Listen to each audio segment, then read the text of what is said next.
I'm a first-time poster, so please bear with me. Sorry it's so wordy. This incident occurred about 6 years ago when I was 21 years old. Male. Since I was a young kid, a great interest of mine has been herpetology, the study of reptiles and amphibians. And going out searching for these types of critters, or herping, is my favorite hobby. South Louisiana, where I live, is a great place for herping and a really good place to find my favorite animals and snakes. On the day of the incident, I was preparing to search for snakes on a road that ran through a swamp near Lake Pontchartrain by slowly driving the road and catching snakes that were crossing it. It was late afternoon, and I had stopped at a gas station to fill my truck up before heading out to the herping spot. This particular gas station had a reputation for violent robberies and other unsavory activities, but they also had the cheapest gas prices in town, and it was still light out, so I wasn't too worried. I was pumping gas and daydreaming when an old late model sedan that looked like it had seen better days pulled up beside me. In the car were four thuggish young men staring at me. The driver was a very big individual in his late 20s or early 30s, regarded me out of the open window. I instantly got nervous, as I had no idea what they wanted. After a few seconds, the driver said, "Hey, little boy, I got that morphine." I realized they were trying to sell me drugs. I replied, "Nah, man, I'm good." The driver said again, "Come on, I got that morphine." And again, I told him no. The driver tried several more times to push his dope, each time calling me some variant of little boy. I am a very small young man with a slight build, and even to this day I could pass as a teenager, and while I am fine with this, I don't like constantly being reminded of it, and I certainly don't like somebody using my tall stature to intimidate me into doing something I don't want to do. I finally got fed up and yelled at the driver, "No, I don't want any frickin' morphine, dude. Go the heck away and leave me alone." This drew the attention of several other customers, which caused the guy to leave quickly, squealing his tires as he did. I paid for my gas and headed out on the road through the swamp. The road gets little traffic as there is a major interstate next to it. Mostly the traffic consists of people fishing or launching boats, so it's great for herping. I stopped my truck at a place where I wanted to begin my search and began going through several pillowcases that held the snakes I had found on a previous trip that I needed to let go. Inside each pillowcase, most of which contained small harmless water snakes, was a scrap of paper that had the mile along the stretch of road they were found on, so I knew where to release them. I was making a list for efficiency's sake so that I could quickly release one and get on with my search. I was checking a case which held the greater than 4 feet long rat snake when the same late model sedan pulled up to a stop behind my truck. All 4 of the occupants piled out and began walking toward me. The driver, who must have weighed over a solid 260, was coming straight at me while the others were fanning out around me. The driver started yelling, "What's up, boy? You don't want my stuff? We're gonna see what your little punk ass does now." I was scared to death and had to work very hard to keep my knees from buckling. I thought about the tire iron in my truck and realized that I would not be able to dig it out before they got to me, and that fear had drained the strength from me, so that I would not be able to use it effectively. Anyway, so I did the only thing I could think to do. I reached into the pillowcase and pulled out the snake. The snake instantly drew itself into a coil and began to gape and hiss. The 4 thugs, now only a feet away, realized that was in my hand and immediately stopped their advance. When the driver began to back up, the movement caught the snake's attention and it lunged out in his direction. At this, the 4 of them began screaming and cursing loudly and piled hastily back into their car. They took off so quickly that they hit the median and nearly tore out the bottom of the old car. I stood there shaking, unable to move for a few minutes. The intimidating but harmless rat snake began to squirm around and lash onto my hand so that I had to come out of my fear-induced coma. I quickly drove to the release points of all the snakes and I had let them go, thanking the rat snake as it slithered into vegetation and went immediately home without doing any more herping.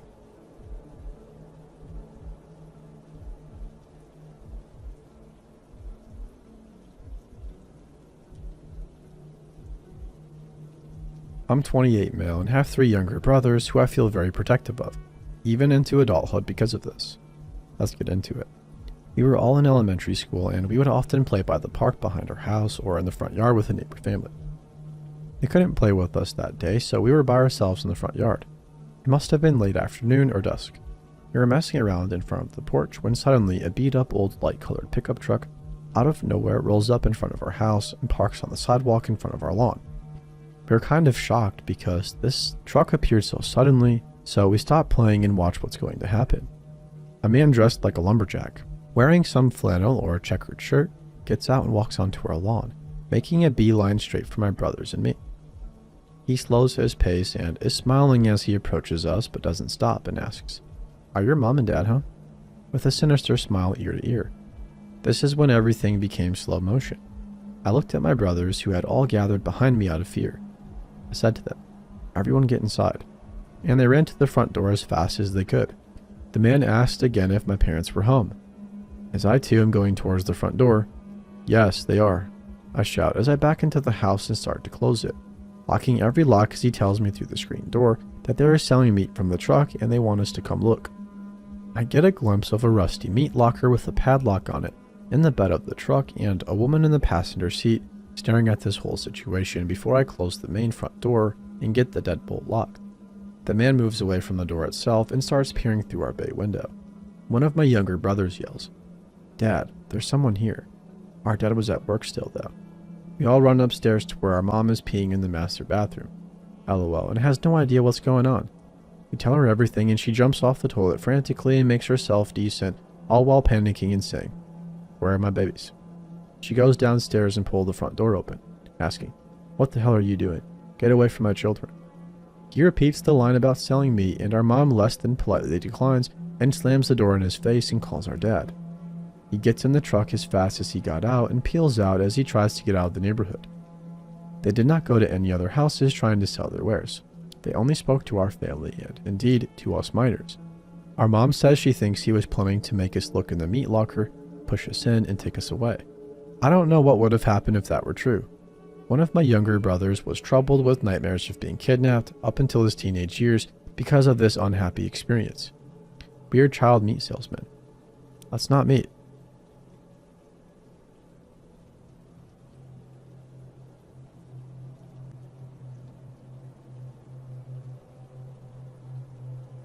This just happened yesterday.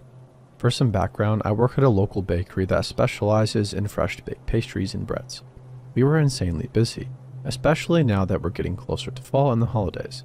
We have a lot of older people come in, and I've definitely had some strange interactions with the older men, but nothing like this.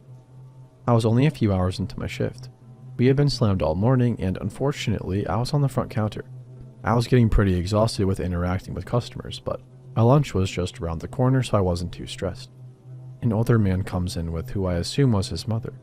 Right off the bat, my stomach drops when I see him, but seeing as I was the only one available at the time, I shook it off and greeted him.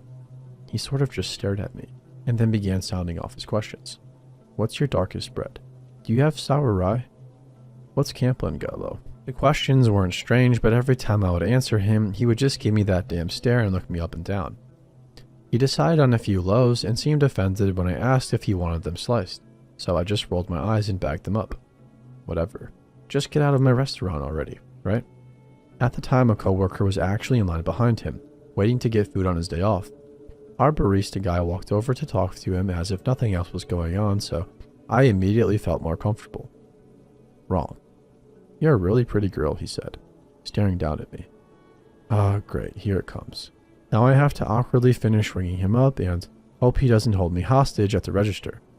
Both of my coworkers are now eyeing this guy, ready to step in if he tries to flirt with me. Instead, he made a motion towards his ears while staring at mine. I have my ears stretched an inch. Then he made a finger gun at me, holding it up towards my ears. Whenever I see those, I want to stuff a barrel through them and empty a magazine. Mind if I try? We all three stood there in shock, staring at him. I felt the color drain from my face. The woman he came in with was laughing, covering her face. He gave an awkward chuckle and said, "I might hit you if I do that. That might be bad." And then they left. I watched them get in their truck, and for a few minutes they sat there waving at me. I went to the back and told my manager, and she was furious. She went out to find him, but he was gone. My other two coworkers came into the back to check on me and made sure I was okay. And then they hung around up front to make sure he didn't come back. While I was on my lunch, they said they saw a truck that looked like his stopped in front of the store. It then sped off when one of them started going out front, so while they weren't sure, it was pretty suspicious. I'm off for the weekend, but creepy annoying old dude, keep yourself and your weird fetish for shooting through bodily orifices away from me. Thanks.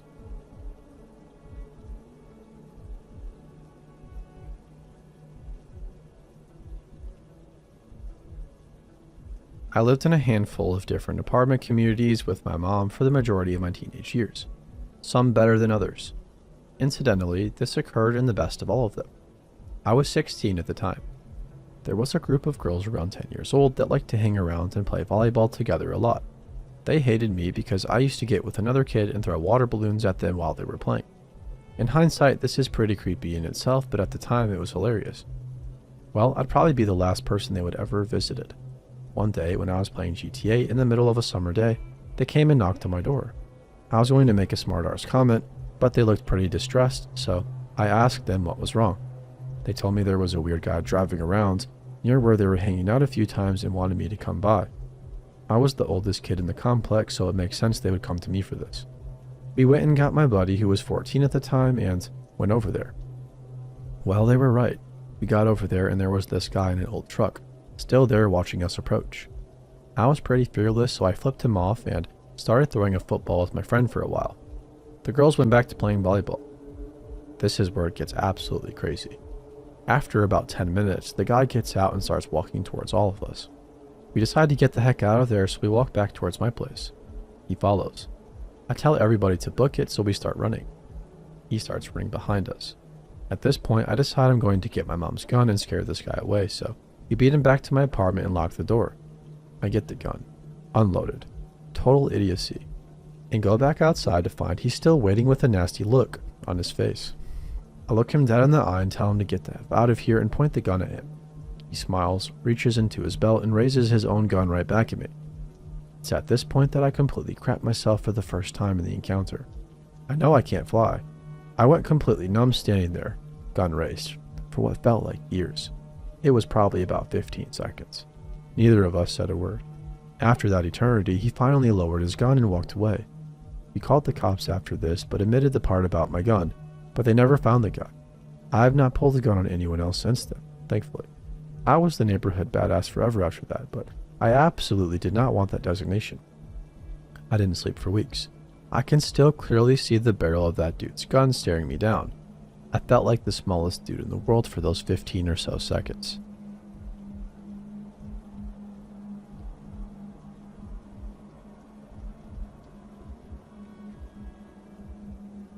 This was the time when I was most scared of my whole life, and it changed everything for me. Let me start by saying this is something I had to go through, and there are still some things about it I don't really understand. I don't talk about this to anyone in my personal life, really.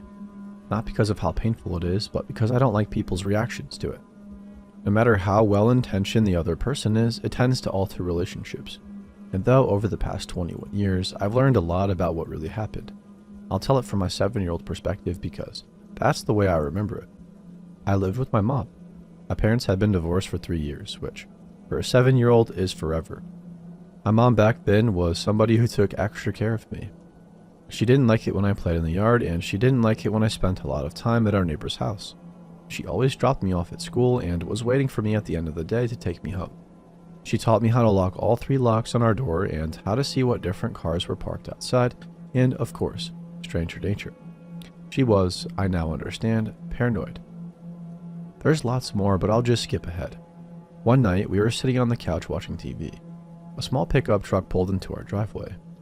This was really strange because we weren't expecting anyone. But what was even worse was my mom's reaction.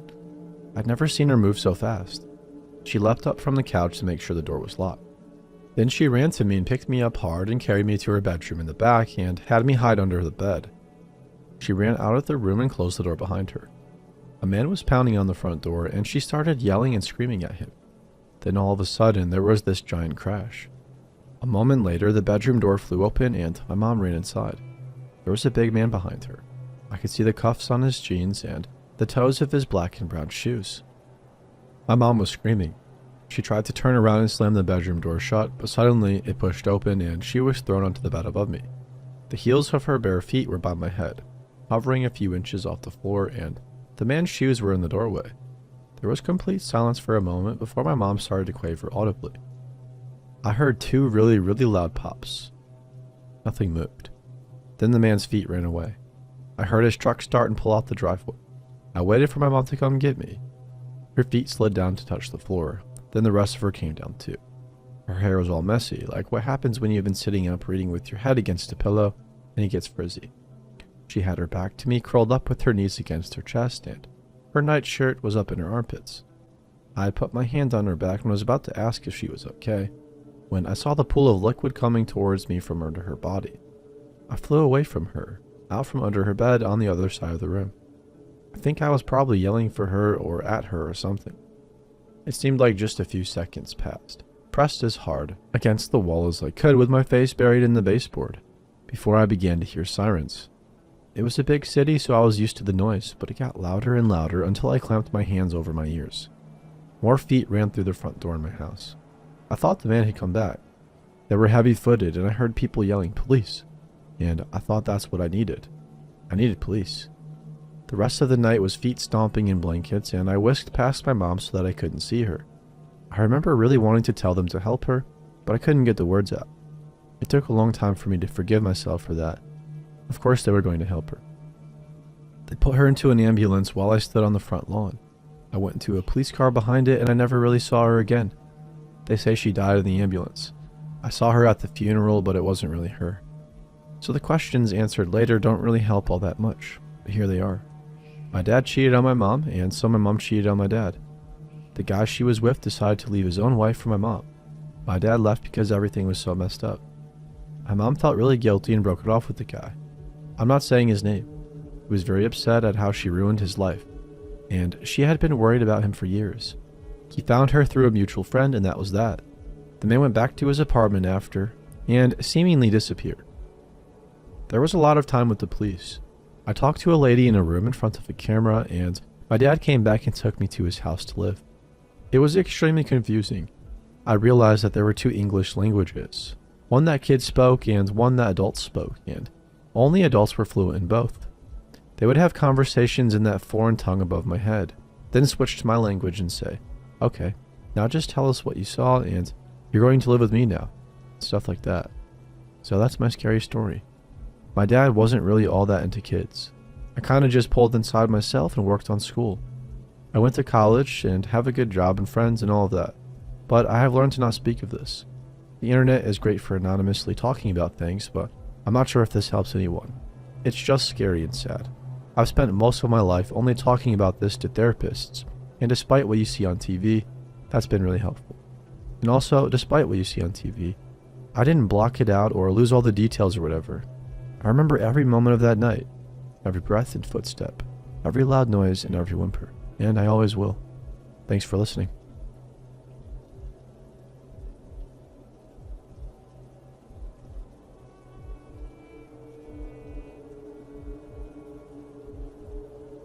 My apartment complex is in a safe neighborhood with well-manicured grounds and awesome amenities.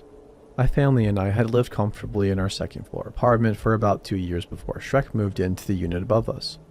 We exchanged friendly hellos and awkward smiles in the stairwell, but beyond that, we never formally introduced ourselves and never knew his real name. Because he was large, wore messy hair, and had a certain goofiness about him, we secretly nicknamed him Shrek. 6 months after he moved in, we heard shouting and banging in Shrek's apartment. The fight wasn't extreme enough to call the police, but somebody had clearly upset Shrek because he was shouting profanities and slamming things loudly enough to catch our attention. We never heard the shouts of a second voice. We only heard his screams. The fights dissipated rather abruptly, and we never gave them a second thought.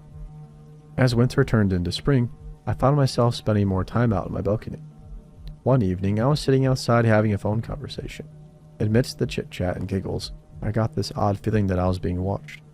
I looked around and realized that Shrek was standing very close to our building at ground level, which put his head just below my balcony. Our eyes met, and I offered a half smile and hello. I didn't feel scared, but the exchange felt weird. He asked if he could have a cigarette. I said sure and passed one down. After he walked away, I lowered my voice and laughingly told my friend that Shrek had startled me. In the days and weeks that followed, I found Shrek lurking under my balcony more often. One evening at twilight, I was sitting at the patio table talking with my friend when I got a feeling I was being watched. I looked around and didn't see anything, so I went about my conversation. I couldn't shake the feeling, and then suddenly my gaze caught something in the shadows that I had previously missed. Shrek was standing in a darkened corner under my balcony, just staring at me. That was the first time he genuinely creeped me out. He didn't speak a word. He just stood and stared. The exchanges between Shrek and me began to happen more often. I'd catch him staring at me. He'd ask for a cigarette or he'd ask if I needed some company. I tried to be friendly and cordial, but to be honest, he annoyed me more than he scared me.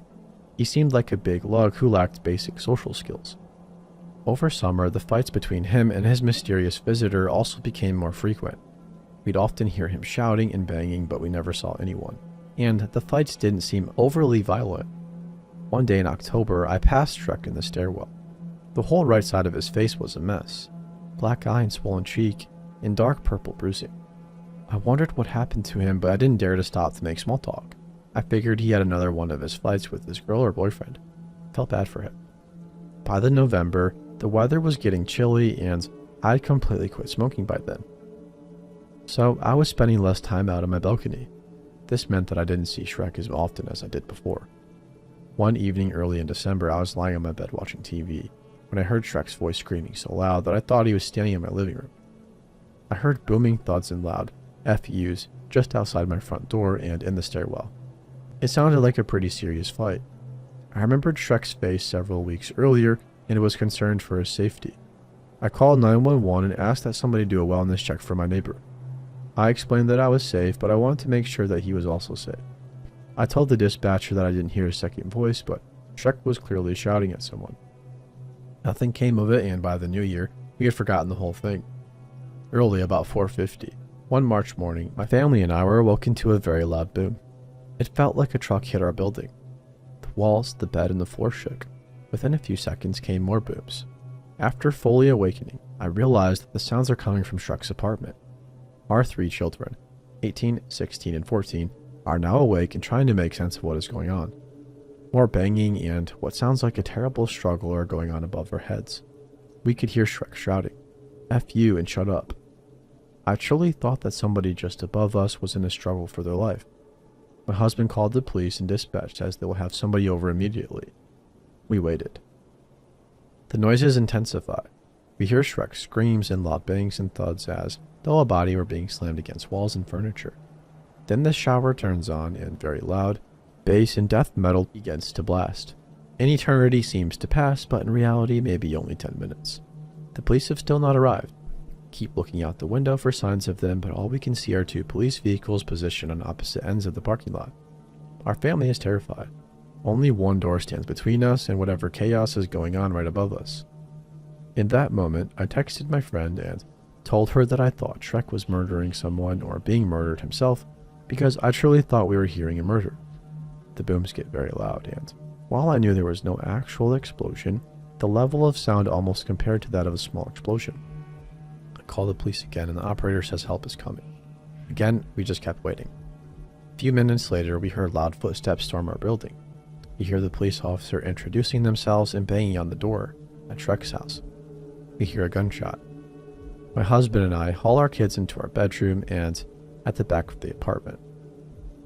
We have them huddle low onto our bed and lock our bedroom door. I get a call from 911 operator. She tells me to remain indoors under all circumstances and away from the front door. We hear voices, banging, and lots of commotion just above us. Then it gets quiet. My husband calls me to the window where I see the officers taking Shrek away in cuffs. By now, the entire parking lot is lit up with flashing red and blue lights from emergency vehicles and news vans. A few moments later, two police officers knock on our door. They interview each of us extensively and speak to each of our children one at a time. About half an hour later, three plainclothes detectives return and take turns collecting a statement from each of us. It is now 9 a.m. and the sun is out. We can see crime scene tape around our building. Police, detectives, and news vans remain outside. We are exhausted. In the days that followed, we finally learned Shrek's real name. We learned that he answered the door clutching a samurai sword, which is what prompted the officer to fire a shot. Thankfully, he wasn't hit and nobody else was in the apartment. Shrek also admitted to police that he was using noise as a tactic to get us to go upstairs. His intention was to provoke us enough to force a confrontation, and he wanted to cut us with his sword. His account of the night was cloudy and confused. He said he instigated this confrontation at midnight. The reality is, at midnight, all was calm and quiet. The ordeal didn't begin until almost 5 o'clock. Police reports also indicated that during interrogation, Shrek appeared to carry conversations and argue with persons not present. Reading those words in the newspaper triggered something in my mind.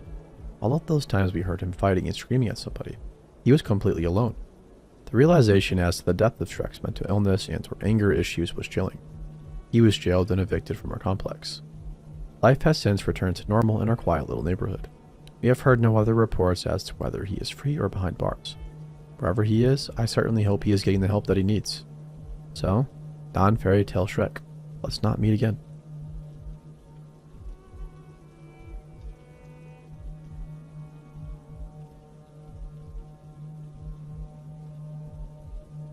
I live in a major city and currently don't do a lot of driving due to ongoing issues with my car, plus the pandemic has made me turn to more delivery apps in general. So the other day around 1 p.m., I decided to order some lunch after doing a lot of cleaning. I placed the Uber Eats order and found something to watch while I waited for the food. Within a few minutes, a driver accepted the order and I noticed right away that the driver, Anthony, was on a bike and didn't have a profile picture or any deliveries on record. At first I wasn't alarmed. I was almost amused. Oh wow, guess I'm this person's first ever customer. But then a full 30 minutes passes with no driver movement on the app. And at this point I think maybe something is glitching out or the driver is stuck. I contacted support via the chat option and they ended up assigning a new driver because they couldn't reach the first one. Odd, but whatever. Now this is when it gets a little bit weirder. The new driver assigned is in the exact same spot as the original driver was. They are also on a bike and also have no profile picture and have no prior deliveries as well, and this driver's name is Lori. I let another 20 minutes pass with no driver movement before I message them myself and say, "Hi there, are there any issues with the order?"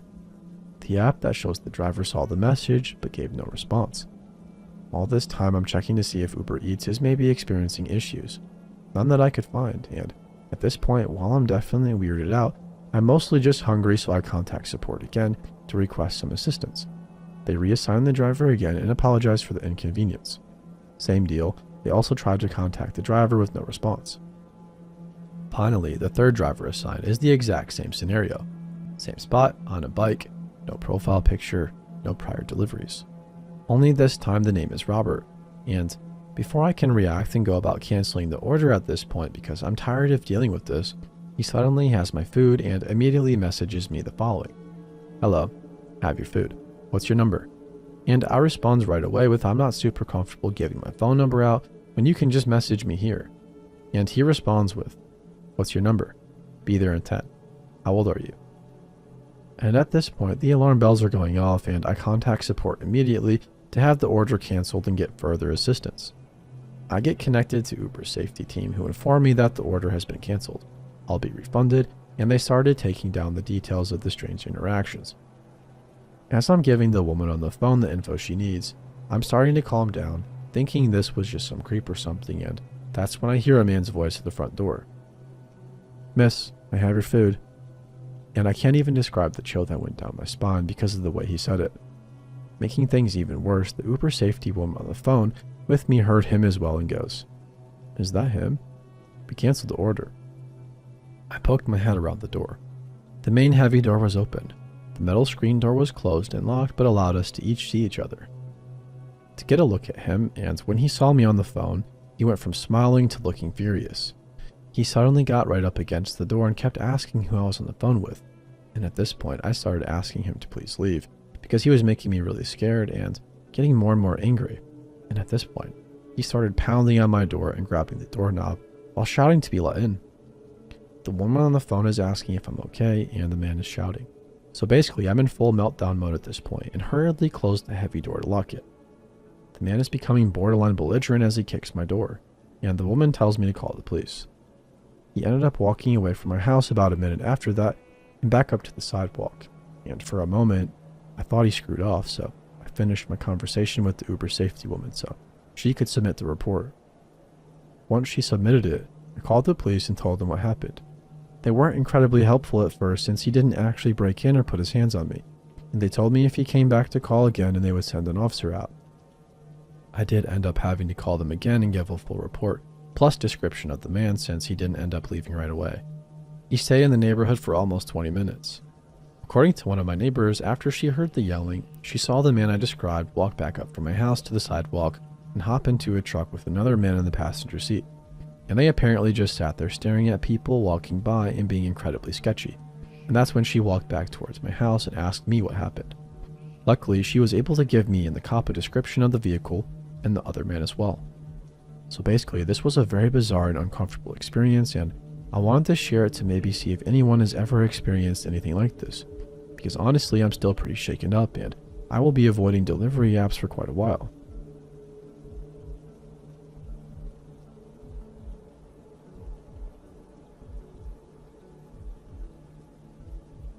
So I'm at a club with my then best friend. Near the end of the night, we're approached by a random guy who is alone. He has a heavy accent and tells us he just moved here from Russia. Says his name is Jesse. Doesn't sound like a very Russian name, and I'm immediately on guard. This friend of mine has a tendency to pick the worst guys. I'm talking like in a room full of people, she will somehow manage to pick out the single craziest guy in there and start dating him. And being as close as we were, I always managed to get sucked into it. This night is no exception. I pull her away from Jesse, but not before he manages to get my friend's phone number. Later, as we are in her car ready to drive home, she gets a call from him. She answers, and his voice rings out of her car speaker. "Can you give me a ride home?" "No." I immediately mouth from my passenger side. She's silent.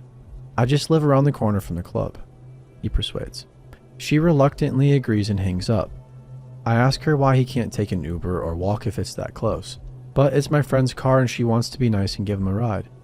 So we pull back in front of the club and he hops in. During this short car ride, he manages to get out a sob story about how he moved here to start over with his 1-year-old son. His wife back in Russia died in childbirth. My friend is eating it up, and I hate him almost immediately. The next day he's texting and calling my friend asking her out. She at least has the sense to not go out with him alone, asking me to come along with the guy I was dating at the time. So we go to the beach and drink a few beers. Jesse takes his and wanders off alone. My guy joins him and I see them chatting for a while. I distinctly remember him describing Jesse later that night. I like the guy, he just seems a little lonely. I'm wondering why nobody can see the red flags but me. Then again, I always did have a sense for these things. The night goes relatively smoothly. As the weeks go by, the four of us hang out a couple more times. Jesse keeps trying to invite himself over to my friend's place. I beg my friend to, if nothing else, keep her address private. Do not let him know where you live. Thankfully, she thinks this is a smart policy. He seems oddly fixated on going specifically to her home. As the weeks go by, he shows us pictures of his son and he even shows us a picture of his son's birth certificate, which seems a bit overcompensating. But I had never met his supposed son and have no idea where he was during all these outings Jesse was going on with us. I ask him plenty of personal questions trying to figure him out, and I think he knows I'm onto him. But soon enough, my friend starts dating someone else who is an entire other story in itself, and Jesse wants to be the only guy in her life. He becomes possessive and makes her choose, him or the other guy. Unfortunately for Jesse, she chooses the other guy. He is furious. The next day, Jesse is blowing up her phone. Texts, calls, voicemails. When we finally listen to them, they are increasingly violent, full of cursing. The last voicemail reveals everything. It was all a lie. There is no son or wife. He calls us idiots. The last words he speaks say that she'd regret it and he will make her explode. I shudder to think of it now, so she blocks him and life goes on. But due to the next boyfriend being even crazier than this one, I eventually need to take a break from this girl. We go our separate ways, and yet the nagging feeling about Jesse never goes away. Jesse often pops into my head and I get the worst eerie feeling. A while down the road, I end up catching up with her over text. Even after our falling out, she can hardly wait a few texts into reconnecting to ask if I remember Jesse. My blood instantly turns cold and I say yes. She sends me the link to a news article. It's about a Russian man arrested for a crime while trying to flee the country. He has a very Russian name I've never heard before. As I read the details of the crime, I'm horrified. It turns out he murdered his ex-girlfriend by shooting her 5 times. I look at the photo of the suspect. It's Jesse. He got life in prison after making a plea deal to avoid the death penalty.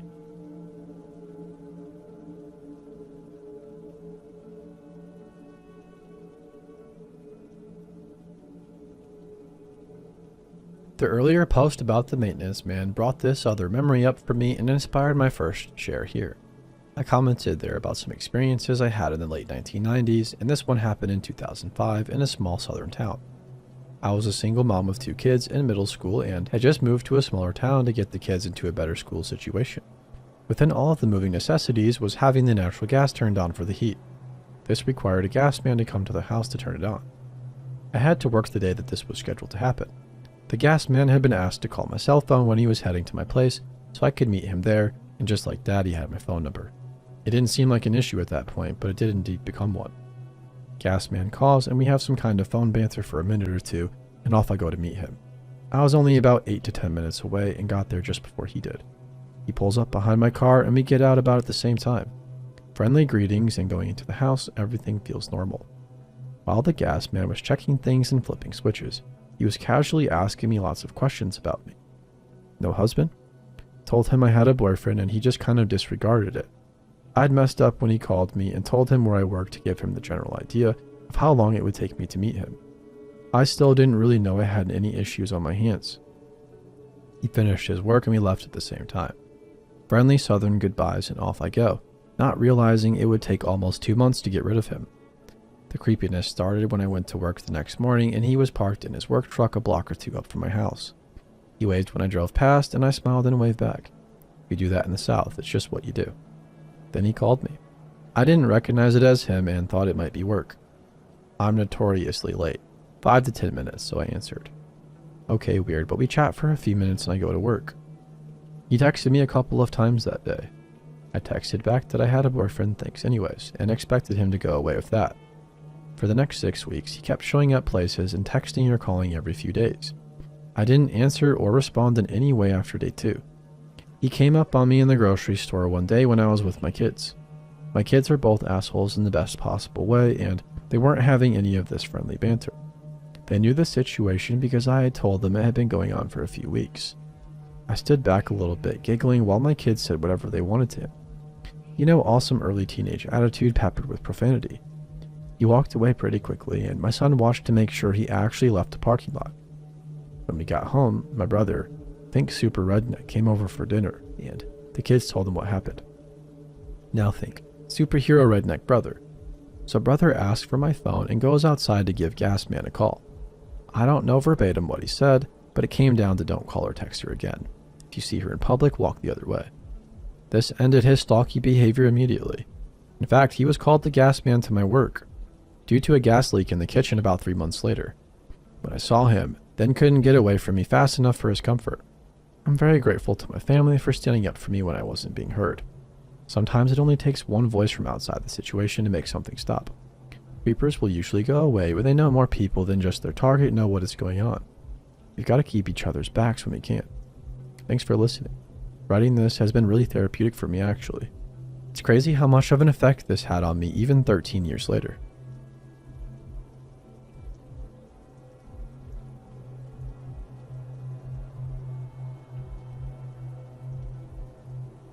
My stalker story starts out like many others. I am a normal girl just trying to live a normal life. There's nothing special about me, but I seem to attract the attention of all the wrong people. Maybe this was all my fault. I'll let you guys be the judge of this. I work the midnight shift at a popular gas station in a low-income, high-crime neighborhood. We are open 24 hours and I get a lot of the crazy customers. Most of them are drunk or on some kind of drug, but my creepiest customer of all was Ted. Ted was your average, everyday semi-truck driver. On Sundays, he would come in at 1 in the morning, and the rest of the week he would come in at 3. Everybody at my job knew him by name and would always welcome him with a smile, so he seemed like a safe kind of guy. He was very friendly, always looking for somebody to talk to and laugh with. We would talk about life. I told him about my husband and the crazy way we met. He told me about his divorce and how he got an amazing motorcycle out of it. After a while of talking, our conversation became comfortable. He was my best regular after all. I told him about my upcoming vacation, how I had just turned 21 and planned on going bar hopping with my best friend, and he told me that I was dangerous and that he had to watch out for me. Being my sarcastic self and knowing that I am the least dangerous person I know, I responded with, "Oh yeah, I'm so dangerous." After a while, Ted suggested that we hang out. Now remember that he is a 56-year-old single and ready man, and I am a 21-year-old timid and very married girl. We should not be hanging out. I would always tell him that my husband wouldn't like that, but he kept insisting. The thing about me is that I'm terrible at turning people down, so I just told him that I didn't know my work schedule yet or that I would be busy on the day he wanted to. He gave me his number and I threw it directly into the trash when he left. About a week went by and he let me know what week in May he would be on vacation, and he begged me to let him take me to the beach. Continued to tell him I didn't know what my schedule would be for that week. Well, eventually the week in May rolled around and Ted began his vacation. He saw me at work taking out the trash and he cornered me to tell me. Now this part requires some explanation, so stay with me. The way we take out trash at work is we load up all the bags into a Walmart-sized shopping cart and wheel it out to the dumpster. The dumpster is located on the side of the building where there are conveniently no cameras, and surrounded by 3 walls of bricks and 2 large metal doors to keep the homeless people out. Opening one metal door always allows enough space for the shopping cart and my body to fit, so that's usually what I do. Easy in and easy out. I was inside the dumpster area loading all the trash bags in, and I saw a vehicle pull up to me. It is 3 in the morning at this point, so it is dark and the headlights are blinding. There is an exit right by the dumpster, so a car passing me isn't unusual. But the vehicle stopped, taking away any room I had to get out and blocking me in. Then somebody stepped out of the vehicle and approached me. He was just a shadow figure with the lights behind him, but once he spoke I knew it was Ted. He told me he was finally on vacation and we could have our beach day at last. I didn't speak as I was frightened, knowing that I was concerned and I had nowhere to run if I needed to. He then said something that sent chills down my spine. When we are done at the beach, I'll take you back to my hotel room. I froze, having never given him any reason to think that was alright. He noticed the obvious terror on my face and tried to backtrack. You know, where we will watch movies and eat popcorn. I am an adult.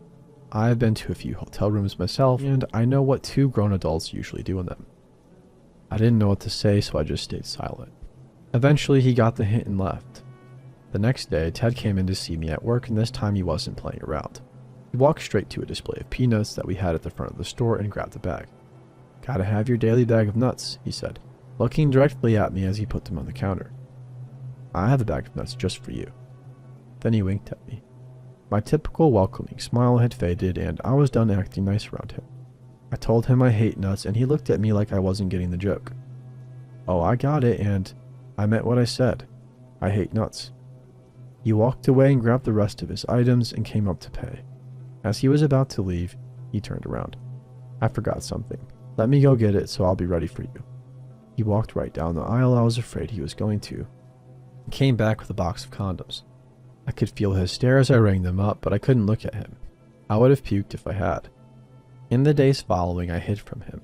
Having already memorized his daily schedule, I would always go to stock the cooler whenever he was about to come in. He figured this out and would open the doors to talk to me. One day I went to the bathroom and he had the nerve to bang on the door and ask why I was hiding. He even asked my coworkers where I was on the nights I wasn't at work. It got to the point where I would break into a full sprint whenever I saw his truck pull up, and I know he saw me. I wanted him to see that I wanted nothing to do with him. For a while, it seemed to finally make sense to him. He almost stopped coming in, and when he did, we didn't speak. But the creepiest of all wasn't while I was at work. I was lying in my bed about to go to sleep, and I saw my phone light up next to me. The light of my screen blinded me at first. I black out my room to help me sleep during the day. But once my eyes adjusted, I saw his face. Ted was staring at me through the Facebook notification, which let me know I had 1 new friend request. I have no idea how he found me. I never wore my name tag at work, and even if I did, it didn't have my last name on it. He had to do some serious searching to find me. I immediately blocked him, but unfortunately my address and phone number were public on my profile, and more than likely seen by him. I know I shouldn't have made my info public. It has since been changed. I put in my 2 weeks right away. I had to come back to work since then, though. A girl's gotta make money and it's hard out here. During my time away, my husband and I came into the store to get some drinks and I saw Ted's truck pull up. Before anybody asked me, yes, my husband knew everything Ted had done. I threw my arms around my husband and he kissed me. It was a passionate, over-the-top, the Notebook kind of kiss, and Ted saw all of it. He looked at me with all the rage in the world. We quickly left after that, but a few minutes later I got a text from my coworker who was there at the time. She said that he was loudly mumbling to himself about how he couldn't believe I would kiss all over some guy in public, but I wouldn't sleep with him. Nothing has happened since, but he could come in at any minute and I always get a little worried at around 1 or 3 in the morning. I know this isn't the craziest of stories, and I'm very thankful for that, but I needed to share it somewhere. Thank you everyone for listening.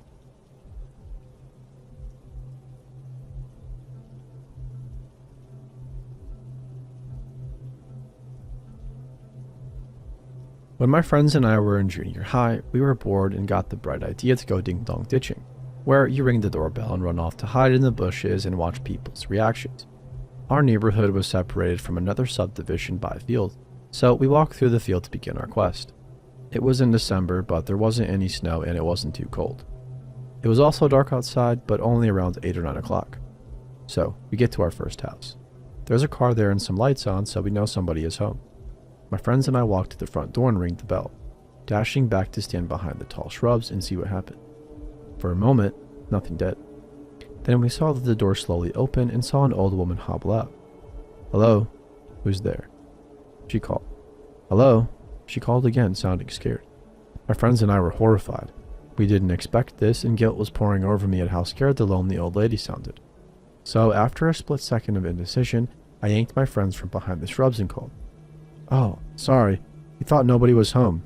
We were doing Christmas carols." One of my buddies was wearing a stupid Santa hat, so we kind of fit the bill.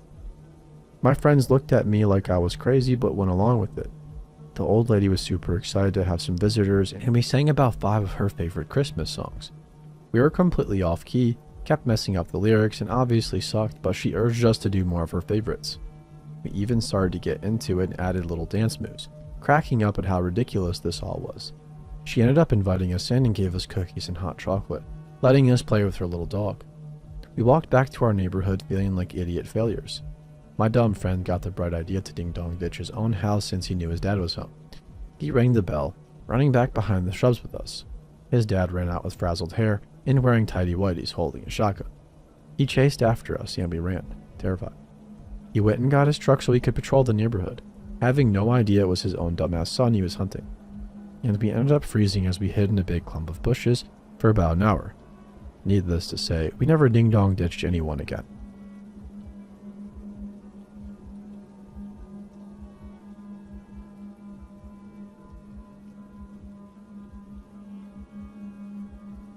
This happened when I was in kindergarten. It's been 40 years, so some details are a little bit fuzzy, but some of it is clear as a bell. I used to live on a fairly busy road. I was bused to school. I was one of the last people to get off the bus. I would get off and the bus driver would proceed further up the street to finish its run, and then it would come back past my house. At some point, the bus driver started to require that I wait by the big tree in front of my house to wave at him when he came back past my house. I distinctly remember leaning up against the tree to wait, and I seem to recall I was told not to tell my parents. I leaned against the tree so they couldn't see me. I was 5. I didn't find this weird. An adult told me to do it, so I did.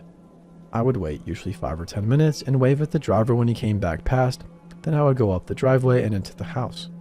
I remember the driver would give me bubble gum with the black cat on the wrapper the next day when I got on. It had a different taste than most gum, and I remember really liking it. I also remember one day, I hadn't been doing this long, my dad came home early from work and found me waiting and asked what I was doing. I said I had to wait for the driver. He said to get in the house now.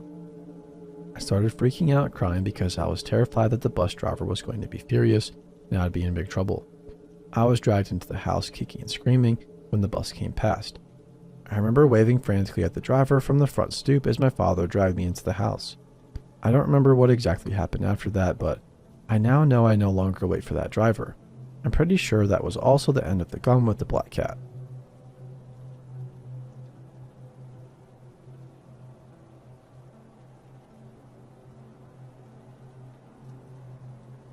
I got on the bus as I did every day to go to work. That morning I was smiling because I had just read something funny before the bus had arrived yet. I was thinking about it. Beware of consuming Terry Pratchett books in public. As I looked for an empty street, I accidentally broke the cardinal rule of British public transportation and met the eye of a fellow passenger. He was an older, sweet-looking, grandfatherly Asian man, probably in his mid-50s.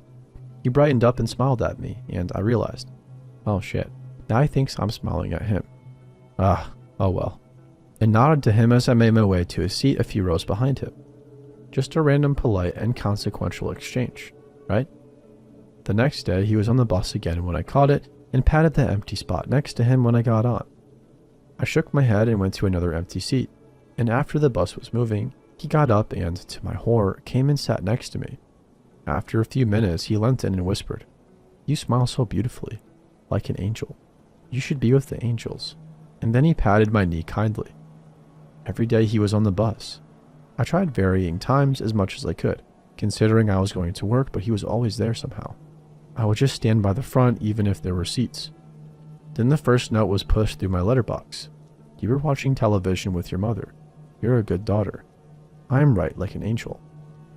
I found footprints in the flower bed under the living room window. From then on, we drew the curtains. The notes kept coming over a period of about 3 months and gradually got worse. "An angel should fly to heaven. You are too good for us. I will make wings for you, and you will smile down on me forever." I went to the police, and they told me that yes, it all sounded pretty bad, but there was nothing they could do because he hadn't done anything physically violent to me. When he attacks you, they said call us. A week later, I opened the door to go to work, and there was a dead white dove on its back with its wings open on my front doorstep. And another note: "I will give you friends for heaven first, and an angel will need messengers." I looked down at the poor dead bird and realized that this wasn't going to stop and nobody would help me. I took the next day off work, somehow found a new place to move into the next day, and hired a moving truck. I think fear powered me that whole night. I drew the curtains, and despite my mother's protests, she was in end-stage cancer and I cared for her. She lived with me as a result. Somehow I packed the entire house up, including my mom and her cat. I didn't sleep and honestly don't entirely remember that night, but by 9 a.m. when the truck rolled up, everything was ready to get carried out. I had the truck drive us almost 100 miles out of the city and then take a scenic route back to the other side of town. We were in our new place that night. That night, I sat on the stairs and watched the letterbox.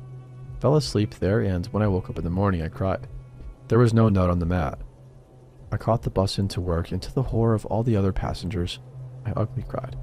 He wasn't there. I never saw him again, but I was on edge till I eventually moved out of the country a few years later. I haven't got on a bus since. I'd like to add, I'm nothing like an angel, and if anybody is wondering when this happened to me, it was back in the 90s.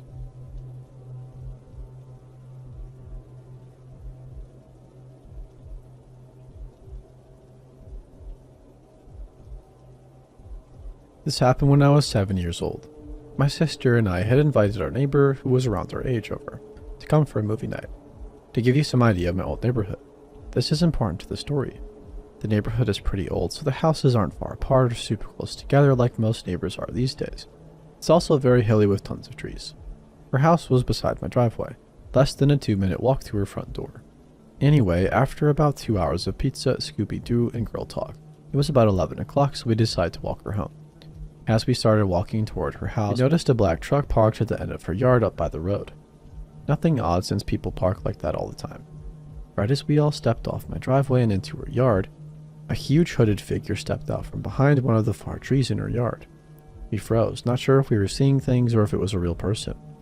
About a half a minute, we started backing up, trying not to lose eye contact with the figure. That's when he started walking slowly, getting faster with every step. By the time we hit my driveway, he was stepping onto hers. We booked it, sprinting for the door. He also started running at this point, all of us screaming. Ran into my garage and locked the wooden door behind us. Our screams were so loud that my mother and grandma heard us and met us at the door. At this point, all three of us were freaking the heck out, trying to explain to my mom and my grandma what happened. We told them that a man had chased us. My mom called my friend's house to see if they saw anything outside. My friend's grandma said they didn't see a truck or a man. My mom ended up walking with us this time since we were all too scared to walk alone. My friend's grandma told us that what we saw was the pizza man. Even in my 7-year-old mind, I knew that was a lie. What pizza man hides behind a tree? Also, the only other car was the truck, which didn't have a pizza place logo anywhere. About 2 years later, we found out who the hooded man was. It ended up being my friend's 45-year-old uncle, who was a known meth addict. Apparently, he was super out of it that night. According to her grandma, he just wanted to play a prank on us. To the cracked out uncle, who was also a pizza guy that wanted to pull a prank on a group of children, please stay away.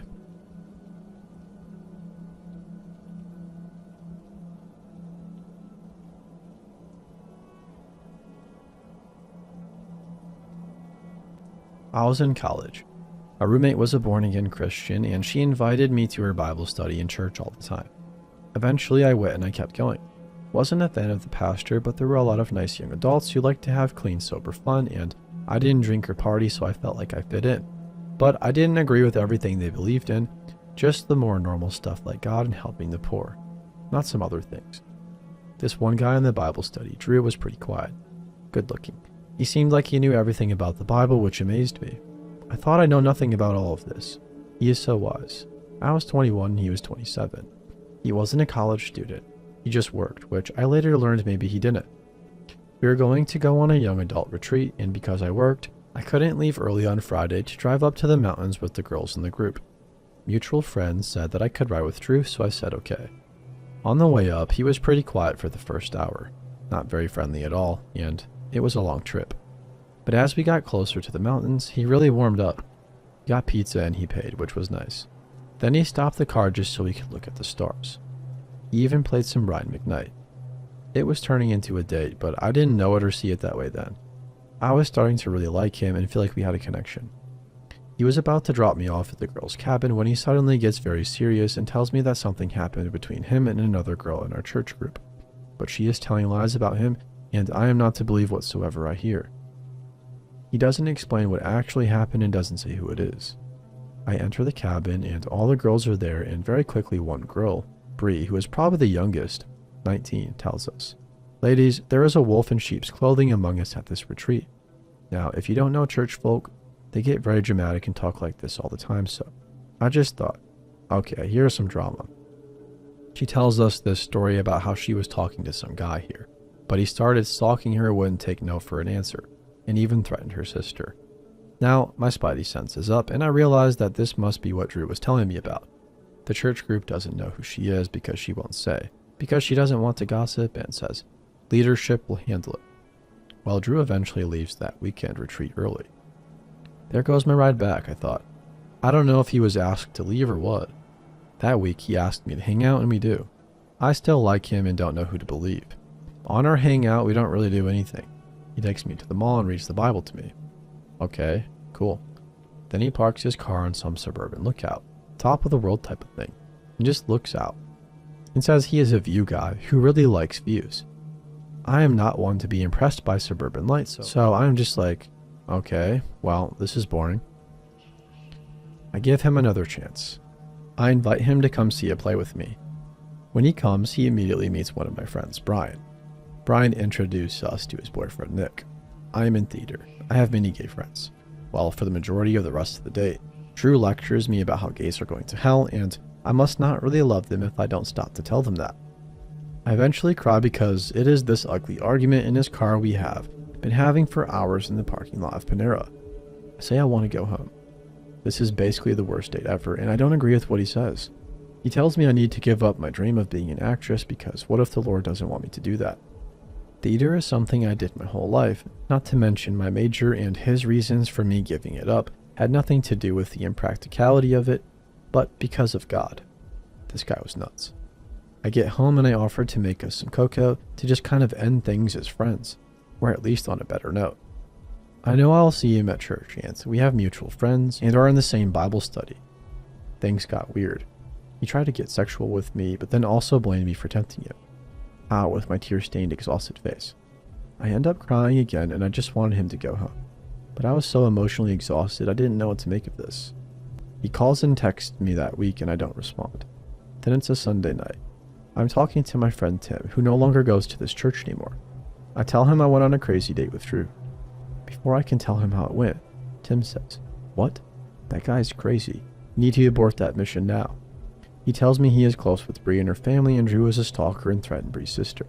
I don't know what to believe because it sounds like Tim believes this just based on Bree's story. I hang up and I call my mom to try and tell her what happened, what Tim told me about Drew and how it was such weird timing, considering what happened with me.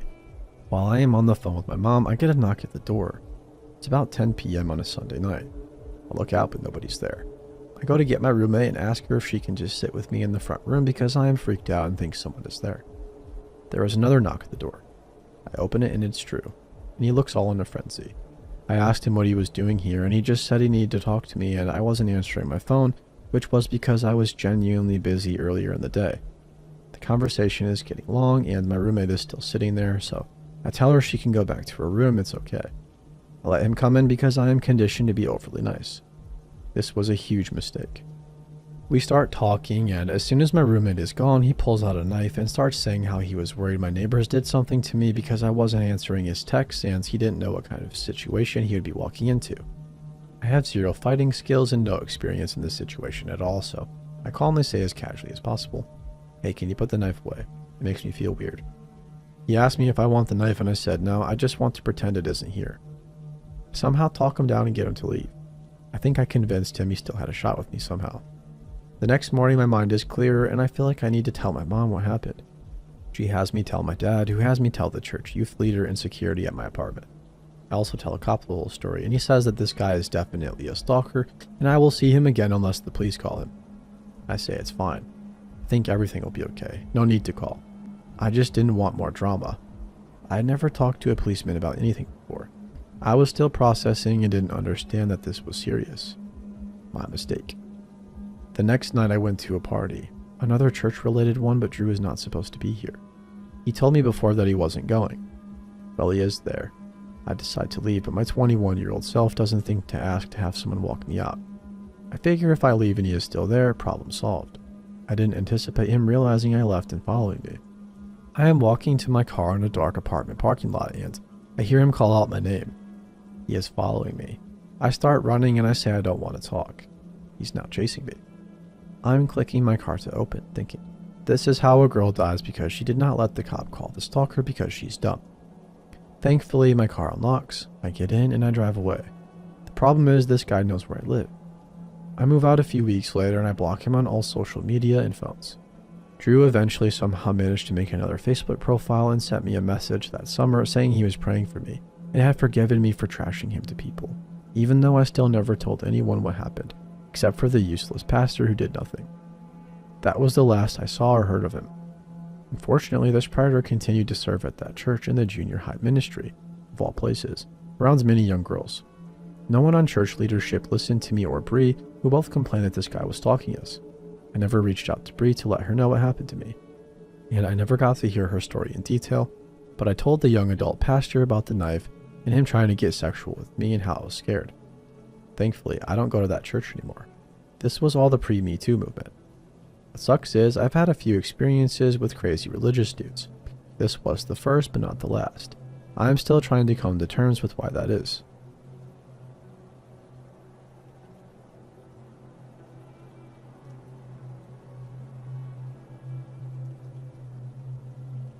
This literally just happened this morning. I was driving my daughter to school and we had to take some country lanes to get there. There is our particular part that gets very narrow. Only one car can go down at a time, but it opens up after a few yards into a small village. I was driving through this part with 4 other vehicles behind me, one being a huge truck and this older lady in her late 60s or early 70s, I'd say, comes speeding up in front of me. We both stop and she begins shouting at me to reverse, to which I point behind me to the other vehicles to show that I couldn't go back. She continued to scream and flip me off for another minute. She then opened her car door and began getting out, so I hit the auto lock button to lock all my doors. She stood in front of my car and totally lost her cool. She was screaming and throwing her arms around, screaming for me to reverse, which I again tried to tell her I couldn't, pointing to the other vehicles behind me. She moved to get back into her car, then changed her mind and stormed around to my door, where she started to forcefully tug on the door handle and banging like crazy on my window. She had lost it. She was shouting, holding her fists up at me and telling me that I can't drive and to get out. Also shouting other stuff that I couldn't hear because I began loudly warning for her to not touch my car and to back off because she was scaring my kid. I could see others getting out of their vehicles behind me looking concerned. I told her I had a number plate and her actions on my dash cam. It was a lie because I don't have a dash cam, but it worked. She backed off and got into her car. She began reversing quickly but stopped and charged forwards towards my car at a full speed. It's obvious to say I crapped myself because I thought she was going to ram me head on. I should add that she had a child in her car with her, as did I. She slammed on her brakes, then reversed again to the entrance of the lane a few meters down. I quickly drove past but could see she was still screaming and flipping me off, so I sped off because I didn't want to frighten my daughter any more than she already was. I hate to think what this woman would have done to me if I hadn't locked my doors. I hope to never meet this crazy bitch again. To me, she looked a lot like the woman in the film The Visit.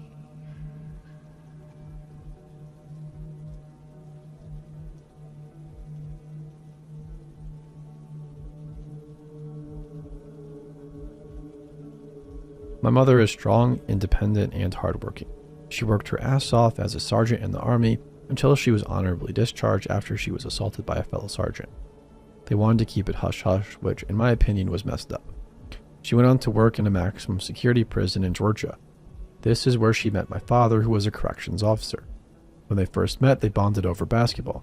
My mom was somewhat a star when she was in high school, but a lot of college scouts overlooked her because of her height and color. He was able to go to college for it, until he hurt his knee and had to drop out and search for a different career. She says everything was great. They were the IT couple, a beautiful couple. She still says he was one of the most handsome men she ever saw. She compares him to the singer Maxwell.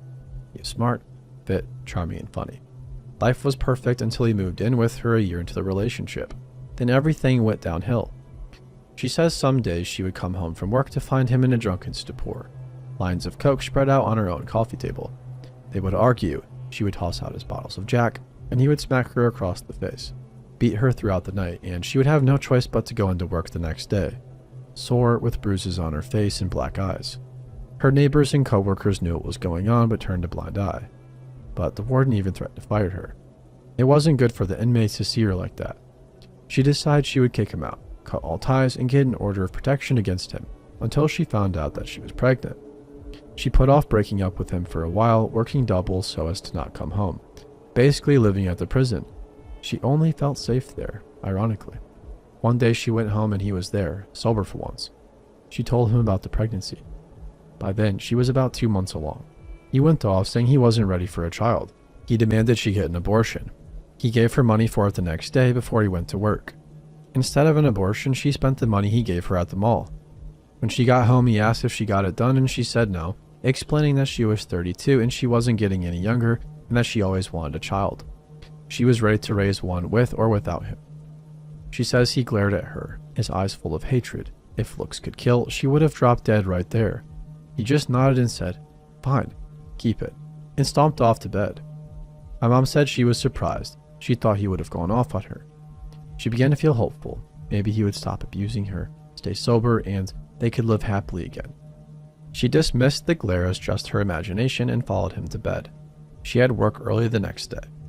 Sometime during the night, she woke up to find him leaning over her, holding a huge knife to her throat. The same evil look in his eyes from before. "You don't do what I tell you." "I'll cut the effing baby out of you right now," he said. They fought, rolling off the bed and crashing to the floor. Somehow she was able to knock the knife out of his hand and it skittled under the bed. Out of reach, she says he then picked her up by her hair and threw her against the wall and punched her repeatedly in the stomach, chest, and face. She did the only thing she could and kicked him in the crotch as hard as she could. He let out a yelp and dropped to his knees. "Frickin' jerk," he hollered, cupping his balls. My mom says she quickly grabbed her keys and ran out of the bedroom. She said her stomach felt like it was on fire and it hurt so bad she could barely see. Her head ached from hitting it when she fell off the bed. She got to the living room wanting to grab her purse before she left. Tried feeling around for it but couldn't find it. My father must have worked through his pain because my mom says he soon followed her. "You're not leaving," he stated, heading towards the kitchen. My mom said she felt a shiver running through her body. She knew if she didn't leave right then, she would die that night. She knew he was going for another knife, and also knew she wouldn't make it to the front door since the kitchen was right next to it. There was no way she could run to the door before he got to her, not in her condition. She felt like she would pass out at any second. She says as she heard my father rummaging in the kitchen, calling her all types of names, she opened the living room window, pushed out the screen, and climbed out. She hung out from her hands, closed her eyes, began praying, and let herself drop. She fell onto one of those large air conditioning things that you usually see outside, landing on her knees and elbows. Said it hurt like a lot, but she was alive. She drove off, never looking back. My mom says she left her whole life behind. Her pretty condo, her friends and a job. She loved and escaped to New York, where my grandma lived. All because of my father, a man she loved and somebody she thought loved her back. So Dad, although I haven't seen you since I was 15, I hope to never see you again. Honestly, for your sake.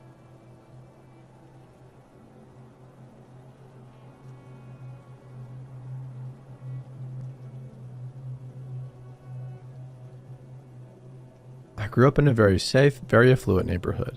It was unheard of for anybody to lock their cars or houses, and when somebody new moved to the neighborhood, it was mere moments before they were welcomed with open arms and open doors. Despite being surrounded by what could be described as one large neighborhood family, my mom was very particular about house rules being followed, one of which was never going out alone. Walking to a friend's house, 3 of us have to go, so 2 could walk home together after dropping you off. It was rare, but occasionally just 2 of us would be able to sneak out from under her watchful eye and run to the corner store a few blocks down for some candy or soda. One sweltering day during the summer, I turned 9. I found myself home alone and restless. I decided to take my sister's cool new 10-speed for a spin around the block, a few times. Now, even though I was tall for my age, the bike was still a few inches too big for me. I decided that didn't matter. I jumped on and started pedaling. My first lap around the neighborhood went off without a hitch. Birds were chirping, the sun was shining, and the wind blowing through my curled hair felt wonderful. On the second lap around the block, I passed an older, unfamiliar car parked on the side of the road, and the sun reflecting off the huge scrape down the side temporarily shocked my vision into bright blue stripes, which I furiously tried to blink away. On the third lap, I saw the car pull off the side of the road, heading towards me, and a tiny pit of unease began to grow in my stomach as the driver slowed when he passed me. I chalked it up to being scared of getting caught out alone and continued on my way.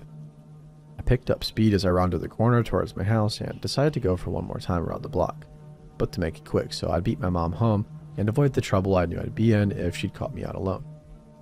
I hit the bottom of the hill next to our house with some speed and started to climb to the top, slowing more and more the closer I got. By the time I reached the top of the hill, I had to stop and catch my breath, teetering on the too tall bike at my hip. As I struggled to catch my breath, the hairs on the back of my neck stood up. My arms locked on the handlebars and every inch of my body froze. I had been caught. I just knew it. I heard a car creeping up behind me and it just had to be my mom. But it wasn't. When relief should have washed over me, the unknown dread only deepened, further stiffening my frozen still limbs. I turned to see the same old car with the same blinding scratch down the side, slowing down right next to me. The man stopped the car right next to my bike on the wrong side of the street, and through his opening driver door started to ask me if I had seen a stray dog running about, because his had come off the leash and run off. I froze. This cliche question is the one they warned us about in school, the one every kidnapper supposedly uses. I decided if I answered him firmly and rode my bike away, he would know his plan wouldn't work on me. Plus, he might just be really looking for his dog. This was my plan. My terrified body betrayed that plan, and a trembling no is all I could manage. As I fumbled my feet to the pedals of this too big bike, his car door flew open and he lunged. No, I said again as I wobbled my way past his open door, his hand brushing the back of my shirt and knocking my back tire as I pedaled as fast as I could, the 50 feet to the next driveway I saw. I pedaled, legs burning up the drive, running my front tire so hard into my neighbor's front step that it bent the wheel. My body catapulted over the handlebars and I bursted through my neighbor's front door. Eddie, Eddie, help. My neighbor was not home. I ran into the kitchen, still calling in the hope I was wrong. Eddie, what are you doing? A man's voice was behind me and I froze, hearing my heartbeat in my ears, feeling the blood pumping through my veins, knowing that this was it. I slowly turned around, not knowing what else to do, and there stood my neighbor's son home from college. I dissolved into tears, gargling out what happened. He tossed the bent bike into the back of his truck and drove me around the corner to the safety of my home. My mom was home and had the look of death in her eyes until she saw my tear-streaked face. The police were called. The neighbors were called.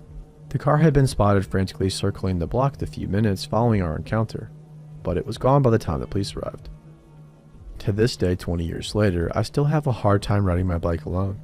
I still get chills when cars slow down next to me, and I still wonder if the next girl was as lucky as me.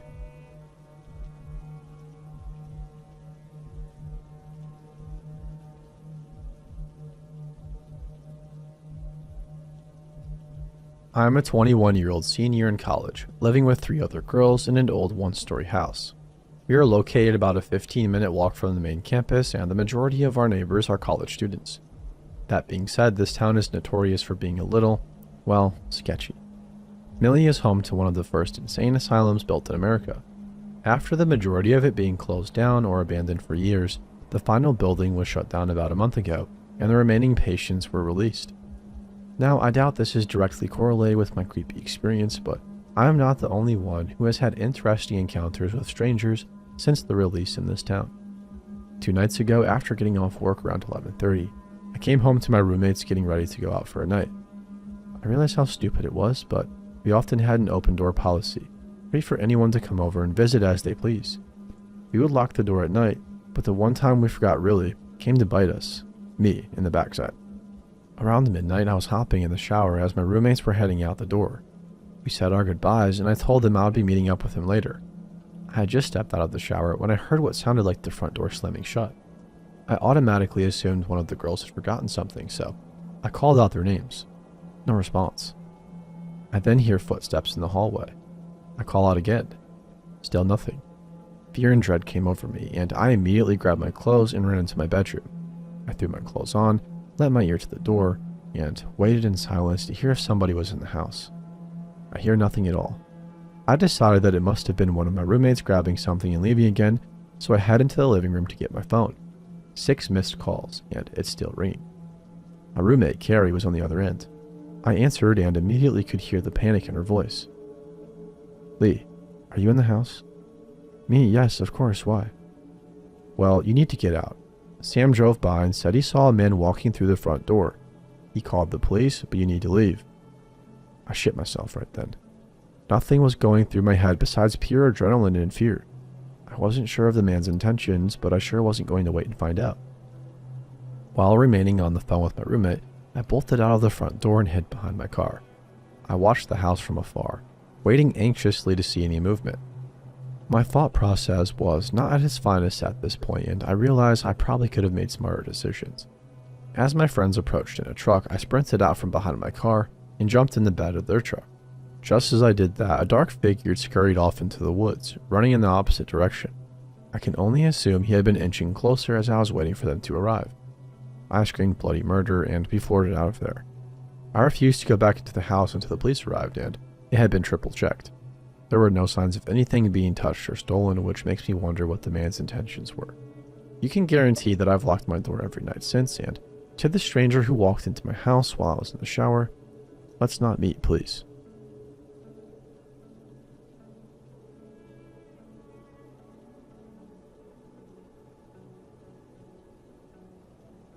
There was this guy in high school that was really funny and pretty popular, and almost everybody got along with him. He didn't bully anyone, that I can recall, and it was impossible to not laugh when he was around. He was a genuinely goofy guy, the class clown type. He would say hi to me, try to strike up conversation, and even compliment me. Being an awkward teenage girl in an extremely cringe-worthy emo phase, I was flattered. I wasn't used to getting attention like that, so it was nice to have a guy around the school that would randomly say, "You look really cute today." I wasn't interested in him romantically at all, though. He was more of just a funny acquaintance that made me smile every once in a while. He added me on Facebook, like he did with almost all the kids in his grade and the grade below his, my grade. After a while, he asked me if I wanted to hang out with him after school. I contemplated it, but there was a faint voice in the back of my head saying it wasn't a good idea. Nothing really screamed danger or anything, but just something in my gut telling me to be wary. I never took him up on his offers, even if other people would be around. He also asked my best friend to hang out after school, but she never accepted. We would talk about how weird it was that he would ask us separately to hang out with him after school, since we weren't the type of girls he was known to date. And we both agreed that we would just really rather not. Time passed, life went on, and I completely forgot about that guy. Until about a week ago, when one of my friends shared an article about a bar in the next town over that was under scrutiny for supposedly aiding predators who hunted there, or something to that effect. I can't remember exactly what the article said because I was more focused on something else in the article. That guy I went to school with is in prison for raping 2 women, and that bar was his hunting ground. And the word around my hometown is that they weren't his only 2 victims, just the 2 that got justice.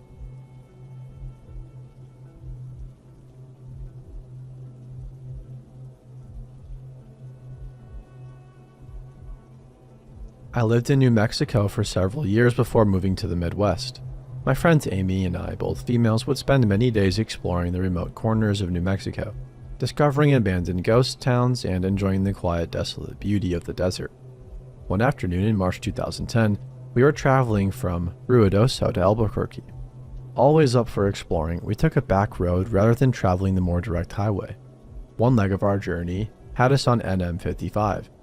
It's a remote, teeny tiny 2-lane highway. We loved those types of roads, up until that day. This part of New Mexico is flat, desolate desert. You can see for miles, and there is virtually nothing except dirt and rock between towns, and towns can be miles apart. So we were on NM55 going north. After a few minutes, we saw a white pickup truck up ahead of us going down the same direction. Suddenly, he stopped his truck sideways in the middle of the highway, blocking both lanes. We were about a mile away from him, and as we got closer, we began to get uneasy. We could see no reason for him to do this. We were the only other vehicle out there, and we began wondering if we should turn around, rather than come up to him and have to stop. We were about a half-mile away from him when he pulled over to the opposite side of the highway, but his truck was still pointed in the direction we were going. We tried to relax a little. Surely, this guy was a rancher or something. Maybe he was checking something on his land. As we passed him, we noticed a few things. One, there was only one person in the truck, a middle-aged guy who never took his eyes off of us. And two, he was talking into a walkie-talkie. A few seconds after we passed him, he pulled back onto the highway and started following us, but he never got too close. He would get to within a few car lengths and then drop back a little and then speed back up again to within a few car lengths. We were getting nervous, realizing how alone we really were. We had seen no other traffic on that road, and we hadn't told anyone about our great idea to take this detour. We checked all of our cell phones, and neither one had signal, which is typical for remote New Mexico, but absolutely terrifying given our present situation. Amy was driving and speeding up while I was frantically checking the map, hoping to find a road that would have more traffic. There was no other road. We had to travel through this one to get to the next town, Mountain Air. Turning around to go back the other way didn't seem like a good option. After a few minutes, we saw another pickup truck coming towards us. He was going very, very slowly, maybe 20 miles per hour, if that. This pickup was old and beat up, whereas the one behind us was newer. Amy had us up to 75 miles per hour at one point, which wasn't typical for us on these 55 mile per hour highways. And we blew by the old pickup. As we passed it, we saw that it was another middle-aged guy, and he was talking into a walkie-talkie. After the white pickup passed him, he pulled a U-turn and pulled in behind it. As we watched all of this, we could see the white pickup truck guy talking to his walkie-talkie. There was no doubt that these two guys knew each other. We were being deliberately followed, and for the first and only time in my life, I felt hunted. They stayed right behind us. We watched for obstacles in the road, and we truly thought the old beat-up pickup guy had set up a trap in the road and our vehicle would be disabled somehow. We talked about driving into the fields. We were in an SUV, but this was obviously their territory, and we were afraid of what would happen if we went off-road and got cornered, so we stayed on the highway. Now the white pickup truck guy was right on top of us, and we could see him talking into the walkie-talkie, and he stayed right on our bumper. An old beat-up pickup truck guy was right on top of him. The three of us sped down the highway. The white pickup truck edged closer. His maneuvering and edging closer made it apparent that he was trying to bump into us. I watched helplessly as he got to within inches of our back bumper. Amy floored it, and we were passing 80 miles per hour by now, and edging up to 90. The road was flat and deserted, but any little thing going wrong could have been catastrophic. We absolutely were not going to slow down or stop if we could help it. The white pickup pulled into the opposite lane and started to gain speed. The only thing we could think of was that he wanted to pass us and get in front of us. If he got in front of us and his buddy was behind us, then we would be boxed in and trapped. We looked frantically at the rocky desert on both sides. Our only option was to off-road it. Should we risk it? Could we speed through the desert and make it to safety in one piece? As we topped a small incline, we saw a sign that said, Salinas Pueblo Missions National Monument, and it pointed towards a road on the left. And right at that moment, a blue pickup truck pulled out of that road and onto the highway in front of us. As we came up on the blue pickup, we saw the plates said U.S. Park Service. We looked at each other and then looked behind us. Both pickup trucks did U-turns and went the other way. We followed the blue pickup to Mountain Air and then made our way to Albuquerque. I don't know exactly what those guys' intentions were, but they obviously weren't good. There is something seriously wrong out there. I notified the state police, and they said they would keep an eye on stuff. This area is very near Bella, New Mexico, which is where Tara Calico was abducted. It's also about 100 miles from Elephant Butte, New Mexico, which is where David Parker Ray had his little secret torture laboratory. We didn't put all of that together until later. Even though David Parker Ray had died by the time this happened to us, we do believe that there are others out there like him, and whoever abducted Tara has never been caught. Or maybe we came into methamphetamine lab territory. But since this happened on an actual highway rather than a backcountry road, I tend to discount the meth lab theory. Whatever is going on out there, it's not good.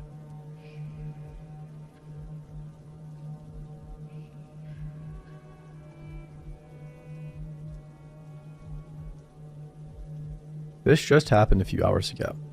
My house is on the very edge of town, right before a large wooded area. We do have neighbors. There are 6 apartments in total and some houses across the street, but it was around 11 p.m. and at that time, most of them are usually asleep or sitting in the front of their TV, or both. I went out to take my dog on a walk and noticed a bike leaning against my wall in the driveway. It seemed odd, since there's a bike rack behind the house, but I didn't really think much of it and went on. When I came back, the bike was still there. Now, there are about walls on both sides of the driveway, about 5 feet tall at the highest point right behind the gate, so I looked up the wall to my left, right into the cold dead stare of a woman crouching on the wall. Scared as hell, I just kind of stared back for a minute. I had never seen this woman before, and she didn't move whatsoever. My dog also seemed rather confused and scared even. I kept walking to the door but never took my eyes off of her. Once we were past her, she jumped off the wall and started following us. At that point, my dog, pretty big Doberman mix, began barking and growling, and that luckily stopped her from coming any closer. I got in the house, locked the door behind me, and am once again glad that I had this dog with me. I don't know who she was or what she was up to, but the scariest part is that she probably already stood there when I went out. So, creepy lady in my driveway, I hope you have left, and please don't ever come back.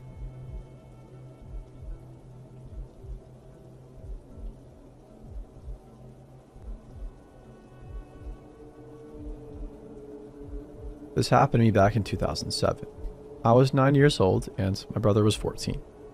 My mom had sent us out of the house with about $30 to go to a movie and maybe get a bite to eat afterwards. After watching the movie, it was getting pretty dark and I was ready to go home.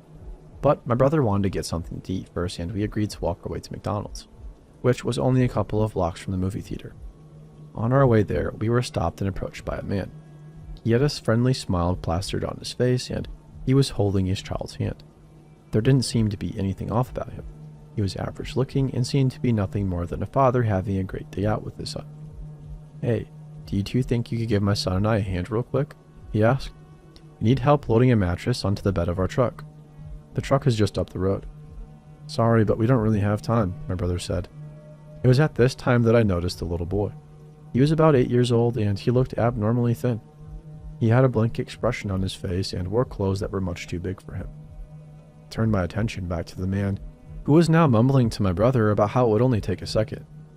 My brother kindly declined again. Being the helpful kid that I was, I joined in with the man and tried to persuade my brother that we should help them out. I turned to my brother, who was now staring down at the little boy. My brother had a disturbed expression on his face as he looked down at the child.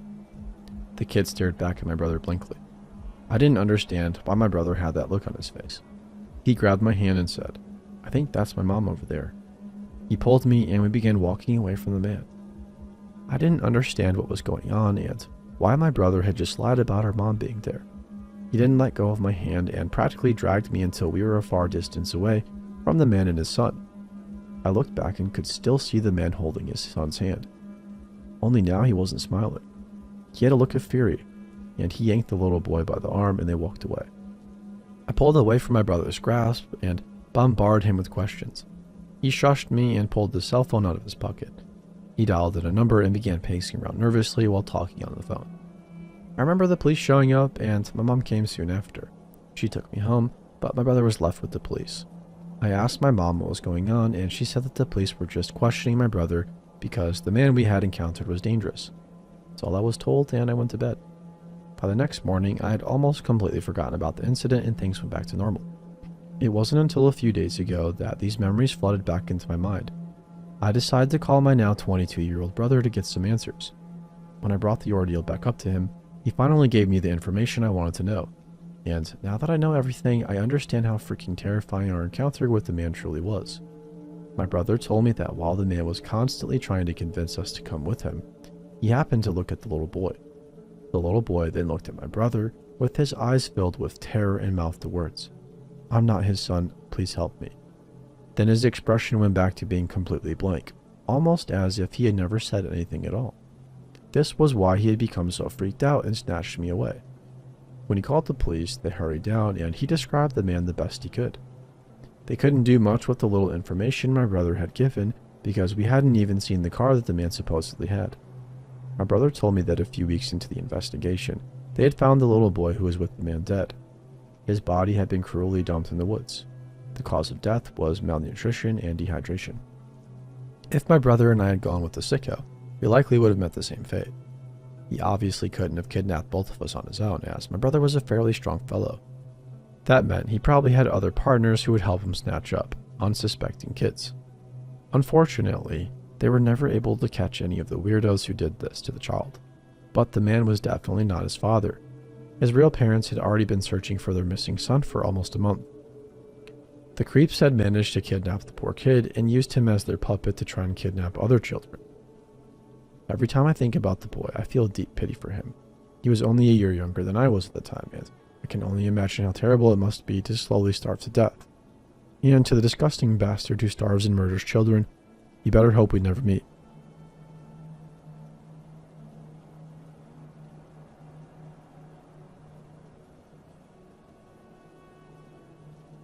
So I've sat here all day reading scary stories on Reddit, and some of them brought up memories of an extremely scary time I had a couple of years ago. I was driving back to my college from my family's house after Thanksgiving break. I was traveling through a rural area in the Midwest, and I suddenly had the urge to pee really bad. I was reading all the road signs I came across to see if there was a nearby town that I could stop at, to find a gas station or something to use the bathroom. Unfortunately, the nearest town was about 30 miles away, and I had to go so bad. It was unbearable. I finally made the decision to get off the next exit that I found, even though they don't lead to any towns.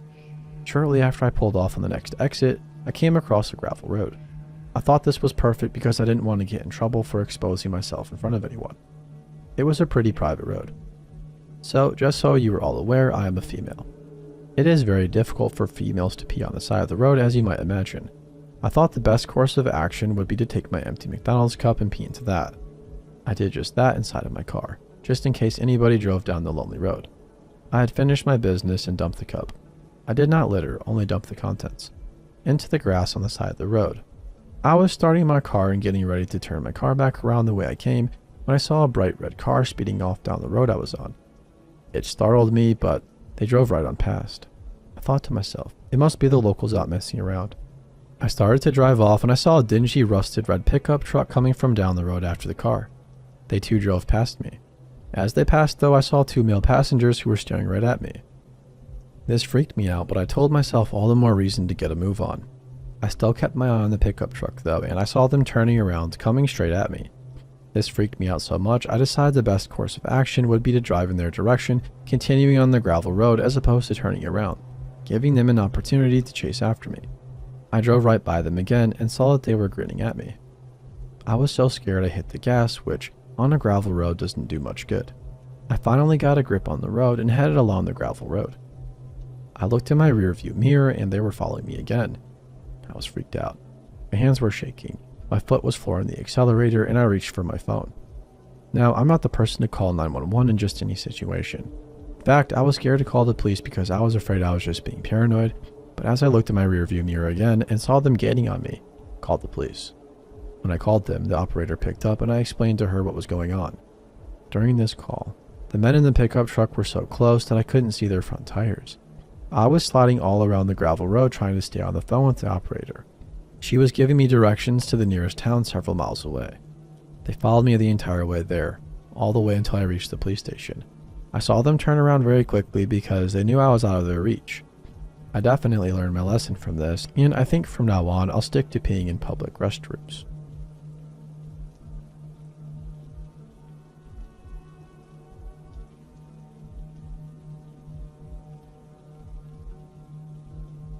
I have so many stories of creepy dudes who followed me. I swear, it's like I have a sign on my forehead that says stalk me. The first guy I met while I was volunteering in the office at a nursing home so I could get my volunteer hours for my Catholic confirmation was him. This was back in 2003, so I was 13. Let me preface this by saying I'm a tiny female, always have been. At that time, I was around 4'11" and I weighed about 110 pounds. So one day I was at the nursing home, working in the office, organizing mail, faxing papers, copying, the normal stuff. My volunteer coordinator asked me to go drop off the mail to the residents in their rooms, so I do. I start off on the second floor and work my way up from here. It was fairly uneventful until I got to the 5th floor. Here is where it starts to get weird. I go to drop off the mail to the one man by the name of Rob. He was a paraplegic, kind of like Stephen Hawking, but he could move his head and speak normally. He couldn't do anything else on his own besides that and move his right hand to move his electric wheelchair around. I knock on the door and he tells me to come in, so I do, and I place his mail on the closest table. I then go to turn around and leave, and he's right in front of me. I stop and kind of freeze. I really don't like talking to strangers, and the vibes I get just from being in the room creeps me out. I try to politely ask him to move, but he refuses. Instead, he tells me that he needs me to help him get into bed. I look at the bed and notice a whole wall full of posters of half-naked women. I definitely wasn't comfortable in that room after that. I tell him that I'm just a volunteer and I'm not allowed to touch the clients, but I'll definitely get a nurse to get him into bed. He refuses and is adamant that I have to help. At this point, I am thoroughly creeped out and I hated that he was leering at me, so I politely nope the heck out of there. I fast walk to the stairwell and run down the stairs, not even bothering to worry about dropping the rest of the mail off. I get to the office and I'm telling my volunteer coordinator what happened, and who do I see? Rob is coming around the corner. Now at this point it's time for me to go home, so I have her sign my time card and I run to the nearest bus stop. Just as the bus was pulling up, Rob came trucking along in his wheelchair. I jump on the bus, pay my fare, and watch as he stops and stares at me as we drive past. About a week later I go back, and this time my coordinator asks me to help with the activities. No problem. I like talking to most of the clients there, and the nurse that was in charge was also. It was my favorite thing to do, and I was seriously considering becoming an activity coordinator for the nursing home once I got old enough to do it. I was planning on staying in my position well after I got my needed hours. I really enjoyed it.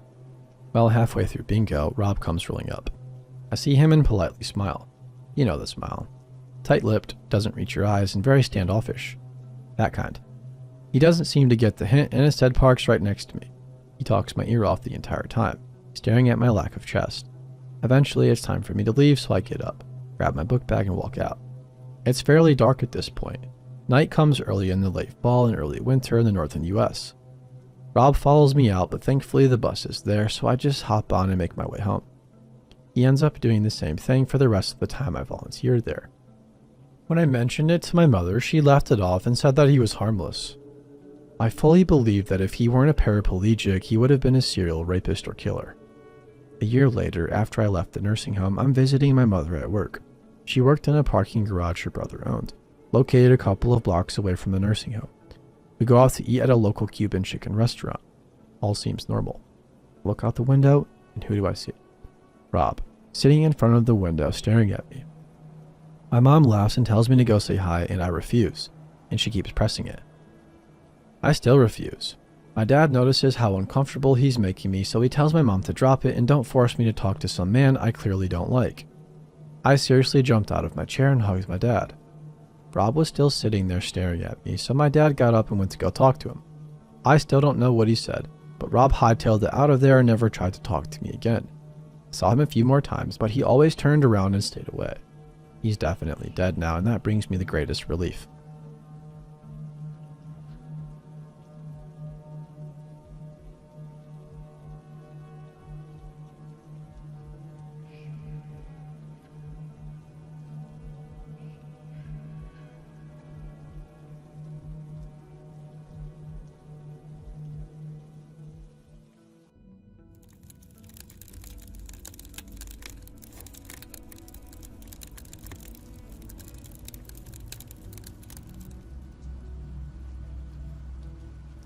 My name is Cam. Coming up to 4 months ago, I had one of the most terrifying encounters of my life. I can assure you that this event unfortunately is completely true. To give some context to my story, I live in a small country called New Zealand, in a pretty popular area called Papamoa.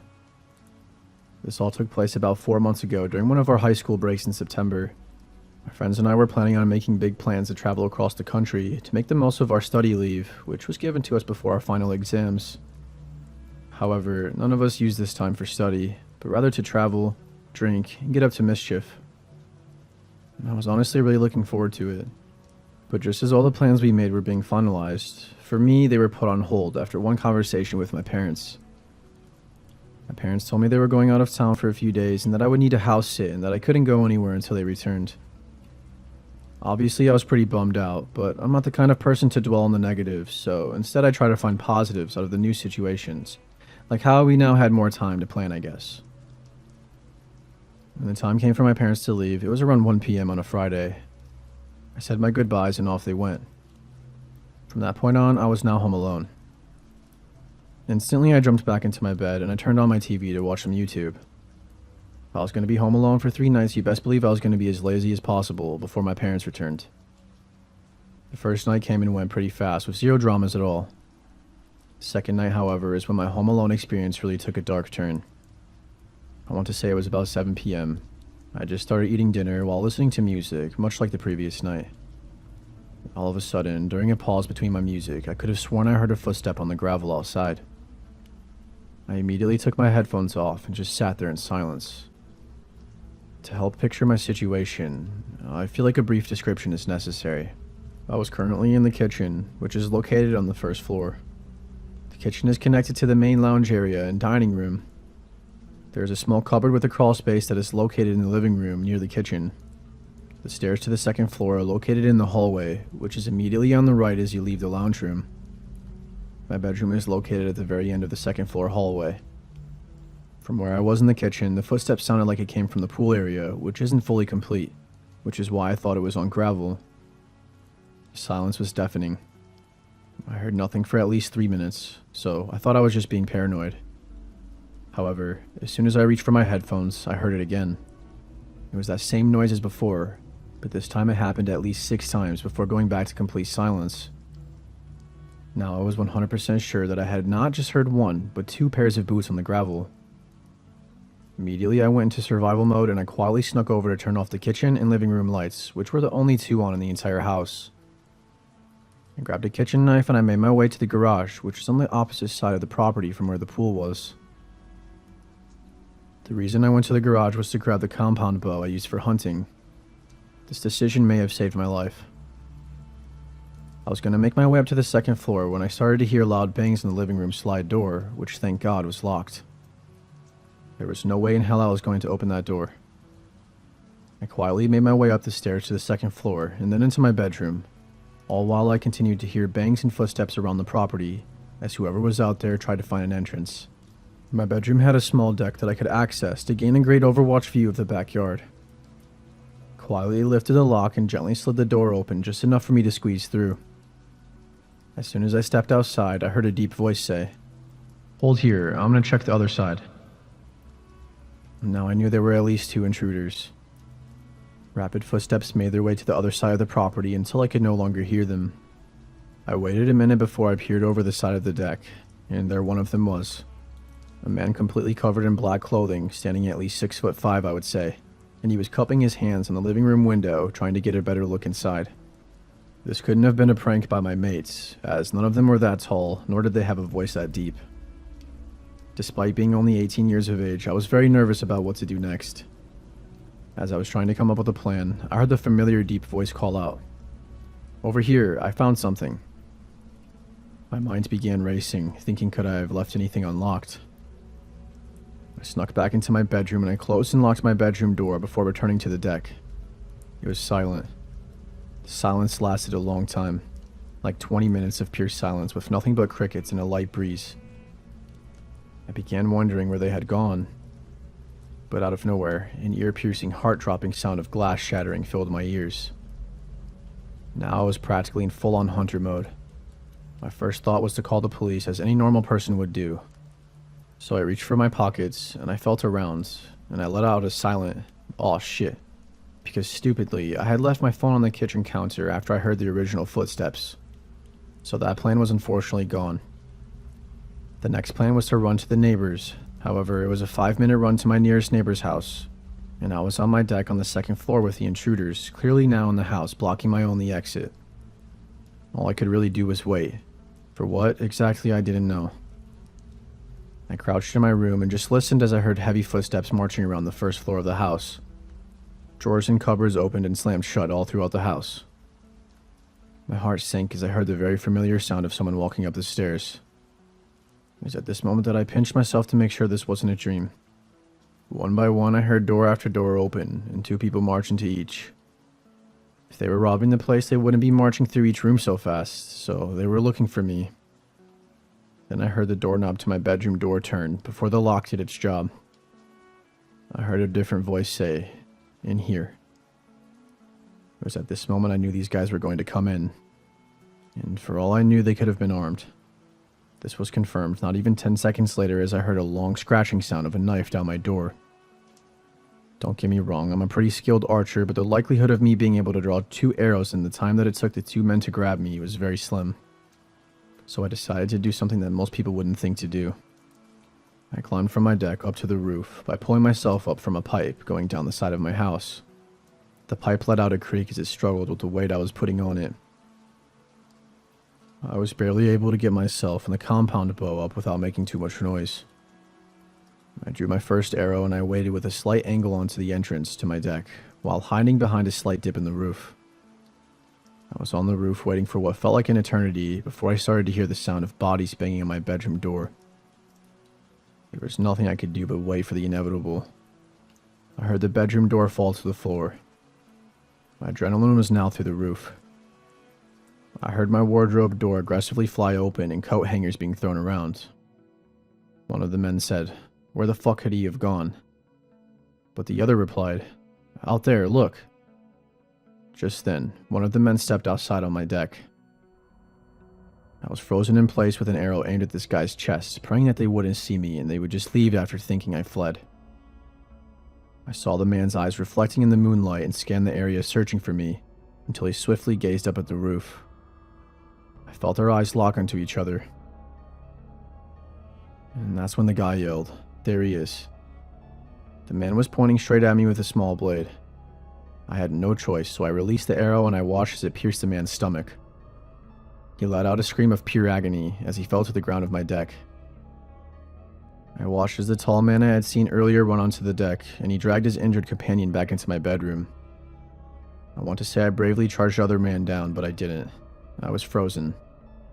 I had never had to use a weapon on another human before, so I didn't know how to feel. I heard the man crying in agony as he was what sounded like being dragged back down the stairs.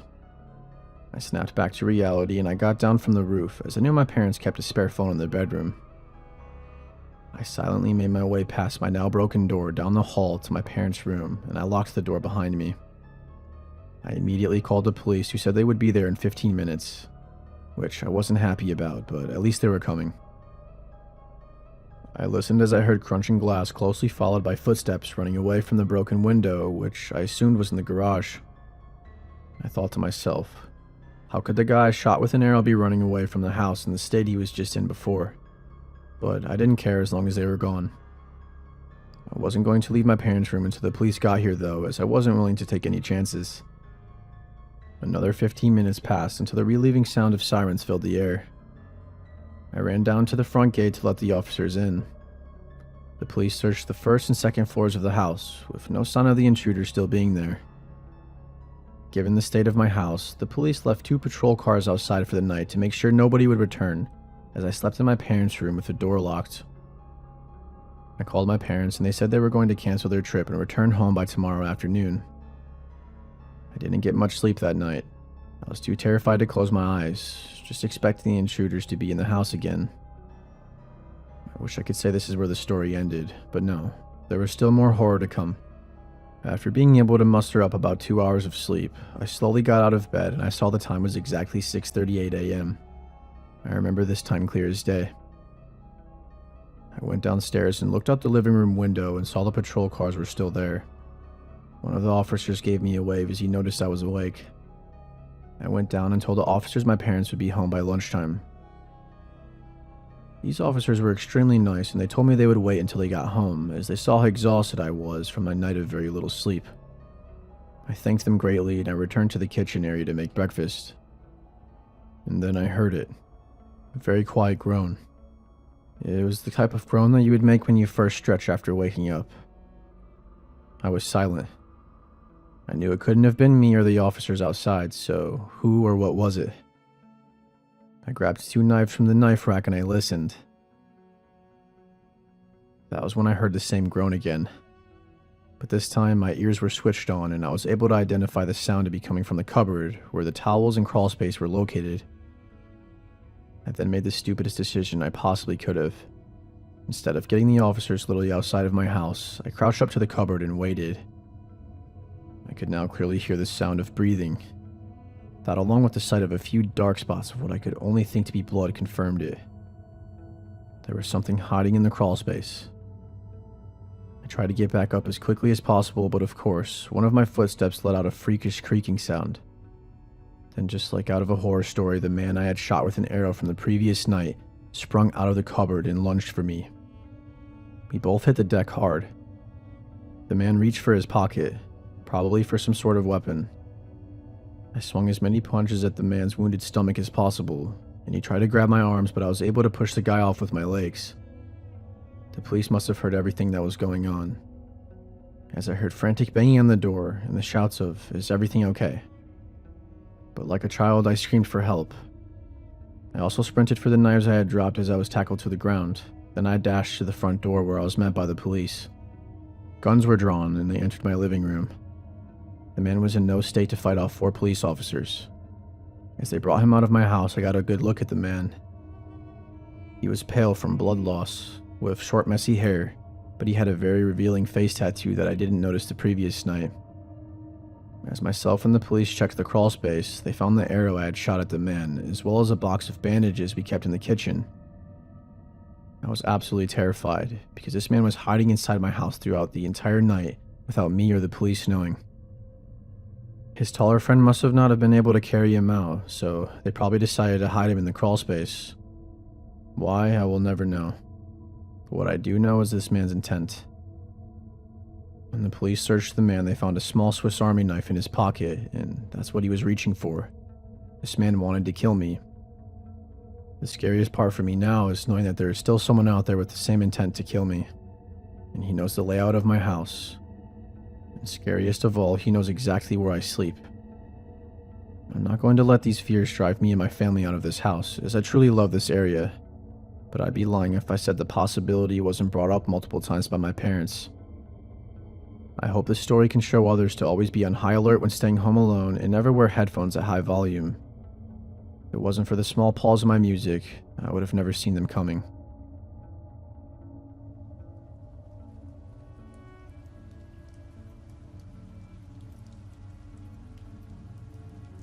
So this story is mainly about 2 people, not including myself. One of them is my friend's mom, who was 16 at the time, and the other being my friend's mom's friend, who was similar in age. It was rumored around school that her friend was a prostitute. I don't know how the rumor started, and I'm not actually sure it was even true, but every time anyone brought it up, he would get super angry and deny it. Anyway, he was the popular type of boy of the school, and he would always host parties. I would often go to them, and his mom was always wasted and hanging out drinking with the kids, and at the time we all thought she was cool because she would buy us drinks, but that obviously wasn't the case. She was a single mom, so his dad was never around. On this particular night, my parents wouldn't let me go because they said it was too late, but I was a dumb teenager, so I snuck out at like 3 a.m. and walked over there. He lived pretty close to me. When I got there weren't many people left, as it was already so late, but my best friend at the time was still there, and she was waiting for me, and we were going to come back to my place together. His mom had 3 friends over, all in their 50s or so, and all men. Pretty soon after getting there, though, there were only like 4 of us left. Jake's mom and one of the men, and then me and of course my friend, and the rest had left. I wasn't drinking much because it was late. I had maybe 3. That guy seemed to have taken a liking to me, and he offered me a shot, which I accepted, and not too long after that, I started to feel really drunk and out of it. At the time, I talked it down to not eating much that day, but likely he drugged me. This should have been a warning sign in itself that a man wanted to hang around with a bunch of kids, but everyone was drunk and I wasn't taking much notice of him. I'm pretty sure the adults were doing drugs too. Everything after this point I don't remember much of, but my friend told me at some point the man thought it was funny to pour water all over me and he was laughing. Then he started saying he wanted to touch my belly button, while proceeding to try and lift up my shirt. Apparently at some point I pushed him away and I said something along the lines of, "Fuck off. Get away from me, my dad will beat you up and he is double your size." Which made him super offended, and he was saying something like, "Oh, I thought she was supposed to be fun and now she's ruining the party. How dare you say something like that?" Jake's mom was trying to get him to calm down. At this point I was ready to go home, but I couldn't find my phone anywhere and I really wanted to call my parents. My friend said that I was crying and said that I was saying how I want my mommy, which is something I would never have been caught dead saying in front of people at the time, so I can only imagine how scared I would have been. This is when the man said he was going to take me home in the back of his truck. And my friend's mom proceeded to yell, saying, "Stop, stop, she's only 16. While he tried to pick me up and she was trying to fight him off. Thankfully he eventually gave up and he went home or to another room, I'm not exactly sure. We were too drunk to walk to my house and I didn't have my phone to call an Uber. I ended up sleeping over on the couch and his mom was looking after me. I don't think anything happened to me while I was sleeping, but there's really no way of knowing for sure. My friend was with me the whole time, but she was sleeping too. It's safe to say I never went back to his house ever again after that, or even ever talked to him. Not that it was really his fault his mom was so sketchy. Also, I'm from the UK, hence the drinking so young, for the Americans listening. It's super common here. I did tell my parents yes, and my dad wanted to go over to Jake's, probably to yell at his mom and wanted to get the man's info. I begged him not to because I was embarrassed for him to do that at the time, but looking back I probably should have let him. My parents weren't really that angry at me for sneaking out, just super concerned obviously, and they banned me from going back there. Not that it would have been a problem.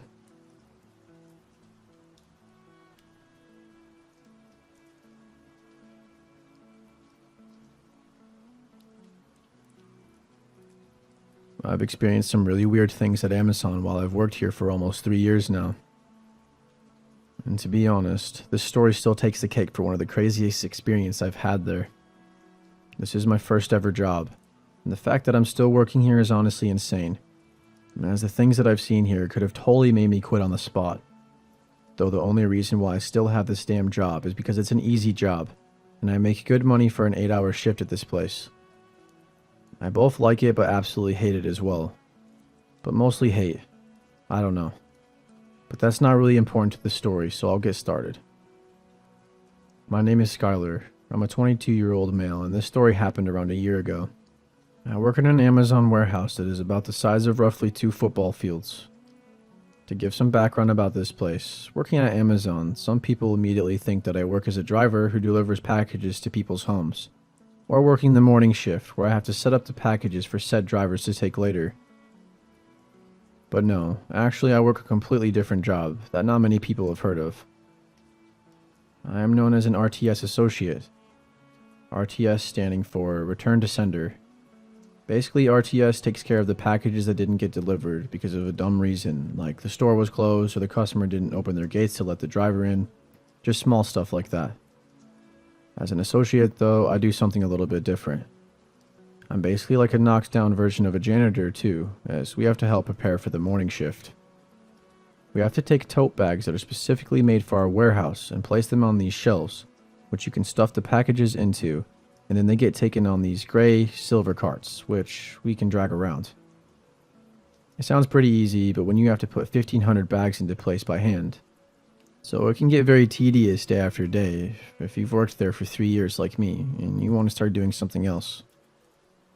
Now, I'd like to note that the part of the warehouse I worked in was in the very back, so if I were wanting to leave at the end of the day, I had to walk from one end of the warehouse to the other, and it was usually a 2 to 3 minute walk, as I also had to do some turns here and there. I could just walk out the doors that the trucks used to make it a faster walk, but we really weren't allowed to do that. Now that you know more about the warehouse I work in, let me explain everything that went down that night. I remember it being a Monday night. It was technically my Friday. So after tonight, it was the sweet freedom of staying up late and hanging out with some friends of mine. I was working with my coworker Steven, who we'll just call Steve. My manager and his personal assistants, or PAs as he likes to call them. It was a busy night that night, so we were on our feet at all times, making sure the place was cleaned up and taken care of. I happened to be taking a cart that was filled to the brim with tote bags, and I was setting it up in between the aisles where we set the other carts up, when I heard the huge door open. It was just another driver like usual doing his drop-off. I was walking back over to the launch pad talking to Steve when I heard the door starting to close. But almost immediately after being shot open, we both looked over and saw this woman at the machine that lets you keep the automatic door open until you push the button again to close it. I yelled out over to her, asking if she could close the door as we weren't really supposed to keep them open. But she yelled back, saying that she had to leave and didn't want to use the emergency exit. Note that one of the emergency exit doors has a broken alarm, so we just use it as a regular door sometimes so you can go in and out easier. I'd use it to walk to my car sometimes, but it's on the wrong side of the building, so I just take the normal route usually. Anyways, the lady left the door open and walked out. I was gonna go close it, but Steve stopped me. "It's fine, man, just leave it alone," he said. "We'll have to close the doors later anyways, and then might as well just leave them open." "Yeah, I know, but..." "Yeah, I know your OCD is kicking in. It's fine, man," he said. He laughed it off while he walked away, and I ended up just listening to Steve, and I walked away with him, continuing our conversation of whatever anime it was that we were watching at the time. But for some reason, I just didn't feel right about leaving it open. Even my gut feeling wide open was just having me on edge. So as some time passed later, I want to say maybe half an hour. It was only an hour away until my shift ended at 9 p.m. I was in the middle of the launch pad, leaning on one of the carts checking my phone. I was changing one of my songs when I noticed out of the corner of my eye, someone walking in the middle of the second launch pad. I thought it was one of the drivers coming inside to check in with his DSP, which was basically their manager. But when I did a double take, I noticed this person wasn't wearing a driver's vest like they should have been. After taking a better look at him, it didn't look like anyone I recognized at all that was supposed to be in the building. I've been working at this warehouse for 2 years now, and I knew the faces around here pretty well. I even would have known about any new driver's face because I would have had to see them come into the building hours beforehand, helping them learn about how to talk to their DSP. And that also meant that they would have to check in with us personally. So whoever this guy was, I hadn't had a clue. I kind of regretted what I did next, but not having any security in this building, no one was stopping this random civilian from walking inside. The bad thing about having these doors open is that they're basically open to the public. Anyone could have just walked in, but they're not supposed to. So even though I didn't have to approach this guy, I did anyways because I was going to tell him to leave. I ended up walking towards the man and I started to notice more things about him, like he looked really young. Almost my age actually. He had blonde hair that stuck up, as if he overused some hair gel. He had a backpack on, a button-up t-shirt with khakis and some black shoes.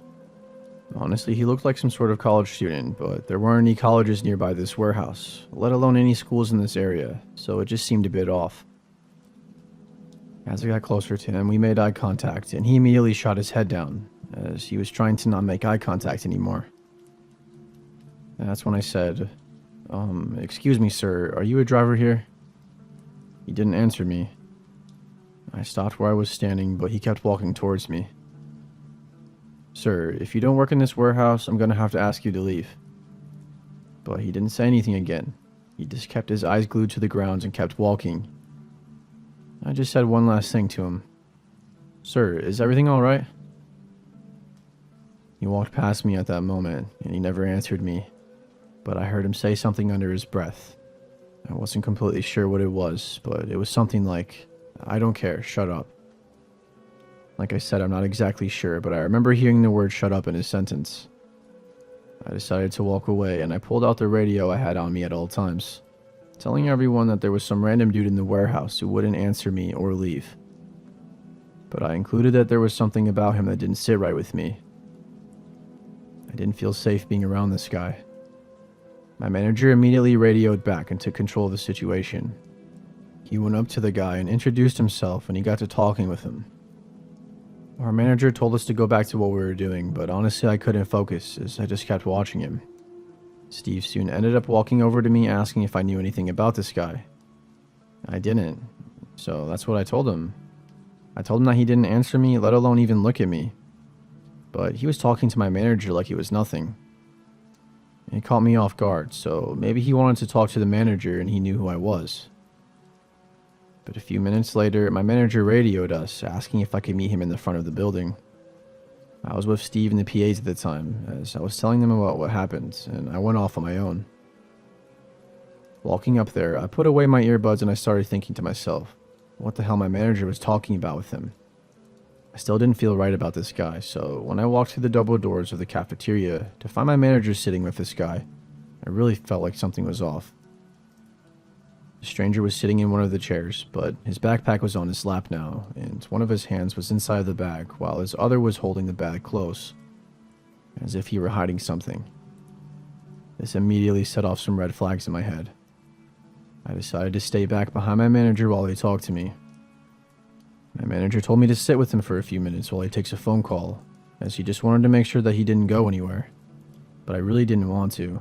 I did not want to be there with him. And it definitely was not part of my job to babysit. Yet, here I was, sitting a few chairs away from this guy, who kept a cold hard stare at me, while my manager started walking off with his phone in his hand. I didn't know at the time, but he was calling the police. It felt like a sacrifice having to sit there. Just a few feet away from him, it didn't make me any more comfortable. It was my Friday, and I just wanted to go home at this point. But while I was thinking about that, I heard him start to say something. It was really quiet at first, but he spoke up when I didn't answer him apparently. I know you're just here to distract me, Kevin. I'm sorry, what? I said. My name was not Kevin, and I don't know where he came up with this, that my name was Kevin, but it caught me so off guard. Our badges are kept in these clear front pockets on our vests, so he could see my name if he just looked. But I decided to cover with my hand just for my own safety. That's when he said, "It's not going to work.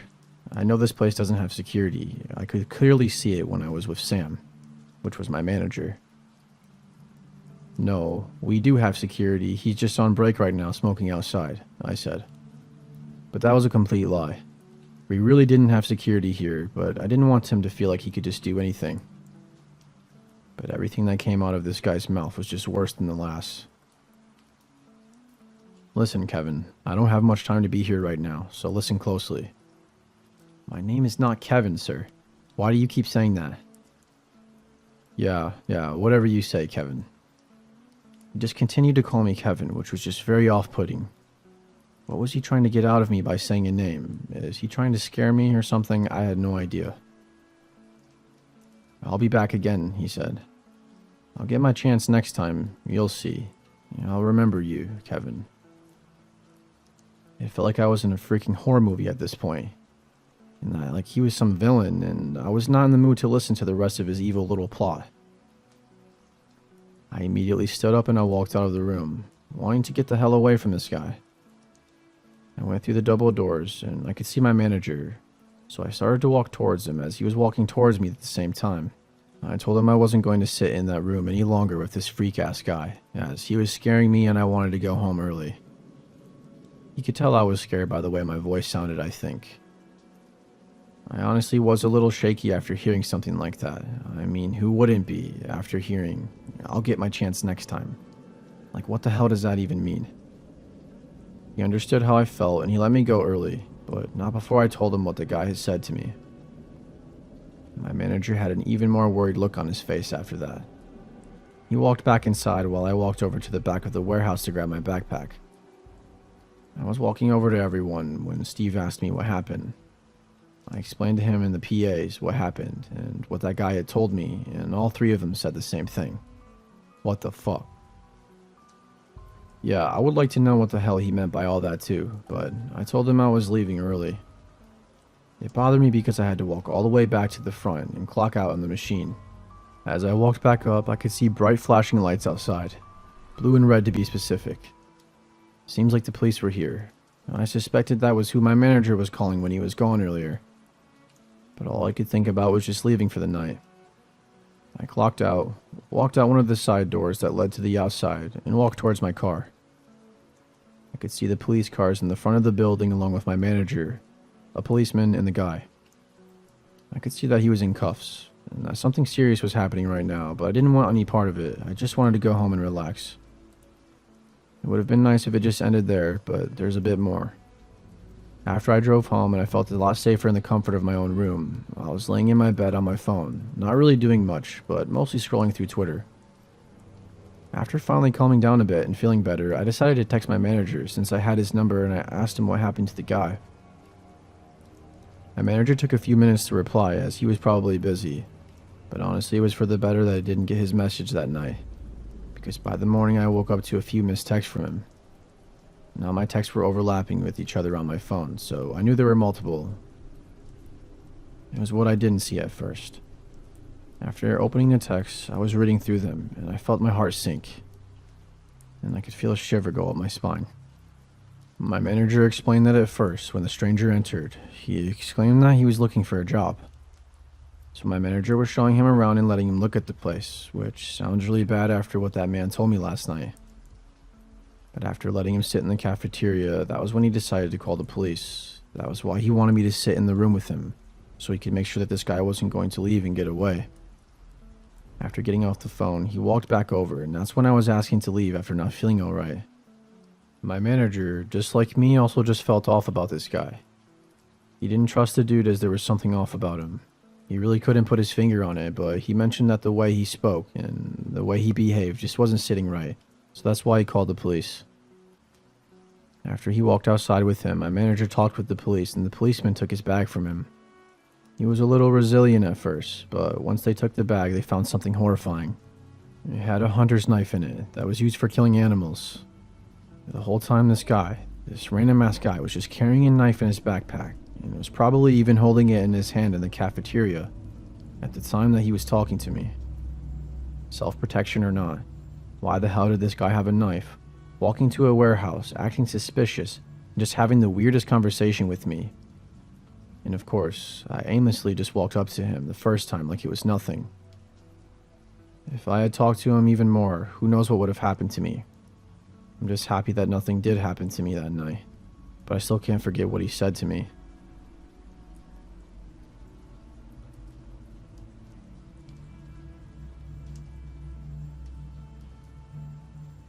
This took place in the month of February of 1988, when I was just 8 years old. I am now approaching my mid-40s, and I still have massive anxiety when I think back to that night.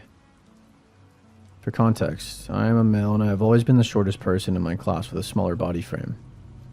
I was living with my mom, my stepdad, and older sister. Because my parents were extremely poor, we found ourselves moving around quite a bit. At the time this story took place, we were renting a rundown duplex in Utah. I'm fairly confident this took place on a Wednesday evening, as that was the weekday my family would gather around the television, and we all watched America's Most Wanted. After the TV show had ended around 9 p.m., we said goodnight and we headed off to our own bedrooms. It was a school night, so I often went to bed around 9. Our duplex had 3 bedrooms, 2 on the main floor and 1 in the basement. My room was on the main floor down the hall from the living room, while my mom and stepdad's bedroom was adjacent to mine at the end of the hallway. My older sister had her room in the basement. At that age, I was fearful of the dark, so I often slept with the light on. We also had a false sense of security living in a small Utah town, so we never locked our front door. However, my mom and her husband always had a lock on their bedroom door, and they made sure to lock it every night so we kids wouldn't come in unexpectedly. I remember drifting off to sleep shortly after laying down. It must have been around 1 a.m. when I was abruptly awakened from a peculiar noise in my room. As I sat up in my bed responding to the noise, I was horrified to see that 2 grown men, sporting biker beards, easily towering 6 feet tall, standing in my bedroom door. Again, I was able to see every detail of these creepy men because my light had been left on. The men standing in the doorway were blocking me in my room, so I couldn't run past them. They both had the most evil stare directly into my eyes that I've ever seen. I was absolutely petrified. I didn't know why I did this, but in a moment of complete shock, I jumped up from my bed and onto my feet, but only then did it dawn on me that my little body was not going to be able to get past them. My parents' room was directly towards their backs, and my first instinct was to run to my parents' room. Looking back now, I realize it would have done no good since how they slept securely and comfortably behind their locked door while this was all taking place. Once my body's motions caught up to my thought process, I instead ran to the corner of my room and crouched down. All the meanwhile, the three of us are awkwardly staring at each other. I tried to let out a scream to call for my parents, but this would be the only time in my life where I was paralyzed with fear. My vain attempts to scream mounted in silent desperation. I didn't know what these people wanted, and I could only imagine the worst. One of the men pushed his index finger to his lips in order to signal to me to remain quiet. As I trembled with fear, the second man reaches into his pocket and pulls out a 6-inch blade at least. My room is fairly small, and they are both standing within 4 feet of me. He makes sure to swivel the knife in the air to make a point that he's not afraid to gut me like a fish. I nearly pissed my pajamas. Another attempt to scream yields nothing. Shortly after, they close my bedroom door on me and I'm left alone. Instinctively, I thought they were robbing our house, but now that they were exposed and had threatened me, I was hoping they would now leave. But I was wrong. I waited a few minutes. Do I open the door and try to pound on my parents' bedroom? Or are they waiting for me behind that closed door? Who knows? But after a few minutes, I gathered what little courage I could and I decided to crawl back in my bed. And I placed the sheet over my entire body and I waited it out. Were they planning on killing my family? I asked myself. Did they leave yet? What do they want? My anxiety grew as the thoughts continued to race through my mind. As I laid there intently listening for any sounds, I could hear them moving about the house and opening and closing various kitchen drawers. The walls were paper thin in that cheap duplex, so every move was easily heard. Next, I hear them make their way down the stairs to the basement, where my sister is sleeping. As I am listening to every frightening sound, I hoped with all my might that my stepdad would wake up. He was a fairly large man, and these creeps weren't exactly super quiet. This goes on for nearly an hour. I'm lying petrified in bed, listening to their every move. To my horror, my entire family is sleeping through the entire ordeal. After some time, I hear the front door shut and the early winter sun is rising. My stepdad worked in a factory and usually woke up at 5 a.m. I couldn't wait to hear my parents unlock their bedroom door. As soon as I heard their alarm, I left my room. I was hysterical while trying to explain what just happened. Next, my sister woke up and I desperately wanted her to tell me about her night by herself in the basement. My parents tried their best to calm me down, and tears were running down my face. I had been traumatized. To my disbelief, my parents chalked it up to having a bad dream. In fact, I was told this was not possible because if anything like that would ever happen, surely that they'd wake up. My sister saw the desperation in my eyes, and she knew this was serious.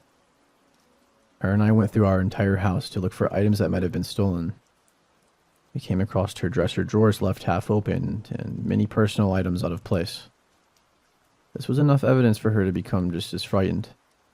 Because nothing was missing from our house, my parents didn't bother calling the police. I was made to go to school as though nothing ever happened. Fast forward a couple weeks, we were watching TV, and an update comes on about a criminal being captured that was featured in Most Wanted. My heart sank when I recognized the mugshot on TV as one of the men in my room. Of course, disclosing this to my parents only made them believe me less. To this day, I still hold some resentment towards my parents. While they slept peacefully behind a locked bedroom door, I was being tortured. Needless to say, I never slept without locking my door.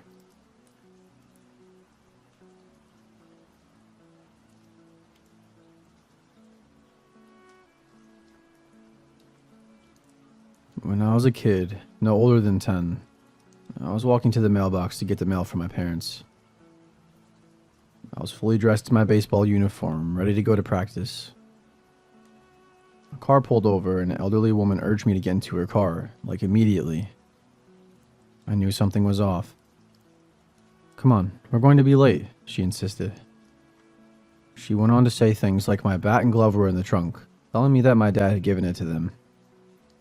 She said my dad couldn't take me anymore, so he asked him to take me and that they lived nearby.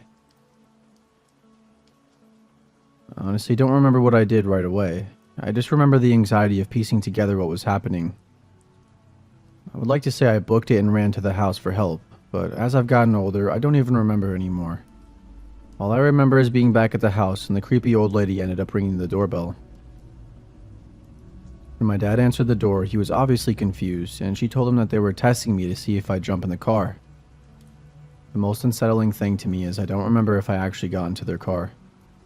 I'm not particularly old, but the experience pumped so much adrenaline in me that I don't remember it well.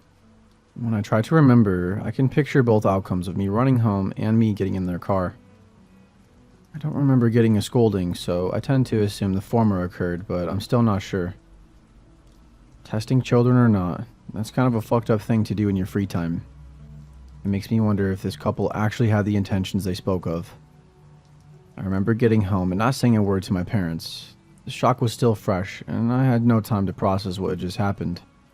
Was ringing the doorbell afterwards some kind of cover-up for a failed attempt to avoid being reported to the police? Has anyone ever encountered something similar? I just find the whole situation extremely off-putting. You don't really find too many kids walking around alone in baseball uniforms, and coming up with that stuff on the fly gives me the impression that it was not that lady's first time trying to coax a kid into her car.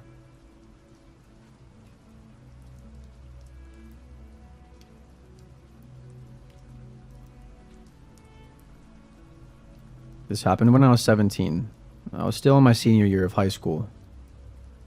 Now, this is probably not as creepy as some of the stories on here, but I just wanted to share my experience. My boyfriend at the time texted me saying he had been hanging out at his friend's house, who lives pretty close to me. He asked if I wanted to hang out with him for a little bit, so I agreed. He picked me up around 8 p.m. and we drove a couple miles away from my house to a mobile home park. He parked in front of a pretty large-sized mobile home. I felt a little uneasy because this mobile home park wasn't in the safest neighborhood. The place itself looked a little run down, just like the rest of the homes here. We entered through the right side door up the small stairs in the carport. Directly in front of you when you first walk in, there's a kitchen and a dining room. If you look towards the left, there's the living room that's located in front of the home. If you look towards the right, there were doors to the bedrooms and bathroom. This was probably the biggest mobile home I've been in. It was a little messy, and there were a sink full of dishes, kitchen table piled up with junk, and beer bottles everywhere. The living room had a coffee table full of weed, pipes, bongs, and pill bottles. Just a bit of a backstory. My boyfriend at the time had a bit of a drug problem that later on became worse. Before you judge me, I wasn't aware of the severity at the time. I thought he occasionally partied and had experimented, which is sadly really common in the small town I grew up in. Little did I know, he was doing a lot more than I knew of behind my back. So this problem he had led to me meeting a lot of his friends who were also in the same, let's say, things as him. I was introduced to his friend who was sitting on the living room couch. I don't even remember his name, but I'm going to call him Jake. Jake seemed alright, like he was pretty friendly. He was also about our age. I quickly learned he lived with his aunt and uncle, who I was also introduced to. His aunt wasn't very social at all, and she was in the kitchen, and at some point she left to go to one of the bedrooms and she closed the door. There was something strange about Jake's uncle. Something seemed off to me, but he was really friendly to me, so I brushed it off. He was probably in his mid-50s, thin, kind of tall, maybe like 5'10"-ish, and he had blondish gray hair that was receding. Jake's uncle started packing a bowl for everyone. I'm not sure if this is allowed to say here, but he sprinkled a little white substance on top. I sat down on the couch while they all passed the piece around. I obviously declined. Weed was still illegal at this time, and I've never been a social smoker. I remember his uncle asking why I'm not smoking, and I just told him I didn't want to. I really forgot how this part got brought up, but Jake's uncle overheard my boyfriend and I talking about cats. He looked over at me and said, "Oh, you like cats? Want to see mine?" Being the cat lover that I am, I kind of got excited and said, "Aw, you have a cat?" He was like, "Yeah, you want to see her?" Now, I was assuming he was going to bring her out, so I said sure. Then he got up to lead me down the hall, motioning me to follow, saying, "Come on, this way." I looked at my boyfriend kind of puzzled and asked if he wanted to come with me, but I guess he didn't feel like getting up. I really didn't want to come off as being rude if I didn't follow, so I got up and followed him down the hall to the very last door, located at the end of the hallway. He opened the door for me and I walked inside the bedroom. I noticed a shotgun next to the bed leaning against the wall. I got the vibe that this was possibly Jake's uncle's room. Jake seemed to be too young to own a gun, and this room didn't look like his style. It looked like a guest bedroom or a room for someone older. I wondered why his aunt went inside the other room. I'm not so sure what was going on in their personal life.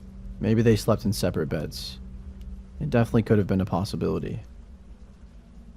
Anyways, to the right of the bed was a beautiful white long-haired cat on her scratching post inside the room. I went over to say hi and to pet her.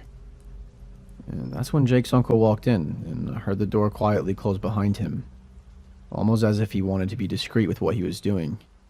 I jumped up and I looked over at the door and then to him. I think he must have noticed how scared I looked, because that's when he said, "Oh, this is just so the cat won't get out." He then came and kneeled down next to me and he started petting the cat. My gut feeling told me something wasn't right and I felt sick to my stomach. I went back towards the door and he yelled out, "No, the cat's going to get out, wait." But I didn't care, I just ignored him. And that's when I realized it was actually locked and not just closed.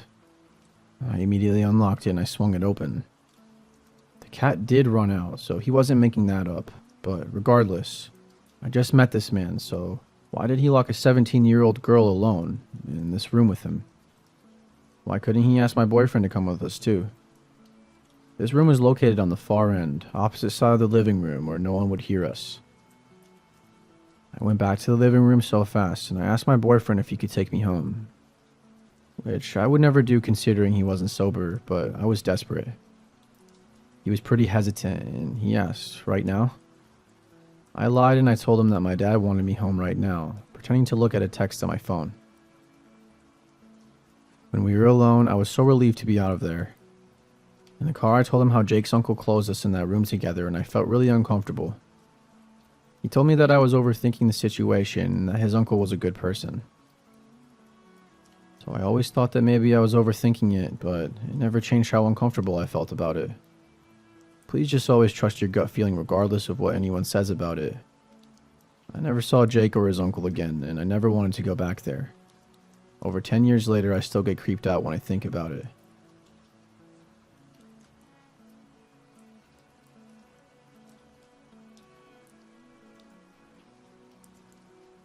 This took place in 2019. One night coming home from a friend's party, it was me, my girlfriend, my brother, his girlfriend, and her friend. We had an extra seat and she was staying with us. We were making our way home and we decided to take a road that would cut our travel time down. Everything was cool until my brother wanted to stop at the gas station to get gas and get food. We arrived at the gas station and he decided to go in and get some food and I'd stay with the girls. Everything was going normal until this big black 18-wheeler semi-truck pulled into the station. Thought nothing of it, and I wasn't paying much attention to him until he got out of the truck and stared at us. When I say staring, I mean staring, like he was looking into our souls. Now I was worried and my brother was still in the store. We couldn't see his face as he had a hoodie covering his entire face. I was very skeptical and so were the girls. He was being very suspicious, like going behind the trailer and peeking his head around, and even walked in the other side of our car and just stood there. We locked the doors and I immediately called my brother, who held the door for him. The two bumped into one another. My brother had food and he got into the car. We immediately sped off heading towards the highway. There was this long stretch of road before getting back on the main highway. We were talking about the truck and how weird he was acting. And a little time goes by, and that same truck had followed us, but he passed us at like a fast speed, nearly taking us off the road. Couldn't make anything out or see the license plate because it was a white trailer with no company labels and it was really dark. Long story short, we got back to our house and we parked our car in the garage. Now that we were all settling down and all chilling in the living room, we saw bright lights outside of our house. And sure as shit, it was that same truck just passing through. It was scary because trucks never pass on our road. We were pretty scared that he had followed us. We turned the lights off and we waited for the whole night to see if he'd return, but he never returned and we never saw him again. It was truly one of the creepiest experiences that I've ever been through. None of us knew what to make of it at all.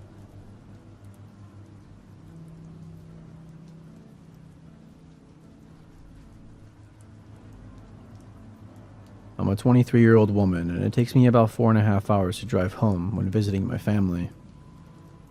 When I have 2 hours left, my gas tank is around half full, so I like to stop to get gas at the rest stop.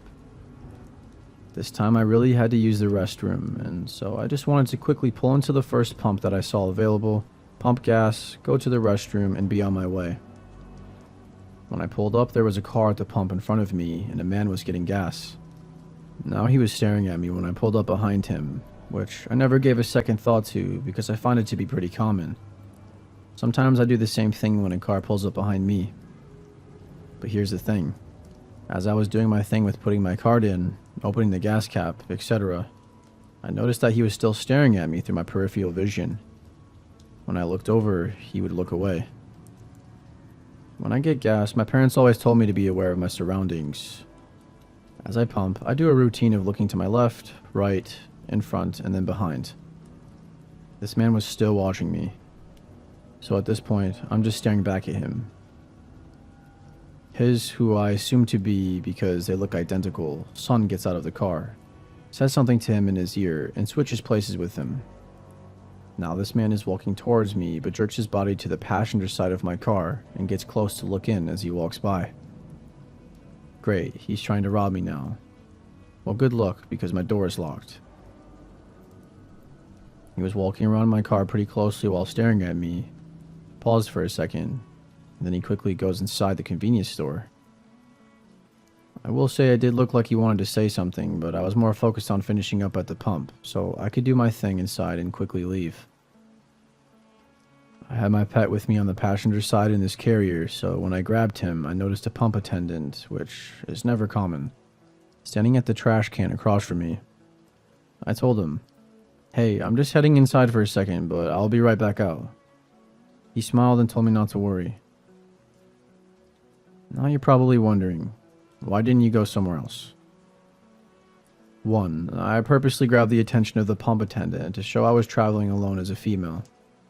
2. I really had to use the restroom, okay, so please cut me some slack if you think I'm going to let some guy prevent me from tending to my needs. 3. In all seriousness, I'm a woman, and I'm used to men staring at me and being creepy around me, so I figured I could handle it. When I got into the store, I noticed him heading to the men's room. I purposely waited a little longer so I wouldn't run into him. I grabbed a drink after that from the cooler, and this man came right up against me to get a drink as well. I quickly turned and walked away. I thought he was gone, but I realized he was waiting for me. I dodged him a few more times inside, and he finally left. I paid and walked out after the man was already in his car. But when I walked to my car door, my heart sank. My paper was slipped in the handle and my mind went straight to trafficking, because I remembered a girl with a similar story of how she found a paper in her handle and it made her sick when she removed it. I thought, damn, it finally reached this point for me. My first thought was to immediately go inside to grab an attendant. Why didn't I quickly get in the car and drive off? Because the man's car was still parked in front of mine. I didn't want him following me and possibly forcing me into something, like an accident and causing me to be alone with him, since the highway was pretty empty today, until we waited for the police to show up. But I noticed the pump attendant who was standing on the other side was now at the trash can next to my car. He handed me some napkins and I took the paper off my door handle. The man and his son then drove off as I went to throw it away, but I noticed that he wrote his name, phone number, and car type on the paper. In those few seconds, I thought I was about to be trafficked. Instead, I found out that the man was just too shy to give me his phone number.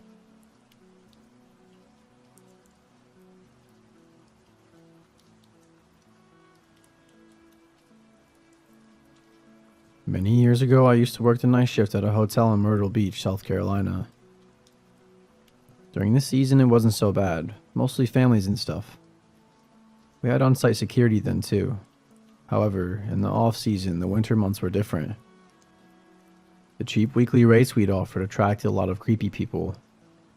The idea was supposed to be able to make money in the off-season by renting to what is known as snowbirds. Older retired people who came to the beach for a month or more through the winter. It didn't always work out that way though. The cheap rates made it possible for a less than desirable person to become long-term residents. I've discovered more than my fair share of meth labs, broken up physical assaults, and more during the winter months. Working third shift, I would meet some interesting people. The cold weather would mean some homeless people would come in and get warm and grab a cup of free coffee. I wasn't supposed to let them, but it's not in me to be cruel. I'll let them grab a cup of coffee and get warm for a minute as long as they didn't cause trouble. As you can see, the night shift in the winter made for some crazy and sometimes creepy stories. I have a lot, but this is the one that stands out because it didn't end well for me. I had a great night up until this point. I went to an indie wrestling show with my best friend before work. In fact, I had agreed to come in an hour early the next night for the young lady that worked second shift in exchange for her to work an hour late for me on this night, so that way I could enjoy the wrestling show. Ironically enough, I actually got to meet Terry Funk that night, who was a wrestling legend known for his hardcore and bloody matches. Little did I know I was about to experience this kind of violence for real. I was supposed to be there at midnight due to her working over an hour for me. I normally came in at 11 p.m. I counted the register and she briefed me on her shift as to what happened as per usual. As she was leaving, my friend, we will call him Andrew, pulled up. He worked second shift maintenance at this hotel, and the other two hotels are company owned. He would regularly stop by after work to go grab us some food, and we would play World of Warcraft on our laptops after eating for a while since business was so slow sometimes. He was just getting my money and he ordered my food and we were getting ready to leave. I was excited telling him about how much fun I had at the wrestling show and was showing him my Terry Funk t-shirt that I was proud of. I was just walking back into the office to put the shirt up when I heard the doorbell indicating a customer had entered. I had turned around when I heard someone say something loudly, but I still couldn't make out what they had said. I had just reached the doorway when I saw Andrew just fall down in front of me. The very next thing I know, a guy walks around the corner and punches me in the head with a short steel pipe in his hand. It staggered me and I went onto one knee. The next thing I know, he hits me in the head with his pipe. And the next thing I know after that, I hear the other guy who I hadn't noticed to this moment say to run, and then those men left out the door.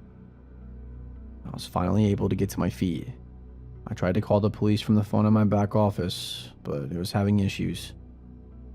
I slammed it in frustration. I was hurting and very scared. I was really freaking out. I realized that they could come back, so I ran and locked the door. I didn't know where Andrew had gone, and that worried me. I called 911 about this time, and blood had started pouring down my head. I told the operator I had been attacked and that I needed an officer and an ambulance.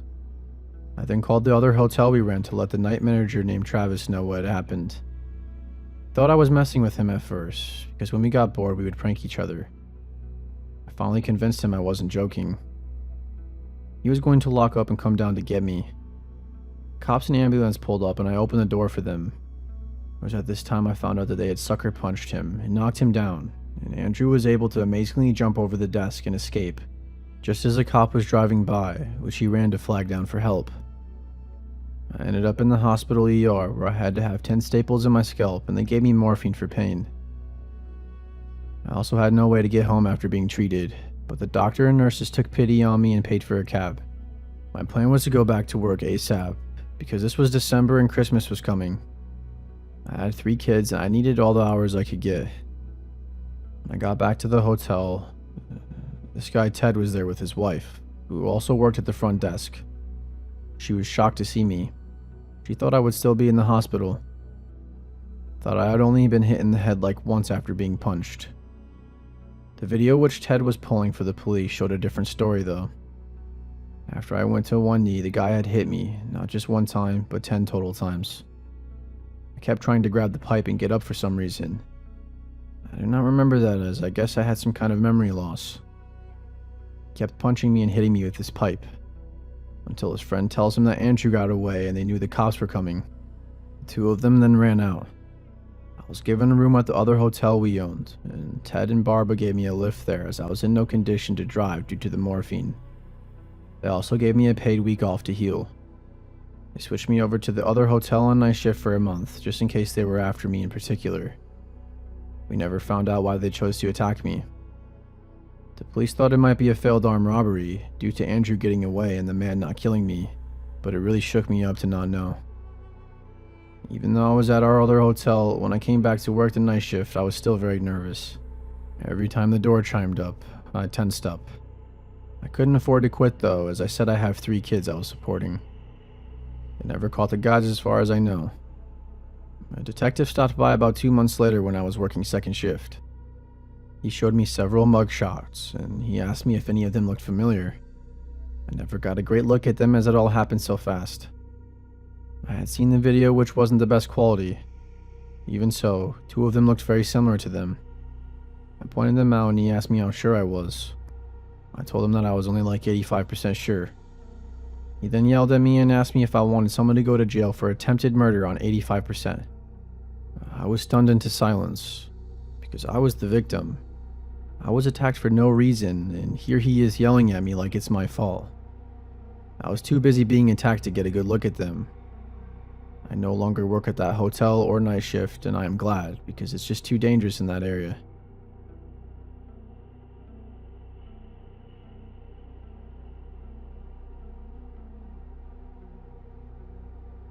Recently, I moved out of my apartment. I simply had to because I didn't feel safe with my landlords. I lived in this really nice apartment in Brooklyn for a few months with my roommate, who paid for most of our rent since her parents were super rich. Our landlords were actually this seemingly really nice, sweet couple who lived a few floors above with their kids. The first few weeks were somewhat normal except for the fact that every time I saw their kids in the elevator, they would scream at me before they got off and then just ran away. I thought it was funny and cute at first, but then their eldest son came to visit and started doing the same thing, and he looked about my age. I didn't really think much of it, since maybe he was just playing with his younger siblings. But shit got really weird when I bumped into all of them together and we talked for a bit. Out of nowhere, while we were having a pleasant conversation, the dad apologized to me, saying that his son might act strange because he's, a retard. I was pretty shocked with him just saying that out of the blue. I paused for a bit and I can't really remember what I said, but I remember just wanting to get the hell out of this conversation now. A few days later, I bump into the dad again in the elevator. I was pretty standoffish, and he was just talking about how great my apartment is, and how much of a generous guy he is for giving it to us for such a low rate. Then he asked if I could babysit his kids, as he and his wife and his eldest son would be at dinner. I said no at first, but he counter-offered by saying he'd pay $150 an hour. And being the greedy idiot that I am, I agreed, and this is where I fucked up. When I got to his place, I was speechless. His apartment wrapped around the entire first floor of the building. It was the nicest apartment I will ever see, that's for sure. About an hour in, everything was normal. I was playing some fighting game with his kids when we suddenly heard the front door slam. I told him to stay there as I peeked to see what was going on, and I saw the dad falling all over the place, clearly drunk. He started walking toward me, and at the last minute he fell face first onto his couch. I must have popped a blood vessel trying to hold in my laughter. I asked if he was okay and I walked over to assist him. He then turned around, looked at me and said, "My wife will let us, please." When I tried asking him what he meant, his wife walked up to me, thanked me, paid me, and told me to come back another time. I just kinda went back to my apartment in shock, wondering what the fuck just happened, and I definitely wasn't going back. I told my roommate and she told me that she also bumped into the dad and he told her that my wife is cool, just so you know, with no explanation, and just left. At this point we knew that we sure as hell were not renewing our lease. We didn't see our landlords until our final month. Kinda joked to our friends about how our landlords were creepy cucks. The next time I saw them, I was actually with my boyfriend, who was well aware of what they were trying to do. It was an intensely awkward elevator ride, as when they saw us there, they just went quiet and smiled and nodded at us repeatedly. As we stepped out the elevator, the dad shouted "hey" to us and winks at me as the doors closed. After that, I asked my boyfriend to stay with us for the remainder of our lease, because at this point my roommate and I were freaked the fuck out. Our final and creepiest encounter was a few days before moving out. My roommate walked the apartment and both the landlords were sitting in front of the elevators. They were just waiting for us. She said they started sobbing when they saw her, and they begged us to stay. They apparently apologized for making us uncomfortable and said that they thought we were the pretty young girls they were waiting for. She didn't say a word to them and got on the elevator and called me to warn me they were outside, and then they started to knock. My boyfriend answered the door and said when the guys saw him they asked if I was there. Of course my boyfriend said no, but they tried walking in anyway. I walked out of my room saying that I'll call the police if they don't leave, and they begged me not to and they ran out of the apartment. Just a few days ago, we get a text from a random number saying that we could live there 6 months for free if we just gave them a few nights. Of course, I blocked and deleted them. The whole thing was such an uncomfortable experience living there all those months, especially knowing they had keys to our apartment.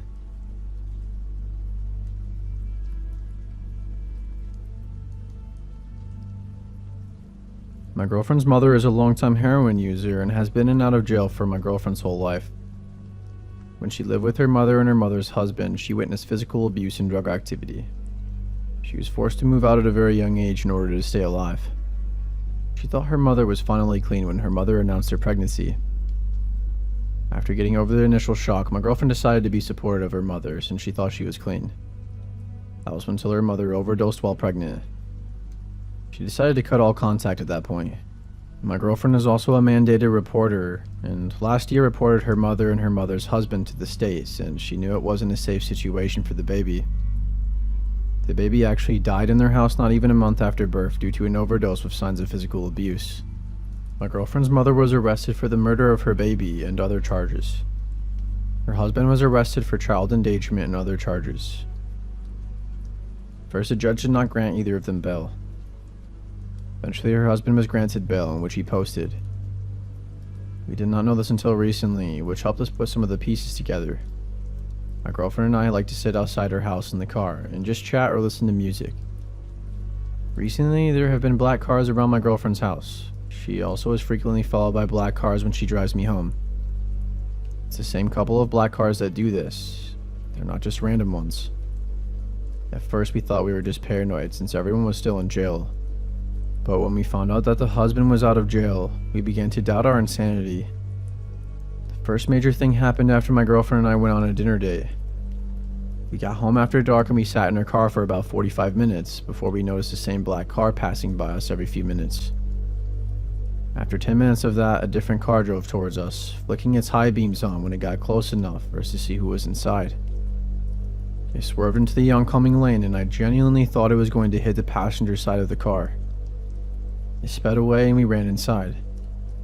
After that, we started noticing the black cars more and more. This past Wednesday morning, around 3 a.m.-ish, the same distinct black van that we had been seeing pulled up outside of my house. This was weird because my girlfriend and I live about 30 minutes from each other in two separate cities. A man got out of the van and shined a flashlight through my yard, scanning it almost. He shined the flashlight up at the window I was sitting at, kept it there for a second, and then walked 30 feet to an empty driveway. Scanned around there for 20 seconds before getting in the van and peeling away. The windows were ice covered and frozen, so I couldn't make out the specifics of the van, but it was very strange.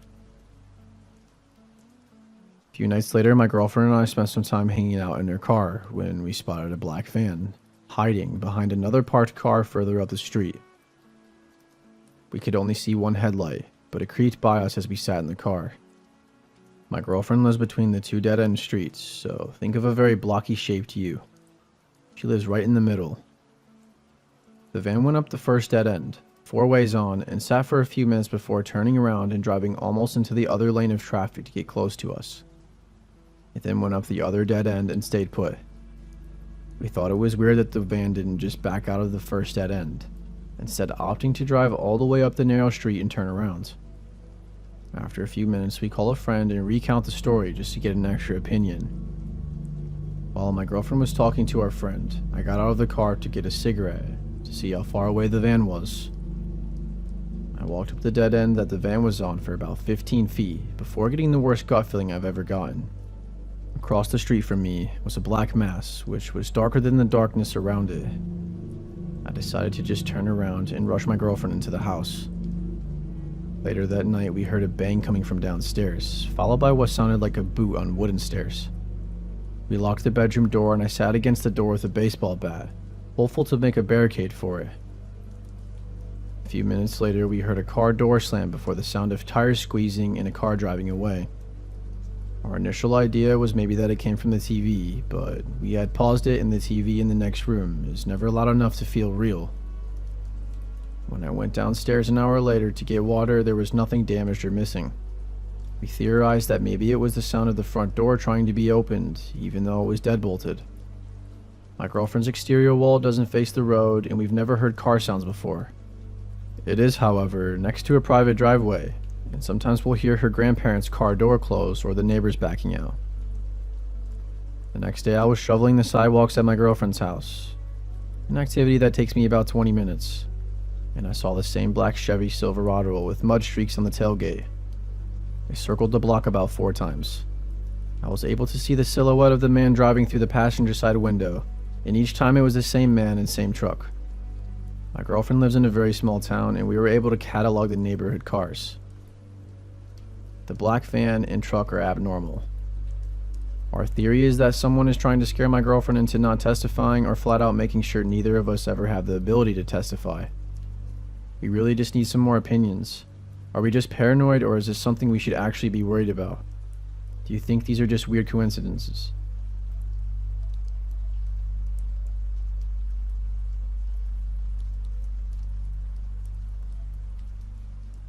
Almost a year ago, I was an opener at a resort, clocking in before 5 a.m. each day. The resort is located inside of an affluent neighborhood in a very wealthy town or suburb. Employees had to park in one of 2 parking lots at either ends of the property, and the lot I chose was adjacent to a long and windy road outside the resort, which led to the rest of the neighborhood. The road and resort were separated by a short range of brush and trees that no one ever walked through. I had arrived one morning per usual and put the car into park with my headlights still on. The lights in the parking lot were never on in the morning, since no one ever else really showed up before 6 a.m. The sun was never out at this time either, so it was usually always dark at the start of my walk. I was one of the first employees to arrive on the property each morning and was usually completely alone in this particular parking lot at this time. And this morning didn't seem any different. I had my hand on my keys, literally, and my brain in the process to turn off my car when I noticed a young girl, maybe like 14 or 15 years old, come scampering to me. Her body language was the exact definition of run with quick light steps, especially through fear or excitement, through the span of trees that separates the resort from the outside road. She was directly in front of my car, and my headlights illuminated a clear view of her in the pitch black. She looked like she was in high school, had long hair, and it was blonde.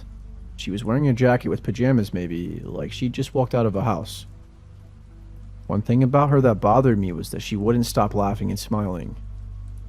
I couldn't hear her laughing from outside the car, but she was visually giggling at something I wasn't aware of or could see, and it was so unnatural. She occasionally glanced behind her as if someone else were there waiting. She then waved at me like it were a normal gesture at this time, and then immediately ran to my passenger side door. This all happened in a matter of seconds, and I wasn't really sure what was even happening besides my anxiety spiking. I know I simultaneously yanked the aux from my phone to shut whatever song had been playing off while grabbing for the lock button. I remember feeling panic for never remembering if it was up or down to lock when the girl began pulling violently on the door handle on the passenger's side. She began pounding on the window, and I was screaming at the top of my lungs for her to leave before pressing on my horn. I could see her laughing outside like this were some type of game, and as if I were a silly friend for not letting her in as a joke. After a few seconds, she stopped the pounding and tried to open my driver's side door. Her face fell flat like I disappointed her, and she started to walk away from my car back the way she came. She waved at me again before squeezing through the trees, out of the view of my headlights. This whole encounter just confused me almost as much as it scared me. Most people I told the story to just chalked it up to her being on drugs, but that narrative hasn't felt right to me despite her behavior. Maybe she was just being an extremely out-of-touch teenager whose parents need a firmer grip on her. My first thought was possibly human trafficking, but I'm not sure if that would fit this scenario, as I'm not the most well-versed with that subject. I told someone when I made it into work, but they didn't seem to care much, and I didn't call the police, and I still regret that. I'll never get out of my brain how fucking off that feeling was, watching a stranger, seemingly alone, pop out from the trees in the darkness, laughing and then trying to violently enter my car in an empty parking lot. I do think the possibility of someone else being present the whole time is a lot more scary, and I wonder who else was there, and where exactly.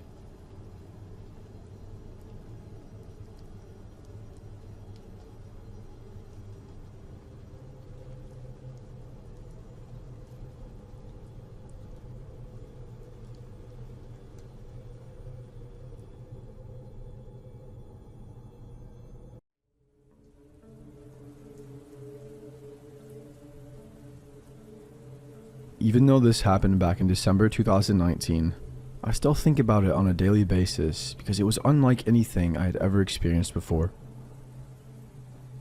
In early December, I had ventured out to do a bit of late night shopping. I'm a 31-year-old stay-at-home mother of 2 young children, so once my husband gets home from work, I like to take some time to myself and go shopping. Take a drive or run errands, kid-free. It was around 8:30 p.m. when I arrived at the Target I frequent. I'm by no means a paranoid or anxious individual, but I have attended several seminars in college on human trafficking, and I have done plenty of research on my own learning to identify red flags and what precautions to take when I'm out in public alone, especially at night. I carry several self-defense items on my person at all times, just in case. I parked directly in front of the store, next to a cart caddy, and I took a mental note of the vehicles parked nearby again, just as precautions. I was taught at an early age to always be observant of your surroundings, and being a control freak just naturally makes you that way. Nothing seemed out of the ordinary that night, and the parking lot was actually quite empty, most likely because it was a weekday. As I entered the store, I began browsing like usual, following the natural flow of the store departments, following the main aisle around. I had been browsing for only 10 to 15 minutes when I noticed a young gentleman, mid-20s. He was tall, skinny, and dressed in a dirty gray 2-piece sweatsuit and brown work boots. He looked over at me, so I smiled and said hello, but his facial expression was blank. He looked like he may have been high on something by the look in his eyes, but he didn't seem to care for my gesture, and he quickly moved on. At first glance, there was nothing in particular that alarmed me about him, except I took fact at the notice that he was wandering down the main aisle with no cart or basket, with his hands in his pockets, and didn't seem to be with anyone. I continued shopping with no second thoughts, and I made my way to the next department. Several minutes had passed, and that's when I noticed a second young gentleman, wearing the same type of clothing and similar pair of work boots. Again, no cart, no basket. He too glanced at me, then quickly darted his eyes away when he realized I was looking directly at him. I became a bit more alerted, but still remained composed and continued on browsing. Another 15 minutes or so passed, and that's when a third older man caught my attention. And you guessed it, same gray sweatsuit and work boots with no cart, no basket, just his hands in his pockets. I assumed they were in some sort of work uniform, maybe construction workers. But why weren't they walking around together, and why didn't they have any items to purchase? At this point, it was difficult to focus on browsing. I had a bad feeling about these men, and it became clear that something was a bit off. Over the next 20 minutes or so, I felt as if I was being monitored by the three of them, as if they were all communicating my whereabouts as I continued to make my way through the store, because each department I entered, It didn't take long for me to notice one of the three men pass by whatever side aisle I happened to be in, making their presence known to me. I stayed completely vigilant while trying not to panic or allow my suspicions to overwhelm me. Something about their presence felt very heavy and dark, so I decided to test their intentions, to prove I wasn't overthinking the situation and my bad gut feeling was valid. I began picking random aisles and traveling back and forth between departments in a very unorganized and random fashion to see if the men would continue to pass by me as frequently as they had been. With every aisle I popped into, it was just a few minutes later that one of them would make an appearance, staring me down as they passed by. It felt as I was being surrounded like a wild animal, hunted even. They were no longer trying to be conspicuous, which was the scariest part of it all, and everything instinctual was screaming at me to get out of there. I gripped my cart so tightly and figured if they got too close, I could use the cart to push them away, or at least create distance between us. By this point, I had been shopping for about an hour altogether, maybe a bit over that, and I was ready to purchase my items. But honestly, I felt too uncomfortable to continue browsing even if I wanted to. The men had been following me all that time, and I was becoming more annoyed if anything. The store was also pretty empty around this time, which is one of the main reasons I like shopping at night, but that made this particular situation even more unsettling. There were two pre-teen girls that were wandering around by themselves, which quickly caught my attention, because the men had bypassed them, making similar advances. But the girls were seemingly oblivious, so I quietly got their attention and asked them to go find their parents and stay with them, trying to not freak them out. That was just the mother in me that was in full protection mode. I couldn't imagine having my young children with me on this night. Thank God they were home safe and sound. As I made my way to the checkout, I noticed one of the men coming up from behind me, walking at a quicker pace this time, so I immediately stopped and turned to lock eyes with him as he approached me. I will never forget the darkness in his eyes. An eerie smirk formed on his face as he nudged my shoulder, continuing to stare me down, walking backwards to hold his sinister gaze as he exited out of the store. I had lost sight of the other two men, and I hated the uncertainty of it all. He made his message very clear in that moment. My stomach dropped and my entire body began to shake. It was a feeling I hadn't felt since I was a kid getting lost in the supermarket. A feeling of desperation. I quickly walked to the checkout, discreetly asked the cashier if I could speak to a manager, and I told them what transpired over the last hour, politely asking for a male employee to walk me out to my car and for them to alert their security team member. When I told the manager what happened, her face sunk as if she already known about these men, and once I described them, she confirmed she knew who I was talking about. She expressed to me that several of the female employees had found the men unsettling in the past, and reassured me that someone would escort me to my car. She made a report about the incident and said that she would alert the authorities. I was still shaking, but I felt relieved that she believed me and showed concern for the other young female workers in the store. She took my information, then a young male employee walked me out to my car. What I saw as I exited the store made me so sick to my stomach, solidifying all of my suspicions. There was a white windowless van that was parked in the lot directly behind my car, about a 3 parking space distance between mine. One of the men was seated in the driver's seat, and the other 2 were leaning against the side of the van, facing my car, attempting to hide out of view. I mean, how cliche and obvious can you be? Your license plate might as well read Lady Snatchers at that point. Whatever their intent, it didn't seem pure. I pointed them out to the male employee and said, "There they are," which then prompted the men to scurry into the van and speed out of the parking lot without hesitation. I truly don't know what would have happened if I would have walked out to my car alone, and I'm so freaking grateful I made it home safe and sound and lived to tell my story. Over the following week, I had heard that there were several abduction attempts in the shopping center parallel to that target, and I'm almost certain it was the same individuals.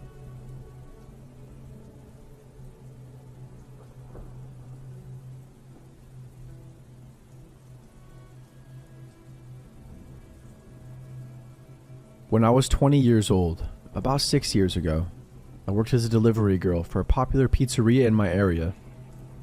Initially, I worked the late morning to mid-afternoon shift, but when the guy who delivered for the night shift ended up getting fired due to him losing his license because of a DUI, I was placed on the night shift since my boss hired a family friend who could only work my shift for whatever reason.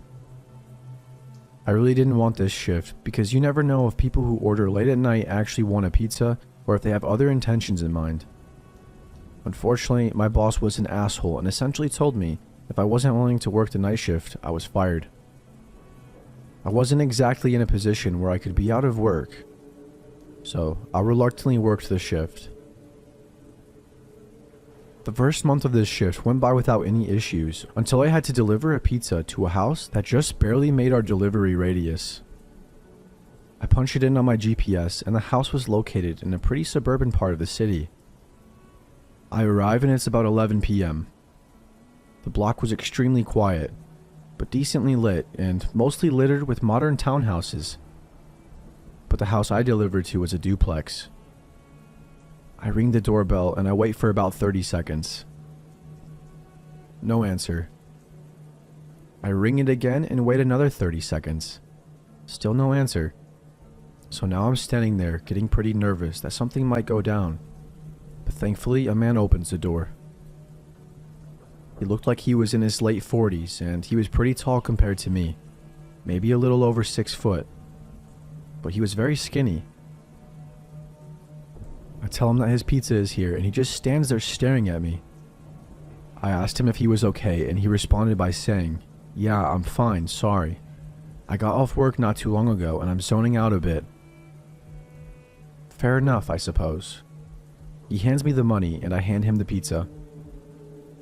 And as I'm counting the change, he says, "You are really beautiful, you know that?" Not really thinking too much into it, I thanked him for the compliment and I gave him his change. I said goodnight and he did too. I walked back to my car and finished my deliveries for the night.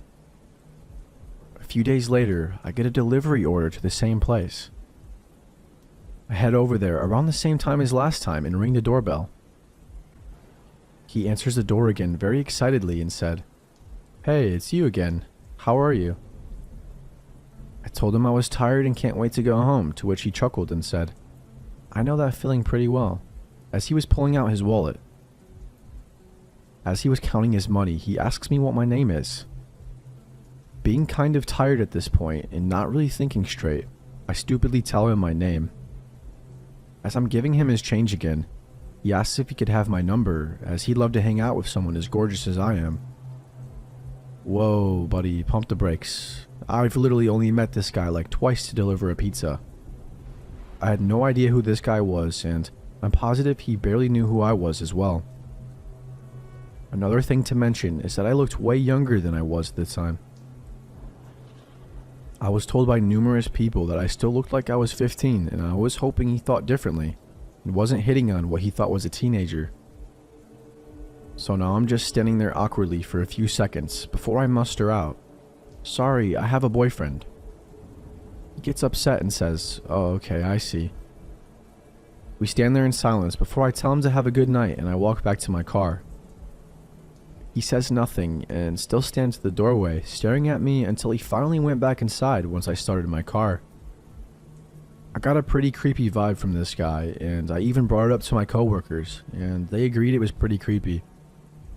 Except for my boss, who overheard everything and claimed I was making up stories and trying to gain sympathy for having to take the night shift.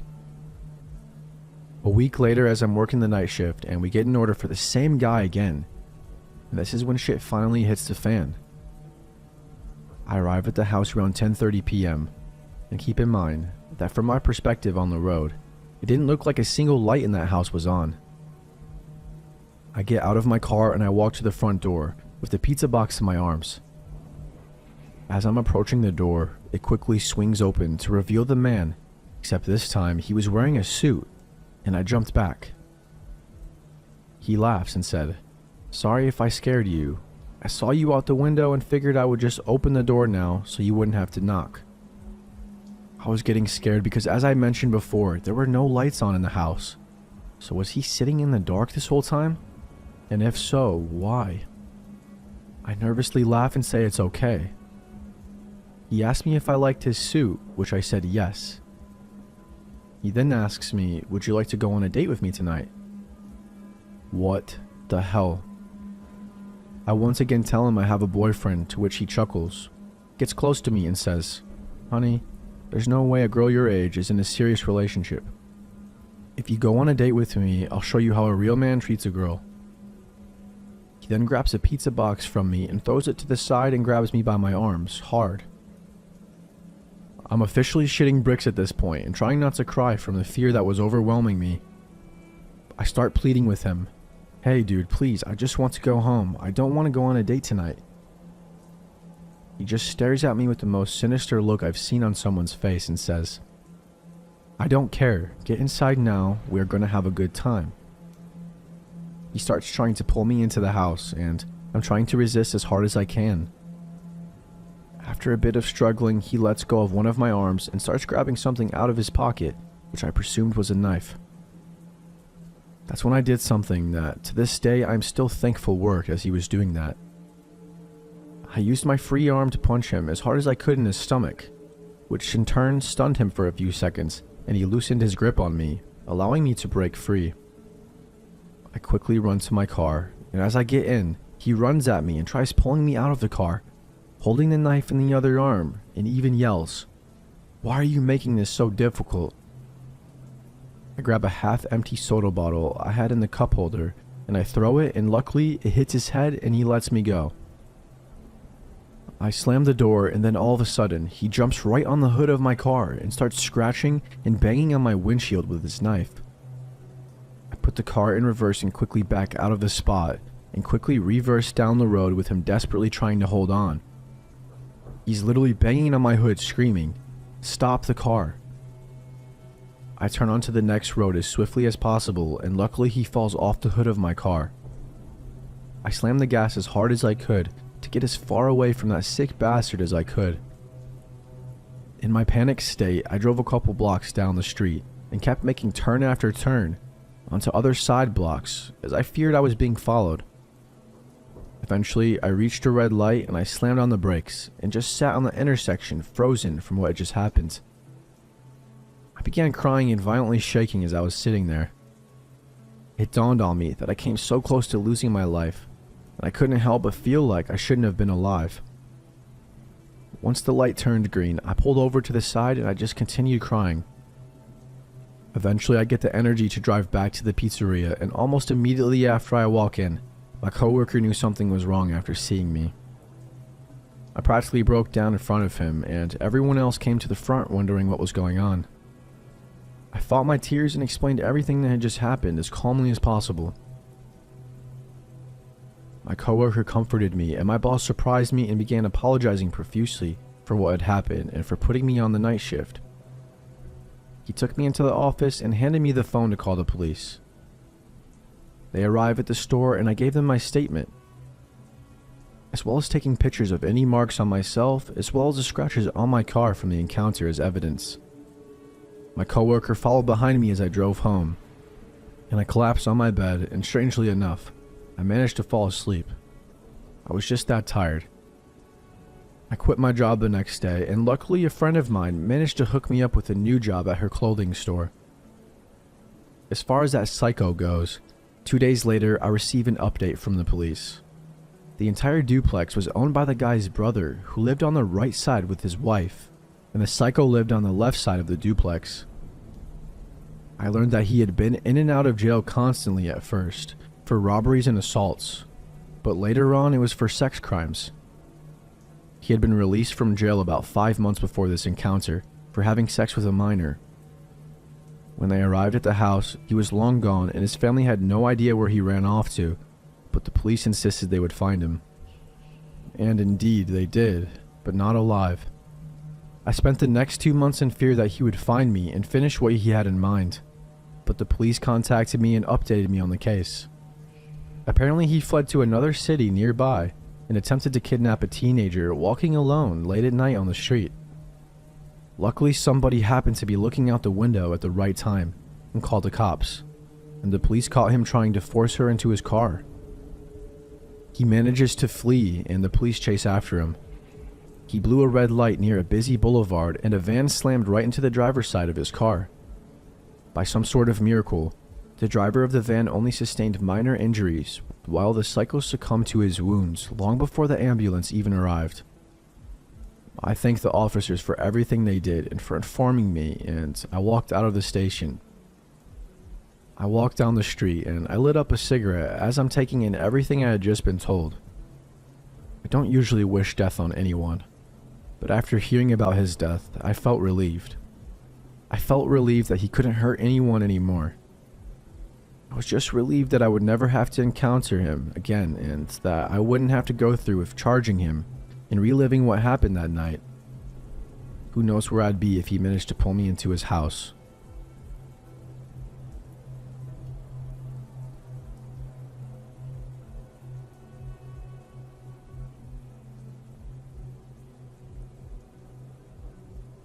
I was 21 and recently became a police officer, and I was also recently dumped. So my friend suggested Tinder. As a 21-year-old and a new cop, I had the I'm invincible and I can take on anyone mentality. I know that's toxic, but just bear with me for the story. I matched with a very good-looking, out-of-my-league female. We chatted and eventually set up a date to meet. She said she had a great open field to look at the stars and hang out, and we could meet up at her house. So the night came. I was excited and she seemed to be excited when I picked her up. She guided me to the field and it looked nice. Open space, woods, deer, and other wildlife. In the field, I noticed really dim headlights in the distance. Then the van started driving towards us, and it pulled up in front of us, almost close enough to block me from going forward. I told her to stay in the car and I'll go say hi. I grabbed my flashlight I had in the car and I walked up. In the front driver's side of the van, there was a decently sized man. I asked him what was going on and if he could back up his car a little bit. He was actually very polite and said he was the owner of the property and said he didn't mean to scare us. He told me that he had been having trouble with poachers and just wanted to make sure we weren't going to be shooting at anything. I assured him we only came out to look at some stars and wildlife, and he seemed perfectly okay with that and told me to have a nice date and drove away. After that, the girl was texting non-stop.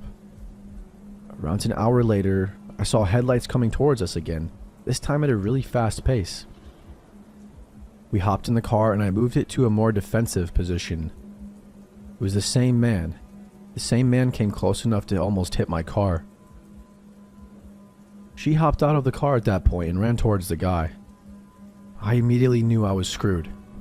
I got out and gave them commands to back up and get on the ground, and neither of them complied, obviously. He then proceeded to charge me and knock me to the ground. Luckily, I was able to get him on his back and get up. I saw my date grab a metal pipe from the van. She told me that they had a gun and to give them my money and truck and I won't get hurt. Of course, with my I'm invincible mentality, I said no. She started to cry and saying they didn't want to hurt me. He then started to go back towards the car. At that point, I told them I was a cop. I drew my concealed firearm and to lay on the ground. After a moment of shock from all of us, they complied. I was about to call 911 and tell them my name and badge number. I had two at gunpoint and needed backup immediately. I gave our dispatcher the best directions I could to this field. While on the phone, they both fled. Again, stupid new cop young guy mentality, I chased them. I took off after this man who ran into the woods around the field. I chased him for maybe 30 seconds and I heard 3 loud pops and saw a muzzle flash. My I'm invincible mentality went right out the window. I ran like hell back towards my car and peeled the hell out of there. I went back to the area that I picked her up in, and I called dispatch again and had officers come to that location. Of course, the first officers to pull up was my sergeant and my field training officer. Of course, they were both completely understanding and didn't give me any shit about it at all. The most used words were dumbass and stupid rookie. I hopped in their car and went towards the field. Luckily, the van was still there. I was told to shut up and only come out if they start getting shot at. They cleared the area and started looking in the van. They found meth right on the center console and searched the car. What scared me the most was when my field training officer and sergeant came back to the patrol car, let me out, and told me to come look in the back of the van. Both of them were pale, looking horrified. I went to the back of the van, where there were several knives, duct tape, lighter fluid, a decent amount of rifle ammunition, handcuffs, and what looked to be dried blood. In the front passenger seat, we found an AR-15 style rifle and 2 more handguns. We called for immediate backup and detectives. When they investigated the blood, it turned out it wasn't blood. The plates had been stolen and the van was reported stolen. I still get shit about the whole encounter, but luckily no one got hurt. I will never use online dating again, ever.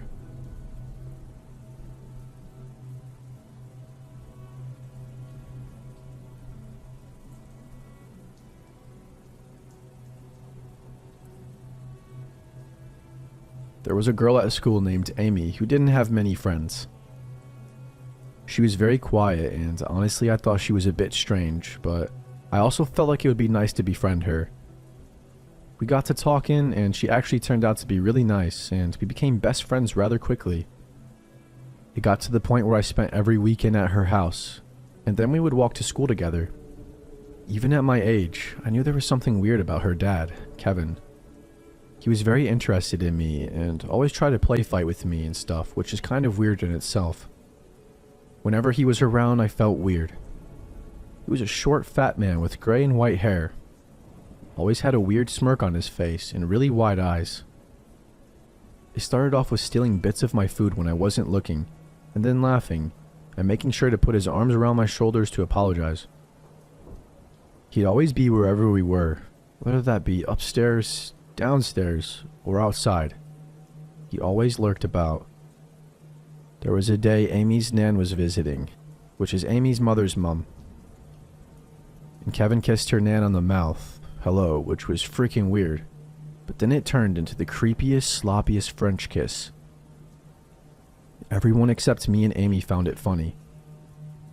She put on a smile when her family looked over, but I was horrified. Maybe I shouldn't have gone back, but I felt like I had to, for Amy. After that, there was a day we were playing in her room, and Kevin came in and started an argument over nothing. It got heated, and he grabbed rubbish bags, saying he was going to throw all of her toys away. Of course, an 11-year-old is going to get mad if they think their dolls are being thrown away, so she was hysterical. We followed him downstairs where he told her if she spoke to him like that again, she would regret it. It was then he started to remove his belt. What the hell? She pushed me towards their front door, which is just in front of the stairs, so we could run out of it, but she was sort of half laughing, as if she was trying to convince me it wasn't serious.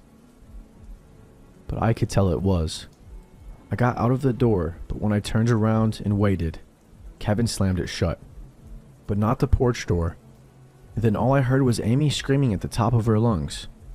I was so scared, but I didn't want to leave her alone, so I just stood there. Eventually I found the courage to go back in, and I went upstairs to Amy, who was brushing her doll's hair. She smiled at me, but she has a tear-stained face. I then felt as if I had to protect her, so I continued going there and didn't tell my mom a thing.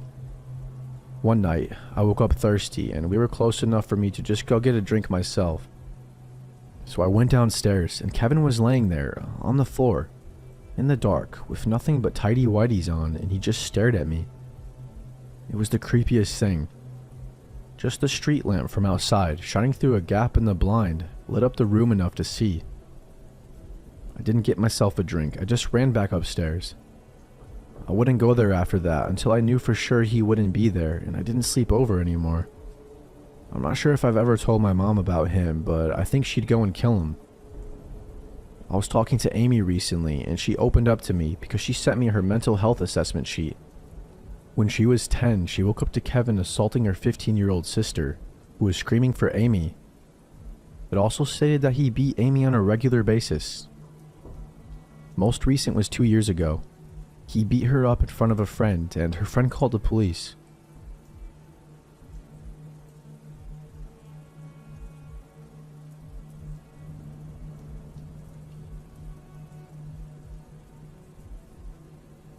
So I had just gotten out of a pretty significant relationship with someone of 4 years, nearly engaged and moving in together, etc. When things fell apart, I took a good amount of time to get back on my own and get my shit together again, when my friends began encouraging me to get back out there. Needless to say, I really wasn't wanting anything at that point, nor looking for anything, but they insisted that I at least just go out on a few casual dates for practice, just to kind of get my skills back up when I was ready. I think they were honestly just worried about me because I've become quite hermetic. So I matched with this girl who's home from college for the summer. She's a little out of the way from me, but was eager to meet with me. She seemed really interested and was even willing to come to my area, etc. I really wasn't all that interested, to be truthful, but my friends again encouraged this. You know, practice, whatever that means. A date doesn't mean commitment, so whatever. I want to be very clear though, that I was extremely honest and explicit with her that I was not looking for anything serious, or anything really at all. I was very forthcoming that I had gotten out of something serious and I was just kind of encouraged to explore. She persisted that it was okay and still wanted to meet, so we agreed to a casual lunch in a sports bar that week. I get there and she was already waiting for me. I was a bit put off by how much different she looked than her pictures. Not trying to sound shallow or anything, but her pics from Tinder easily had to be at least 5 years old, which I verified based on tattoos she had in person versus one she didn't have in the pics. So I was a bit thrown off by that. I wasn't the least bit attracted to her, but I was there to just have new experiences anyway, right? No big deal. I kind of felt bad for her because the entire time she seemed so incredibly shy and awkward. I even noticed her hand shaking when she reached for her glass, which I found endearing, honestly. So I did my best to get her talking and try to help her feel more relaxed. I asked her questions and chatted about things I figured you chat about on dates, like where she grew up and the music she's into, school she goes to, etc. All to which I literally received one-word answers. It went on like this for about an hour and she was just not working with me at all. I tried to keep room in my heart because it was clear she was feeling anxious, and I understand that on a personal level. She then pulls out this book and says, "I got this for you." And I responded very gratefully, thanking her and inquiring what it was about. Cause hey, if someone wants to share a good read with me, I'm all for that. She looks at me funny and says in a very sudden but odd tone, "You're kidding, right?" At this point I'm very confused and just kind of look at her like, with question marks. She says, "This is your favorite book. You told me this was your favorite book." To which I said, "No, I have never even heard of this before." So we concluded that she ultimately got me confused with someone else and she must have been chatting, which I honestly found hilarious. She was embarrassed, but I made light of it and said I found it funny, cause I get it. That's Tinder culture, I guess. So as we finished lunch and I'm still receiving one-word answers despite our funny moment, I kind of become a bit suggestive that we should conclude our date by saying I had to get back to feed my animals and do some laundry. But she came very adamant on spending more time and asked if we could do something else. I was genuinely trying to be a decent person, so I agreed, and we found a nearby park to walk. That was where shit got weird. We sat on a park bench. Mind you, it's broad daylight, and there's kids playing basketball nearby, and folks jogging past. I start trying to make conversation yet again, but only get one-word answers still. Then out of seemingly nowhere, without any warning whatsoever, she proceeds to just kiss me really aggressively, tongue and everything. I was honestly just so shocked that I stood there frozen, not knowing what the hell to do. I had this timid, shy woman who was really not made much conversation with me at all, who was so nervous she was visibly shaking, just turned into a freaking bear, mauling my face in like 0.6 seconds. My head was spinning with confusion and anxiety, and I swear it felt like it lasted forever and I just prayed for it to stop. I was so put off and honestly a bit afraid to do or say anything. Like, what do you even do in that situation, truthfully? I was just hoping she'd pick up on my very obvious body language that I wasn't reciprocating anything at all. I was completely unprepared for a situation like this. Then some really nasty guy walks by, gawking and catcalling, and literally begins propositioning us into a three-way, and I'm just like, what the hell is going on? I need to get out of here. I was 1,000 different types of uncomfortable. I ended up managing to ward him off after telling him very politely no, more than several times. All the while she's just laughing. And I'm thinking, who even are you people? So he leaves, and I'm insisting now that I need to leave and go home. She seems to ignore what I'm saying and gets very close to my face again and says, "Did you like that? Do you think I'm sexy? Do you want me?" When I tell you I was so nervous, I was like, I really need to get home. And she's like, "Can I come?" And I told her very firmly no. She literally tried to persuade me to let her come back to my place with me, and I had to say no more than like 3 times. So finally, I'm home and frankly just kind of shaken up. I hadn't really done the dating thing in quite a long time, but that felt very abnormal. She then texts me after she gets home and asks me out on a second date. And I was very kind, despite being made incredibly uncomfortable. And I told her I thought she was a very cool chick and I had a nice time. Lie. But that I did not feel anything there. And I reminded her I wasn't looking for anything. She then text bombed me a bunch of crazy shit, saying how she didn't understand and was so confused, that she thought I was so into her and that things went great. Did not respond to any of these messages because now she's continuing to cross my boundaries. I said what I needed to say and I thought I was being decent by at least being honest. So the text continued and I figured they are going to eventually stop because it was only a first date. How can someone be so upset over someone not reciprocating on a first date? They did not stop. By the text, you would have thought we just ended a 2-year relationship. Then she began calling, at which point I had to block her number.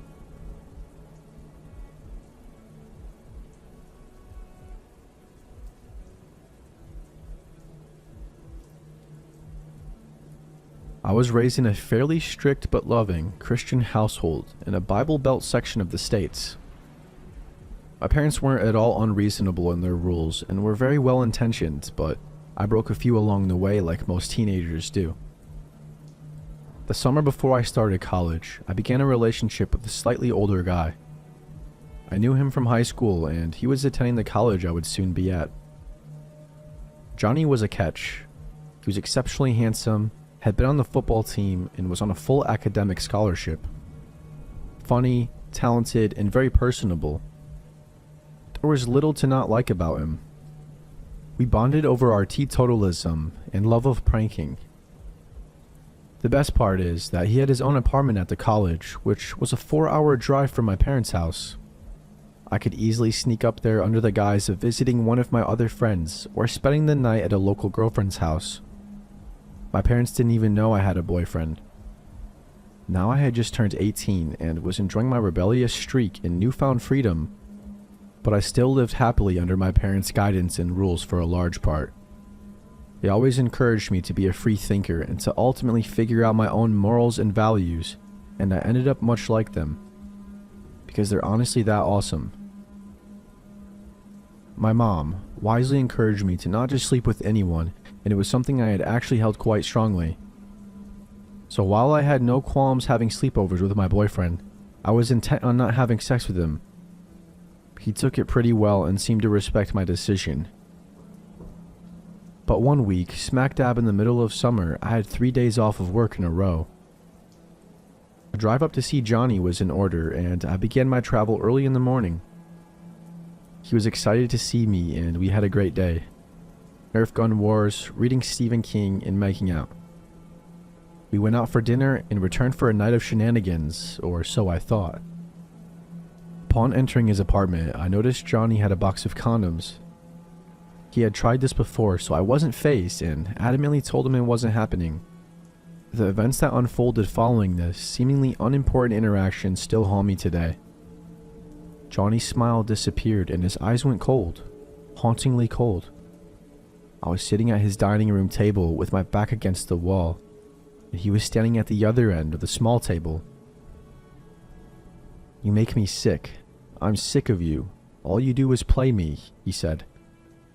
We were serial pranksters and sarcastic in every sense of the word. While his countenance made my skin crawl, I knew he was joking. I had known Johnny for years, after all. "I've thought about this for a long time, and you're dead. I'm not doing this anymore. You make me so sick, and I hate you. You're dead to me." He was unnervingly calm, and his voice betrayed a slight hint of anger I'd never heard before. I noticed him clenching his fists, popped out veins tracing up his arms. For the first time in our relationship, I felt unsafe with him. He held my gaze, unblinking. His second-floor apartment was on campus, and it was the summer. I had seen nobody else in the building, no other cars in the parking lot. Even if I could get past him, which I definitely couldn't, my two options were unlocking the balcony door and jumping, or racing 15 feet down the hallway to the dead-bolted front door, which opened inwardly, and getting down a flight of stairs. Either scenario led to an empty parking lot. I would have to get to my car or run into the woods nearby. While athletic, I had no chance against him physically. I focused on him, half of me just knowing he was kidding. He had to be. He would break into laughter any second now, and we would return to our beautiful day. He continued talking. I can't repeat what he said. It was too graphic and specific to our location to write out in a public forum. He detailed the sexual assault he had in store for me. If I survived, I would be strangled in the nearby woods, then carted off and dumped at a secluded spot we had explored together. He motioned to some bags he had on his counter. "That's where your body will be within an hour." I had enough. His plan was way too well thought out to be impromptu. I'm small, but I'm stubborn and would fight to the death if I had to. I also have a wicked straight face when I need to. It was my turn to hold his gaze, with all the ferocity I could muster. I stood up and said the first thing that came to mind. I'm still proud of the unflinching calm I presented. Inside, I was begging God to not let me die. "You're real funny. I almost believed you for a second. Wouldn't have worked anyways, because what I was going to tell you before all that happened is, my dad asked me to come home tonight. He needs help first thing in the morning with the garden for Mom's birthday, because Kyle, my brother, hurt his back, and I told him I'd call him as soon as I was on the road, within half an hour." That was a lie, and not a particularly good one, but the delivery was convincing. I dangled my phone in his face and told him he could explain to my dad why I wasn't coming home tonight if he wanted me to stay. Johnny's mouth was agape as he stared at me. "I was just kidding," he mumbled, fists still clenched. "See ya," I chirped, pushing past him. My gamble paid off. I grabbed my purse and shuffled down the hallway, but I could feel his eyes burning through me and the electric energy in the room as I internally screamed at myself to move slowly. The deadbolt disengaged. I walked out and fought every urge to run down the stairs. I was too far from my car if he chased me to beat him, and I refused to give him the satisfaction of seeing me scared. I walked the entire length of the car park. I've always had a habit of parking as far out as possible. Next to the woods he told me he would murder me in. I knew he was watching me the entire time. I could feel his eyes follow my every movement. As I drove out past his apartment, I saw his shadow in the balcony window. I waved as he stared. I drove a few miles to the nearest Walmart. It was only 8 and the sun was just starting to set. People milled through the parking lot, blissfully unaware of what I had just gone through. I collapsed on my steering wheel and broke down, bawling my eyes out. Then I drove the 4 hours back home. Stupidly, I didn't know how to process what happened and banished it to the recesses of my mind. I spent the next few years avoiding Johnny. The few times I thought about it, I blamed myself for being so naive. I finally told my mom 4 years after the fact and was able to process through it.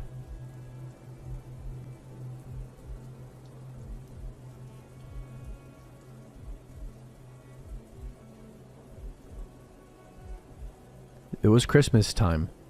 My wife and I were staying at her childhood home where her mother now lived alone.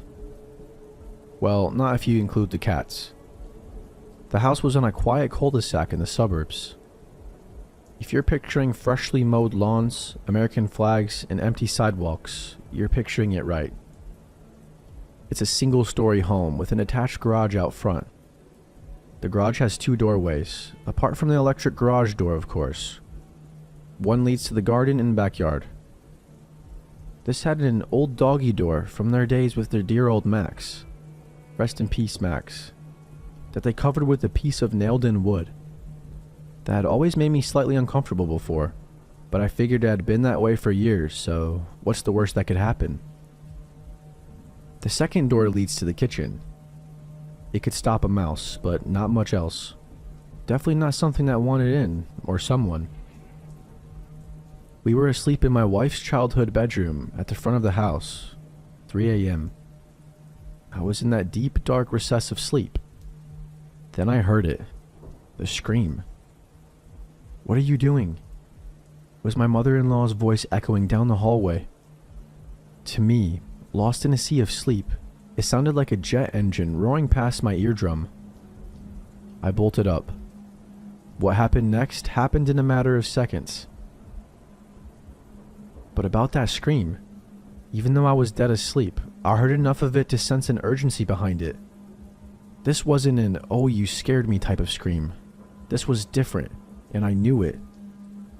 Not consciously, but the lizard part of my brain, that piece we retained from our primitive ancestors, knew something was wrong. I watch and read a fair amount of true crime, and this scream awakened that horrible fear. The one that says, this can't really be happening to me, can it? Honestly, at that time of night, it sounded like someone was about to be murdered. You ever wonder if you're a fight or flight type of individual? I always have, and I came to know something about myself after this night.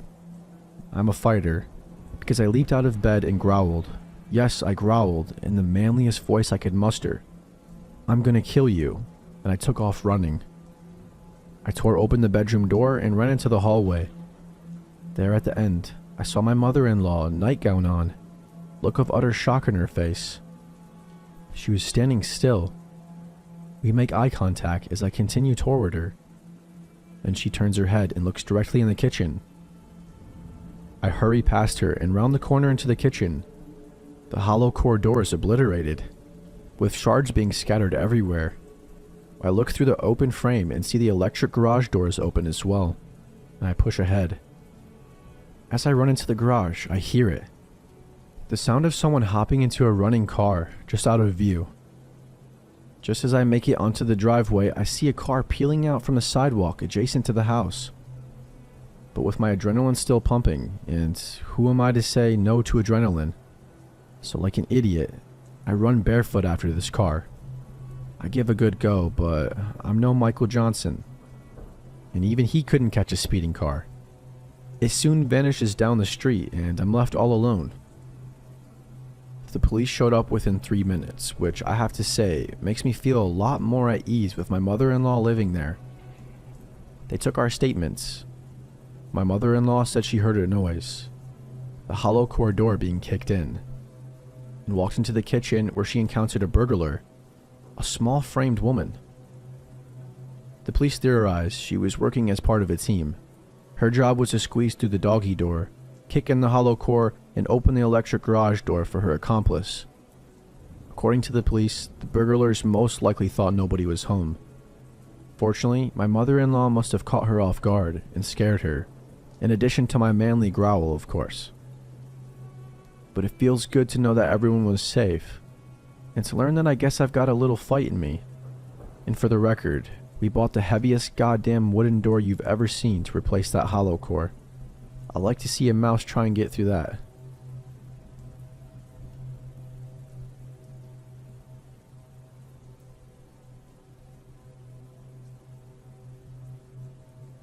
When I was 19, I moved from Oregon to Florida to be with my boyfriend at the time. I was thinking white sand beaches and Mickey Mouse, but instead I got the swamp, bugs, and dirt roads. We lived in this little town called Hawthorne, just outside of Gainesville. It has legit one stoplight and maybe 4 stores. Dollar General, Steve's Market, Eckert's Pharmacy, and Sonny's Barbecue. Whoopee. Anyway, I got a job at the defunct Eckert's in the middle of town. It was next to the grocery store, so everyone shopped there.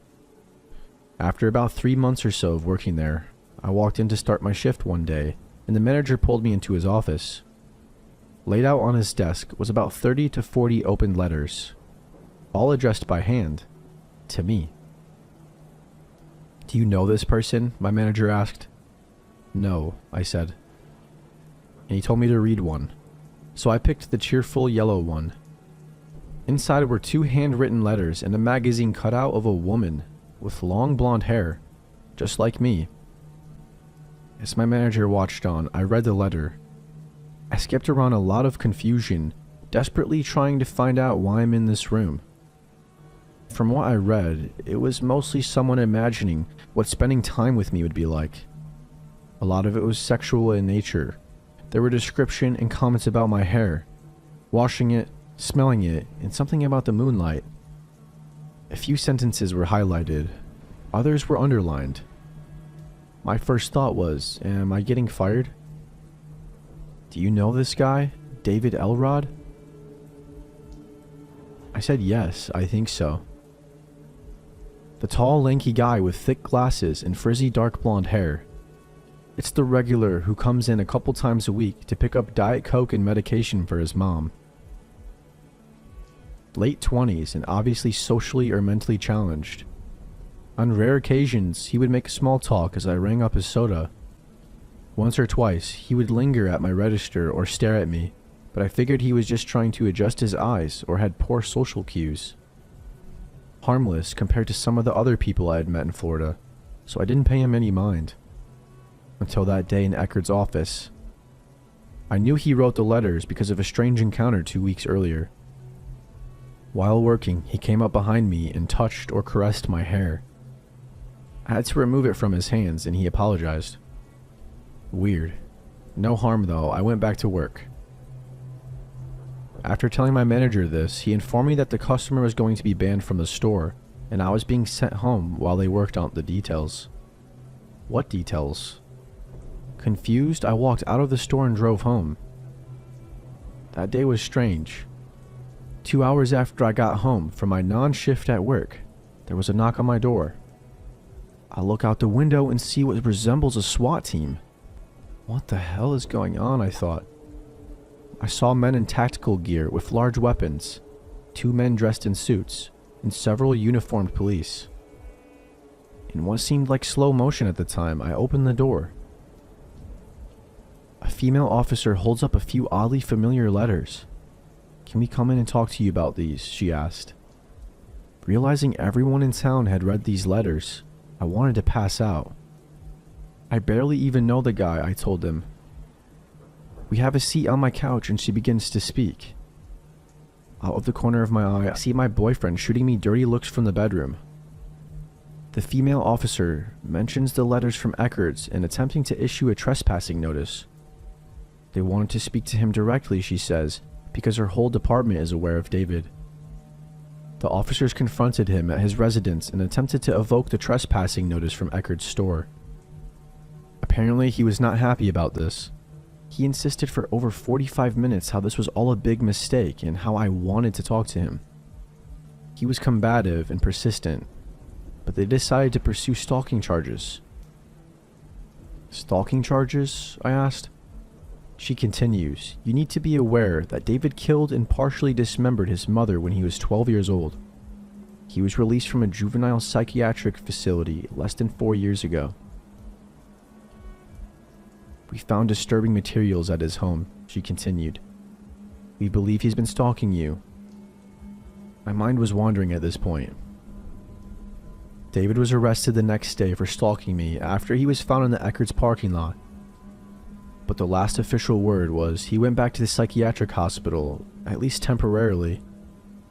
I didn't have the chance to read the letters in full before they were entered into some vault of evidence, nor did they explain what they found at his house, so I never had the complete picture of what was happening. My boyfriend at the time was a huge dick about the whole thing, so I moved back to Oregon a week later. Besides, who wants to hang around when Norman Bates is fixated on you?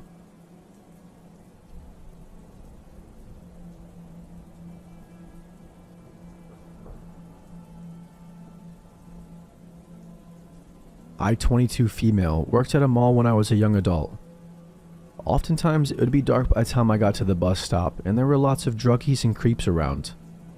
But they didn't bother me most of the time, and mostly stayed away for the most part. One night, I was walking a little later than usual, and I saw a truck and a guy talking to a girl that I assumed was in her teens, as she looked young. I thought nothing of it. A lot of teens had to be picked up from the mall as they worked in the food court and sometimes on weekends got late night shifts. I thought maybe it was her dad picking her up. I honestly did. As I got closer, I could see that she was upset, but I thought they had a fight. The guy looked up a little angrily at me as I sat down. I heard him saying to the girl, "Hey honey, you should come home with me now. Mom is worried." She backed up slowly, and that's when I looked up, and she was looking at me with a terrified face. This man was clearly drinking, and he smelled of liquor, but not stumbling around. Now I knew something was wrong. My stomach sank. The bus wasn't going to be there for another half an hour, and I was a small 5-foot woman myself. I started to get the feeling that this guy wasn't her father. He said, "Come on honey, let's get in the truck." "Get in the truck now, it's late." I didn't know whether this man was her father or not, but I decided I need to do something. I said, "Hey, wow, I haven't seen you in a long time," to the girl. I started chatting with her and she sat down ignoring him. He was visibly angry and went to the truck. I thought to leave, hopefully. The girl sat next to me and explained the man wasn't her father. She didn't know who he was, but he was trying to get her to go with him. I said, "Okay, just act natural and keep refusing."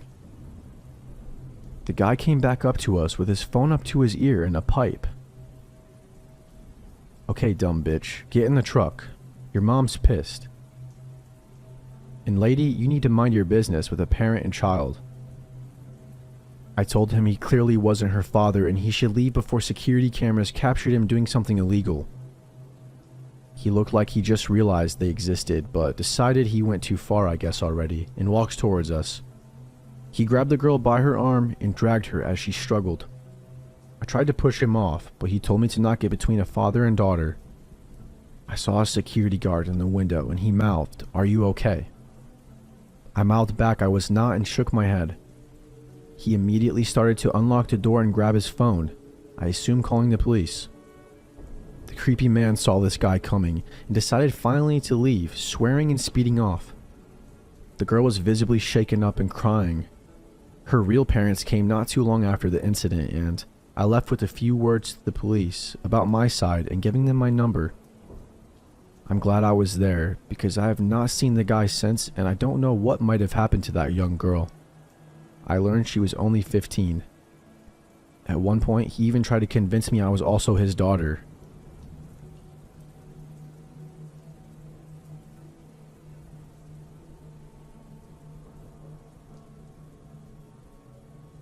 This event took place quite a few years ago, so unfortunately I don't remember everything that happened, but I remember nearly all of it. Anyways, this happened when I was around 4 or 5 years old on Easter Sunday. My family always gathers at my grandmother's house to celebrate holidays and birthdays. So, as we do every holiday, my mother and I started our hour-long trip to her house. My mother prefers to live away from all this city commotion, which explains the long drive. We were probably around 20 minutes away from our destination when my mom noticed that we were a little low on gas. So we pulled into this old, almost rustic-looking gas station with just a handful of customers inside. It was red and white with a few festive decorations outside and lots of Easter stickers on the 2 large glass windows that were on either side of the door. My mom, having taught me to not talk to strangers nor open the car doors for anyone but her, trusted me enough to leave me in the car alone as she went inside briefly to pay for the gas. She told me that she would be right back before going into the gas station. It felt nice that day, so the windows in the car were down so we could feel the breeze while driving instead of the AC. While I was waiting on my mom, I remember adjusting the colorful paper clippings in my Easter basket next to me, then looking out of the back seat window. When I look over, I saw a tall, older man, maybe around 30 years old, approaching my window. He crouched down slightly and looked at me. "Hi there, what's your name?" I remember him saying. At this moment, I remembered that I wasn't supposed to talk to strangers, so I told the man that my mom says I shouldn't speak to strangers. He then replied with, "Well, we can be friends then. My name's Charlie, and now that you know, I guess I'm not a stranger, huh?" At the time, I thought that he was right. In my mind, I thought since a stranger is someone you don't know, this man wasn't a stranger anymore because I knew him. The man and I had a short conversation that I don't quite remember. All I remember is him telling me that I had a nice Easter basket. At this point, I started to get a sick feeling in my stomach, but being a child, of course, I didn't know why. My mom then walked out of the gas station and noticed the man immediately and began approaching the car quickly, asking the man what he thinks he's doing. The man seems to panic and he pulls my door handle violently. He quickly realized it was locked, thankfully, and proceeded to reach into my window and grab me by one of my wrists in an attempt to pull me out. This obviously scared me a lot, causing me to panic and pull against him on instinct. This caused him to let go and take off running. My mom quickly ran to the car and I unlocked the doors. She grabbed me and pulled me into an almost painful bear hug, then inspected me closely, repeatedly asking if I was okay. I ended up with a slight bruise and redness on my arm where he grabbed me, but other than that, I was just shaken up. The reality of what had just happened set in at this moment, and I remember just crying and holding on to my mom right after I said I was okay. I don't remember anything after this point, but I recently asked my mom about it, and she said that she called the police immediately after.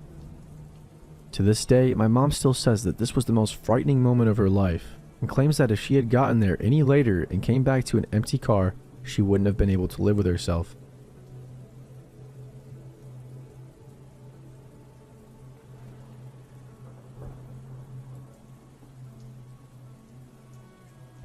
This happened a very long time ago. I'm guessing back in 2006, and I couldn't have been older than 4 at the time. Yet I vividly remember the fear I felt during this encounter. It was an early summer morning and the sun was up, but few people were out. In fact, the streets were practically dead that morning. My mom decided to take my sister, only 1 year old, seated in a stroller, and I to throw away some garbage at the garbage station. I might add that the garbage station is kind of secluded from nearby houses, bordering one of those deep, dark forests of eastern Sweden. Since I was only 4 years old when this happened, the memories from the incident have faded a lot. However, my mom remembers most of it, if not all of it. She says that upon entering the garbage station, she immediately got an eerie feeling of being watched. I remember that feeling too. I felt creeped out, even though I didn't know why I was scared. I guess I could sense my mom's fear. Walking along that secluded garbage station, my mom suddenly stopped and told me something. She said my name and she said to hold onto the stroller as hard as I can and to not let go no matter what. That's my most vivid memory I have of this, and I don't think I'll ever forget those words. I'll at least never forget how they made me feel. It was as if my blood turned to ice. I just froze. My mom sounded stern, but even a toddler can sense when someone's scared shitless. My mom was definitely afraid of something. And for me, the rest is just a blur. I don't remember much after this, so I'll let the rest of the story be told from the perspective of my mother. This is the recollection of her experience, recalled to the best of my abilities, in my own words. Not far from where we were standing, a truck was parked with a man seated in the front. Nothing unusual at first. A lot of truck drivers stopped to rest by the side of the road, but this man was staring, and he wouldn't stop staring. He stared right at me, examining my body with the determined gaze of a predator, gluing the 3 of us in sight. He truly seemed pleased by the fear he had instilled in our faces. In his eyes, there was something else, almost as if they didn't belong to a human, but rather to a predator. I felt like prey, stuck in the claws of a lion. I just couldn't move. That's when he smiled at me.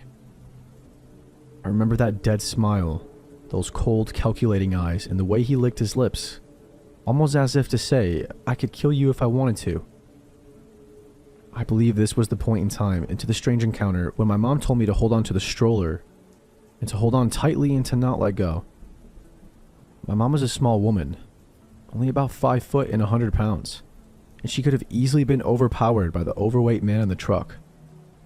My mom later admitted she was afraid he'd jump out of the truck and knock her out, possibly assaulting her or even kidnapping me or my 1-year-old sister. We bolted out of there. We didn't throw away much garbage that morning. We just turned around and walked home as fast as a mom can with a stroller and a 4-year-old toddler by her side. We've never talked about what happened that day, up until very recently. The incident has always lingered somewhere in the back of my mind as that weird thing that happened when I was a child. And every time I walk past that garbage station, I get a weird feeling in the pit of my stomach. As previously mentioned, this happened around 2006. Fast forward to 2008, the face of a 10-year-old little girl called Engla was printed across the front page of every newspaper in sight. She had been abducted, sexually assaulted, and murdered. And the perpetrator was an overweight truck driver named Anders Eklund, now known as one of Sweden's most infamous killers. He was charged with the murder of Engla, alongside the sexual assault and murder of a woman named Pernilla. He's also suspected of abducting another little girl who's still missing, making him a pedophile, a serial rapist, and a serial killer. My mom says that when she saw Eklund's picture in the paper, especially when she saw those cold, familiar eyes, she knew he was the creepy man from the garbage station. That early morning all those years ago.